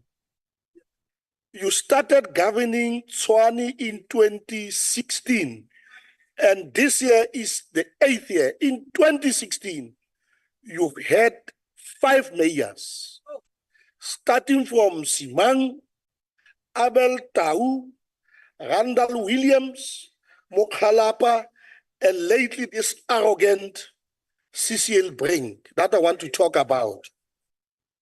And in this, you have ramped the municipality. You have ran Tshwane down. The people of that city are bleeding because of your tendencies, because of your behavior, because of your attitude of not addressing their spiritual well-being and the material welfare. That is what you are doing. A Moody, an international agency, has declared this municipality bankrupt. This municipality of Tshwane that you lead doesn't have money. It has adopted an unfunded mandate. It is one of the worst municipalities in this country under your rule. You are ruling that municipality, and we were there as a committee last week in August. We visited that municipality because we were concerned about what the Auditor General had said about you, the DA. The Auditor General had said, you have the highest irregular expenditure, you had the highest unauthorized expenditure, you had the highest fruitless expenditure in all the 8 metros of this country, and that you were abusing your workers, and that you were failing to give water to the people of Hammanskraal. And as the Deputy Minister of Human Settlement has said, you had failed to provide adequate housing to the people, and the money every year, year in, year out, was rolling over because of your failure. And we know what you represent. You represent a tiny minority, and the majority of the people of Tshwane are suffering under your watch. And you can't come today and think that you are clever. You think that you are better, you come here and waffle and prevaricate when you have ran a municipality down. You are just like that EFF. You are just like those of the EFF. They were desperate to demonstrate that they are in power. They went to Ekurhuleni. And Ekurhuleni was doing quite well. When we were there, we said, this municipality is doing quite well. It is resurrecting from the shambles of grave that the DA caused. We made that observation. And today, the EFF has not answered a question. And that question is, who funded your national rally that celebrated the 10-year anniversary? And I put it to you, it is the Ekurhuleni municipality. You use the taxpayers' money to run your own campaigns. And they've not adequately responded to that particular question. And I challenge them to do it now.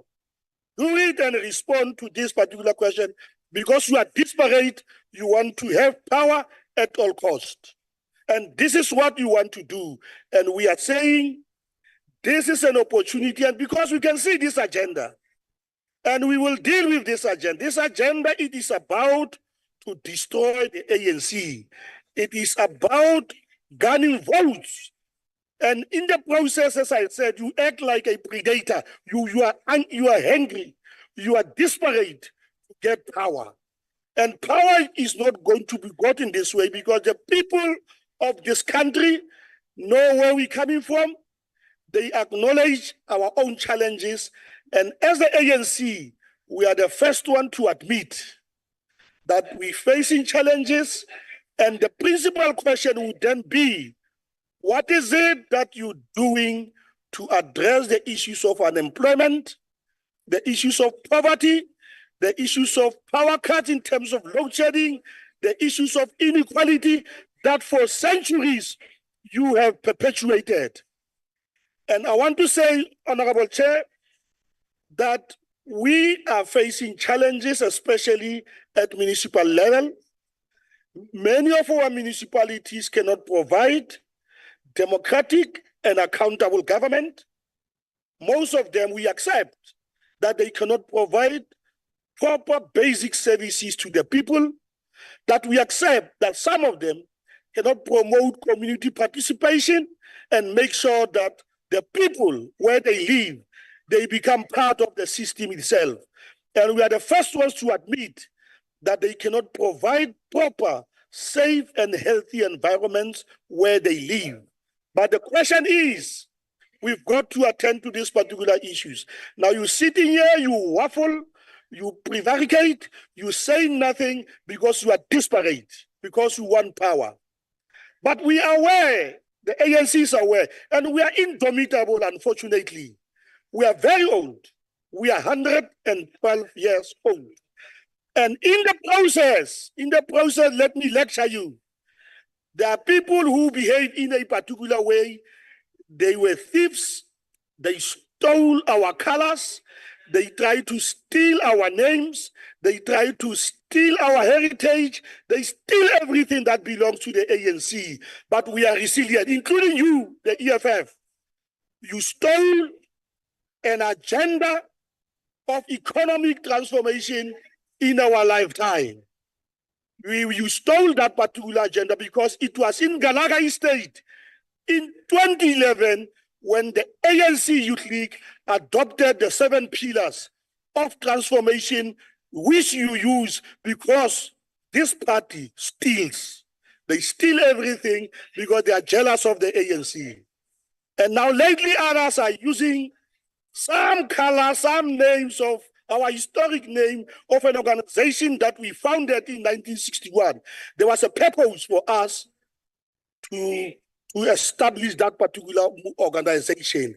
And Nelson Mandela, his founding commander-in-chief, he said, there comes a time in the life of a nation whether to fight or to submit, and we choose to fight. Today, they propagate that because they like us. They like our names. They like our colors. They like what we do, and they like our history. That's why they steal, including the COPE party and all these parties. They steal whatever that they think that they can scavenge on the ANC. And as I indicated to you, we will not surrender to these dictates. The people of this country know who their leaders are, and they will continue to ensure that we move forward. We know our past. We know our history, and we are confident of our future. A future of economic prosperity, a future of social justice, and a future of transformation. And this is what we'll continue to do. Whatever issues that are permeated within the ANC, it will be the responsibility of this indomitable organization to resolve those particular issues. And it will not do it because you say so. It will not do it because it succumbed to you. It will do it because we are on course. When we were founded, we were propelled by a burning desire to ensure that we liberate Black people in general and Africans in particular, and this is what we are doing. Now, Honorable Chair, all that I'm saying in terms of this debate, it is that these gangsters, those who gang up against us, they have an agenda, and this agenda that they have, it has got to be defeated, and we are going to defeat it. We were quite, and we were left with 2.5 months. We'll be going to the elections. In the elections, we will humble ourselves to our people. We'll tell them the truth. We'll tell them what we have successfully done, and we'll tell them what we have failed. And where we have failed, we will be the first one as the ANC to admit to our people and say, on this, on that, we have failed. On that, we have failed, but we have succeeded. But that detour has not defocused us as the African National Congress to be on course, Honorable Chair, to be on course to fulfill the dream of Langalibalele Dube, of Solplaki, of Makana, of Oliver Tambo, of Walter Sisulu, and of Nelson respect the Mandela. chair. Something that you want to steal from us, and we are not going to allow you to do that, and you are not going to succeed. Thank you very much, Honorable Chair.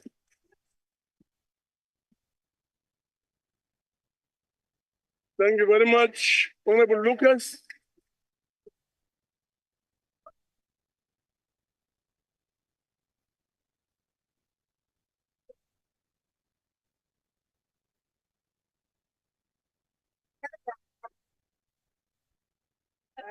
Thank you very much. I never killed someone in my life. In my whole life, I've never killed someone. Really, I just born people and I just give them a better life. There is one thing, Chairperson, that I have noticed, that the DA still believe if you tell the lie long enough, eventually it will become the truth. And that is a fact.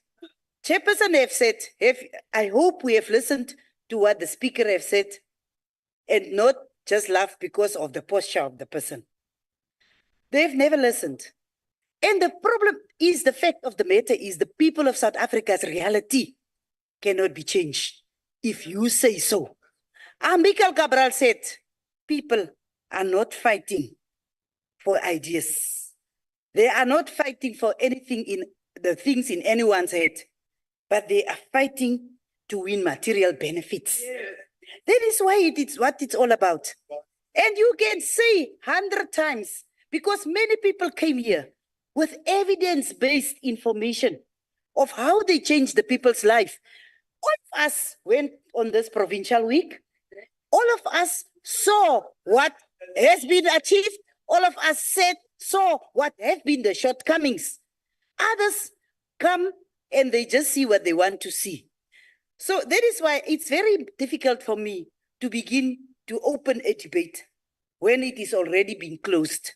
The fact of the matter is, we have tabled the provincial the report here, week report here. All of us went to that provincial week, besides those that never pitched. But all of us went to that provincial week.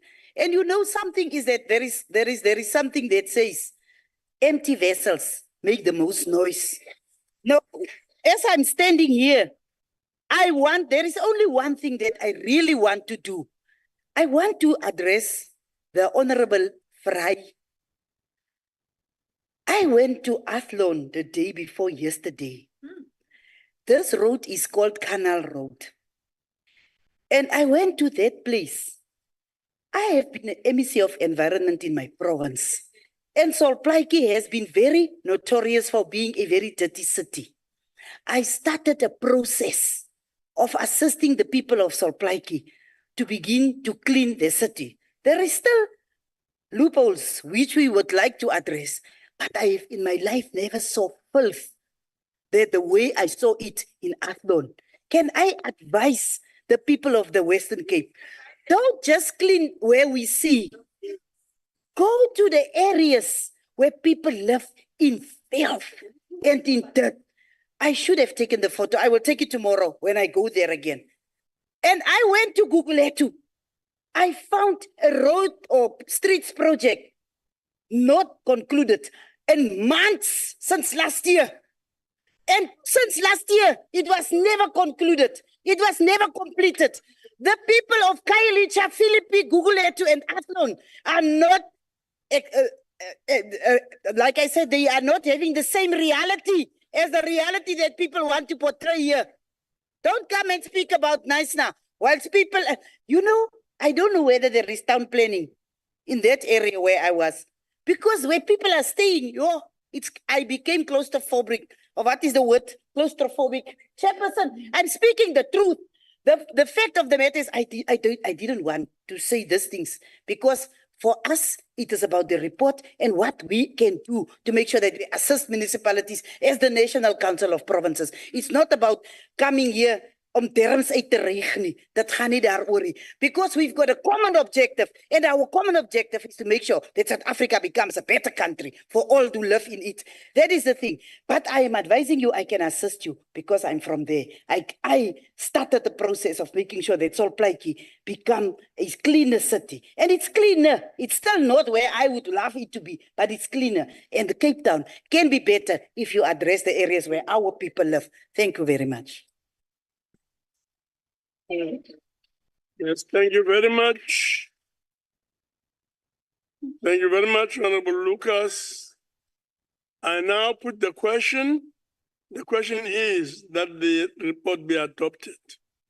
Before I proceed to voting, I shall allow provinces the opportunity to make that declaration of vote in terms of Rule 86, if they so wish. Any province wishing to make a declaration? None. And that being the case, we'll now proceed to voting. And I shall allow provinces the opportunity to make the declarations. Okay, that has been done already. We shall now proceed to voting on the question. And I now call upon provinces to cast their votes. And when called upon, heads of delegations must indicate whether they vote in favor, against, or abstain. We'll do so in alphabetical order. Eastern Cape? Eastern Cape Chair, Eastern Cape supports. Free State? Free State supports sin of the council. Free State supports. Thank you very much. Gauteng?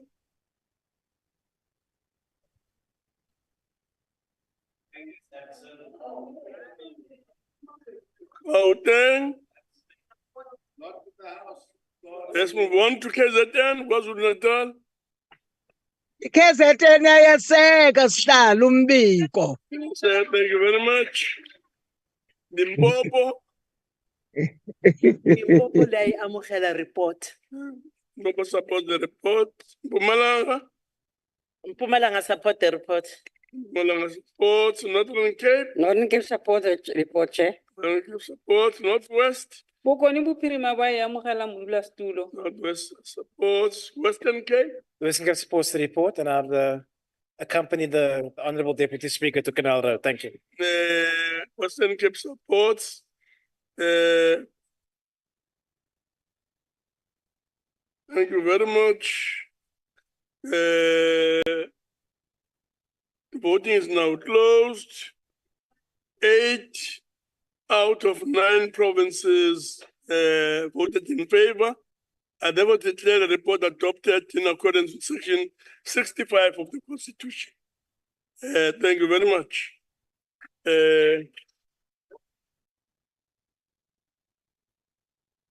I would like at this point to thank the Minister and the Deputy Ministers, permanent delegates, MECs, all special delegates, and SALGA representatives for availing themselves for the sitting. Honorable delegates, that concludes the business of the day. The House is now adjourned.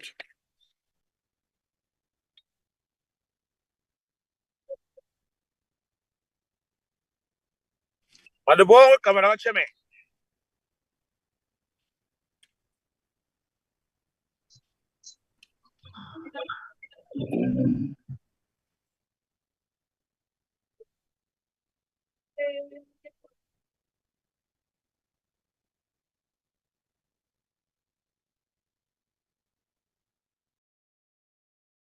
Recording stopped.